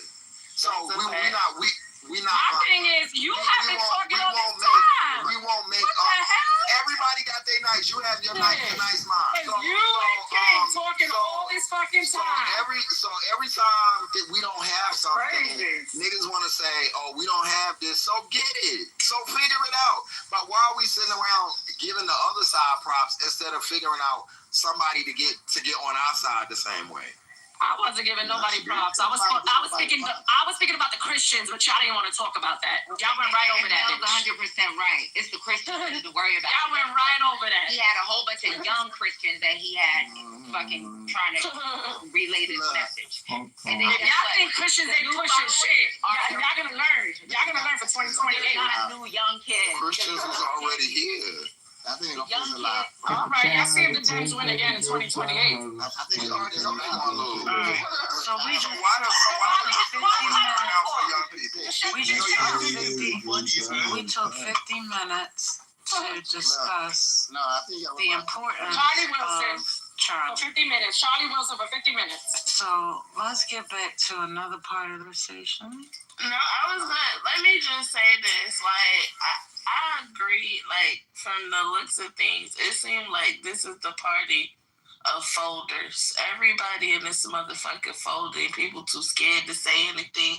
We ain't fighting against the machine. Oh, I'm agreeing because that bitch was gangster and she didn't give a fuck about how nobody felt about the things that she said. But I don't know too many black people that would be folded like they are right now. And that's the part that's sad to me. I wouldn't give a fuck about a Charlie Kirk ever in life. I would always remind the people, and yes, preach to the fucking choir, because the other choir is being preached to right the fuck now, so I'm gonna preach to them too and tell them that that cracker that they was fucking with wasn't shit, and his mama and his daddy wasn't shit neither, and his kids probably ain't gonna be shit neither. And I'm gonna keep saying it, and that's what the fuck you need to keep saying instead of he was influential. Fuck that influence. We're gonna combat the influence with better influence, and that's what I'm saying. So there's that. Thank you. Well, I do think I do think you need to know your enemy and know when there's a lot going on, because when we plan, we have to know our enemy, because that's what's going to shape the growth of our fucking plan, right? You have to know who he was targeting, because that awareness is going to prevent what surprise is going to come about. I'm very aware that he was on these campuses. There's never going to be a Ben Shapiro on those campuses. There's not going to be a Tucker Carlson on those campuses. Not in the capacity that he was doing. He started at 18 years old. And he's been doing this shit up to age of 32. So that's the thing. Maybe, I don't know, I can't speak for Queen. Maybe that's what she was trying to get at. That you got to recognize that there is something that was going on with that little movement. Whether you want to think it's this, that, and other, it was a movement. Even with Payday or these young Democrats, the fucking turning point is not the young Republican parties that they had on these campuses. Those are now rhinos. Those kids don't really exist. This MAGA thing is about white males. It's about them being left out. It's a whole fucking different type of movement. And they're on campuses. That's all we were saying. Or at least I was saying, and I think Queen may have been saying the same thing too. I don't give a fuck if 3 million new followers followed him. I can tell you, when you got young kids following him at these college campuses, that's a problem. Because they've never been like this. Kids always want to save the world. Yeah, this is the lowest young college voter turnout ever. Yeah, I mean, it was very down. So I was saying, I just don't. I can guarantee probably at the end of the 4 years, I'm gonna be the enemy. Because this shit seems soft to me. I'm sorry. I just, we've assessed the enemy. We've seen who it is. We got it. But to keep saying, going back and saying, oh, so fuck what? They went on the college campus and harassed unprepared teens. Let's be real about what the fuck happened. And even if we gotta lie about it. They do. They discredit people 5, 6, 7 degrees. But we, Charlie Kirk, a 9-degree dropout, we gotta, act like he had some profound thing, man. Fuck that. Fuck that. Fuck all that. I ain't with none of that shit, man. Charlie Kirk was Charlie Kirk. He passed. Let's move the fuck on. Let's wrap this up by 6. I'm not on that side. When I'm done. And so I feel like, I don't know, we're literally a year in and we still doing this, they're not playing fair. I just want everybody to understand that. So trying to play fair or trying to play fair with a person who's going to knock the fucking chessboard over in the middle of the game is very futile. But I think that's why I like what that's why I like what Gavin Newsom is doing. I think a lot of people miss what he's doing. talking like Trump. He's coming at him. He's getting him where it hurts, right? And he's getting up on his skin. And he's been a fighter. And I think that's why a lot of people are kind of turning toward him now, because he's actually the one fighting and talking shit. A lot of them in Congress do what they do. They capitulate. They vote for these resolutions. Say no, we're against this. This is what he's doing. But they're not even playing fair. So Gavin Newsom is actually out there fighting, talking shit, and doing things that say, "Hey, I'm gonna push back against this administration. I'm not gonna just sit here and capitulate to these authoritarian moves." But hold up. They're not even playing fair with him, though, because he said something the other day, and they tried to call the Secret Service on him, talking about he was making a threat. That's what they do. Right, of course, though. They're not even playing fair, but we see it's like... No, exactly. That's what I'm saying. But we see it's like Jess said, it's like y'all trying to be angels and you playing against fucking demons. You gotta get dirty. It's no way around it. This nice tiptoeing around. But did you see what he did? Motherfuckers is not going to be the answer. You gotta get dirty. But did you see what he did? He turned it around and at the Secret Service on what Trump said in 220 about Bernie. So I mean, like I said, he's fighting fire with fire, which is what we need to be. Hey, I agree. He's doing the work. But it's you gotta throw a flamethrower at that bitch. I don't know when the Dems are gonna wake up and see that this is not your regular rodeo. We are in hell, and you need to suit up, because this is not regular politics and shit. And any narrative that we help back is gonna slap us in the face. We've seen it happen before. I don't know why we doing it again, but y'all can call me whatever, but I guarantee you, y'all will be agreeing with me later. And not even that too. You know what? I was thinking about the fucking Democrats. Y'all really do. Y'all gonna have to do something. But we got a little handful, a little sprinkle of Democrats that's still about that life. Like I said, Gavin, AOC. It's a lot of people that don't give a fuck, and they just gonna say or feel about how Charlie Kirk is, how they feel. And that's what they need to focus on. And y'all need to do what the fuck in real life, like the Democrats with some money, they need to do like the Republicans do and pick one of them Charlie Kirk motherfuckers off the internet and push their ass like the Republicans did Charlie Kirk, since he was so influential. They could do the same fucking thing, because there's a gang of people on the internet right now that could be that. He has been putting money behind people. So yeah, they're going to have to. They're going to have to get a Charlie Kirk on this side. There's a difference in politics when you're talking about Charlie Kirk versus these influencers, because there are influencers on our side, right? And they're very active. The problem is how they influence. They're not going to be a Charlie Kirk, because there's certain things Charlie Kirk says that you would never hear, that would come out. But that's the thing. I've listened to some, right? Because I'm on them internet streets, and it's a lot of influencers that they're not putting no money behind. They probably not even paying attention to. They're not putting money behind none of them. That they need to, because Dean Withers is one of the top. He young. Listen, you got Sophia, that one girl, Sophia. They put money behind her. No, not like what they did Charlie Kirk. On the internet, Dean's getting fucked up by the left. They're not fucking with Dean. There's some other people that's on the internet that don't nobody know about that. Really say something about them grandfather money. But you know why they fucking with Dean, right? Because he was crying over Charlie. No, even before that, they were fucking with him before that, because he taught he's nothing like Harry Sisson or the Sophia chick. He's more of a confrontational type person. I think there's a woman on here trying to speak. Yeah, Charlie Kirk. He's the one that won debate. All right, I'm Hope Topper. Somebody, there's a lady's voice that keeps trying to get in there. It's me. I don't know who me is. No, the trigger. You better jump in before that double Dutch rope hits you right in your face. Right. I know, I'm trying. I'm trying. But no, everybody really has some good points. I just kind of, can y'all hear me okay? Yeah. Before I go into, okay.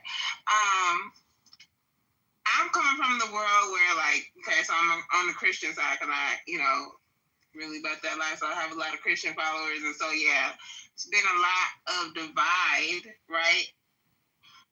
But this guy, and I mean, some people have already said that Charlie Kirk, he was doing this from a long time, since he was 18. He has built support off of these hot takes that nobody would say, right? Nobody else would say these things, like black people were better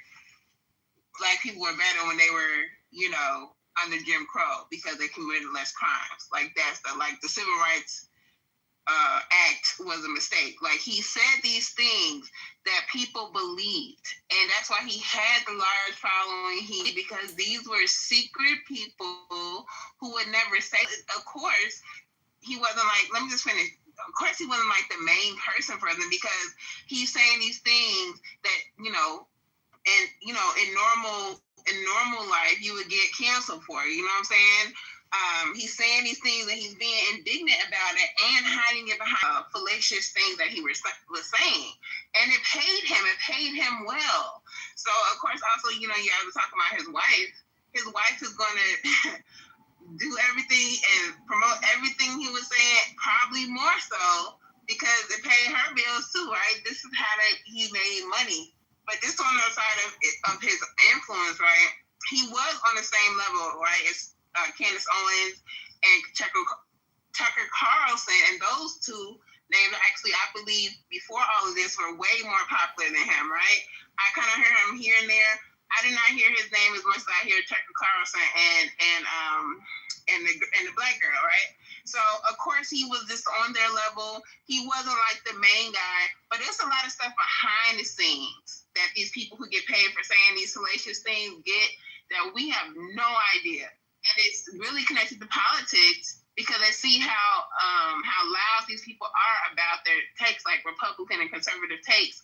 They see how much, they can get from their social media side, so they make these secret ties. But like Candace Owens has been talking about how Israel offered him $150 million and he turned it down to promote them even heavier because he wasn't about that. So it's a lot of stuff that we have no idea about that was going on behind the scenes. And so it's really deeper than anybody could ever even think of. But he was popular, but he was not like, I agree 100% with people that said that he wasn't that big a deal. In retrospect, he was not as big as they're bigging him up right now. But he had a large following who believed a lot of the things. When you said that he would talk about black people and say that black people were use the little talking points about black people or whatever. They committed less crime. He would say that black people were the more religious people. I just want okay, thank you. So I just want to just point out something because he definitely ain't come up with that, and that ain't even no talking point that they thought was comfortable to say, even though they believed that shit was true. The reason why, and this is, I hate these niggas so much. The reason why all of these things is happening is because of the manosphere. It is. Because when you said that shit that you just said about black people, I'm thinking about sitting on Clubhouse for the past 5 years and just listening to the talking points of a certain group of people and the things that they said about women, the things that they said about black people being better during Jim Crow and all of these things, right? And really, like, they say that white people, we are the blueprint, and they be getting shit from us all the time. They copy us, and this is the hole that a lot of niggas done dug for themselves. This is why we got to be careful about who we have listening in on these conversations and the things that you say publicly about your own people, because it comes to bite you in the ass, because literally he was using talking points that I heard on YouTube, Clubhouse, fucking Instagram, TikTok, and all of the other things, all of the other social media platforms in the last 5 years. And this is I don't know how long he been around. I ain't really hearing him until before this, past election season. But it's indicative of the things that he said was very much so the things that niggas said about their own women, their children, and their own community. Yeah, we gotta move the mic around because there's other people that want to say something. I'm not gonna say anything else. No, you can say more, babe, but like Mari's up here, Alpha's up here.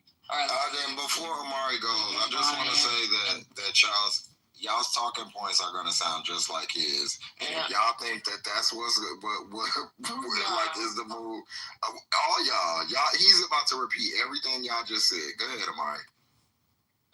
Man, I'm about to repeat everything. I just got in here, so I don't even know what doesn't matter. How do you feel about Charlie Kirk? Man, rest in peace. I mean, that's what else can you say? What is there to say? Another one bites the dust.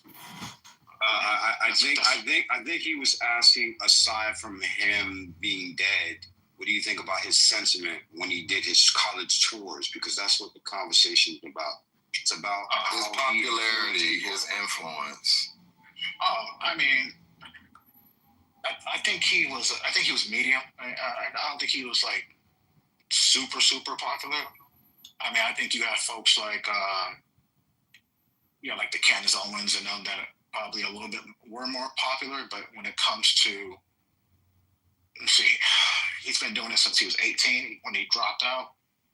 So I mean, he definitely, I don't know. I think he red pilled more young people, I would say, but not that many people really liked him. I don't know. A lot of Republicans didn't like him. I think until he actually passed away, and then I think that's when a lot of people jumped on the bandwagon. Interesting. We agree. Well, there you have it. Someone live from the right side said he wasn't all of that. He's right. He wasn't popular. He's saying that because he forgot that Cox stole the IRS.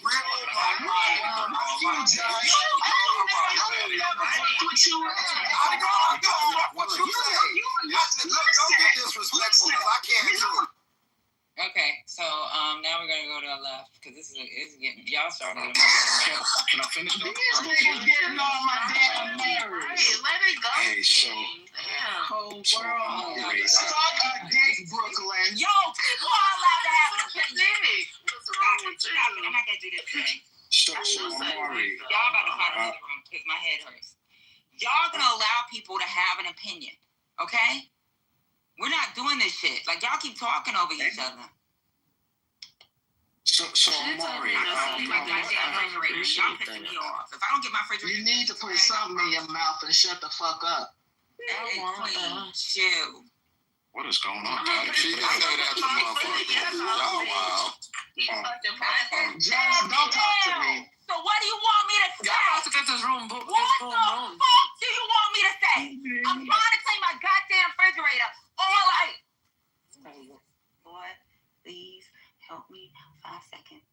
Yo, this is hilarious. Just check this out. Let me tell you something. We're just trying to have a conversation, okay? Now, if y'all want to keep fucking cursing at each other or whatever, go fucking make a room and do that, and y'all can go fight. Right now, like, y'all all have conversations together. And now y'all want to call another person stupid. This person ain't, y'all always do this shit, bitch. Or this person calls the other person. What did you just say, Queen, that I'm not dealing with today? She told me to put a dick in my mouth, Patty. That was you're not talking about putting nobody's dick in nobody's mouth. You don't have a dick, Queen. She needs to put something in there.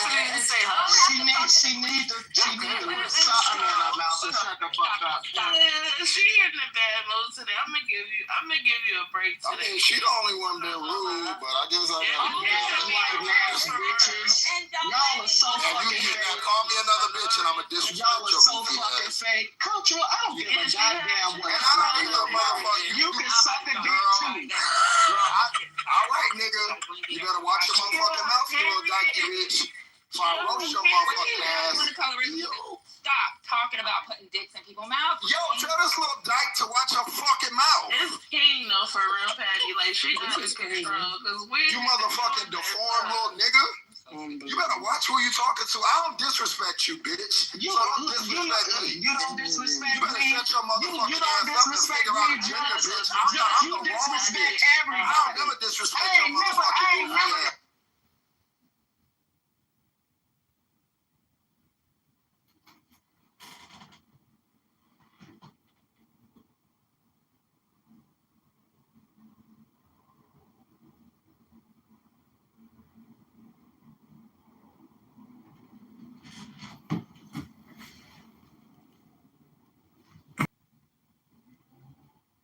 Anything? Actually think the somewhat the HB1 visa deal is good for some. I've got some friends that have paid off for. So now you're liking the Trump ideas, huh? Now you're liking this shit, huh? No, listen. So you can like ideas, Mountain, but not like the leader. Right? I can like what the What were person. you expecting from? Oh my God, we're not doing this. Like we don't Shut care. the fuck up, Pepe. I'm talking to him. No, but you're like derailing. No, dude, shut the fuck up. You're so gay. Let us talk. No, shut up, you fucking mountain Billy Goat fucking God hick, damn you it, bro. stupid You're so fuck. fucking selfish. Earlier you were saying you didn't like Nick Can we Fuentes. move Mountain and Shirt both down? Nick, I think you're trying to get in there. I'm not the one who moved him, by the way. For the sake of Trent, you work in automotive too, just like I do. We're getting crushed by these tariffs. I mean, dude, like it is really hurting our bottom line. But now we're trying to go to the OEMs. We're trying to go to Ford, GM, Stellantis, Mercedes, BMW, and tell them like,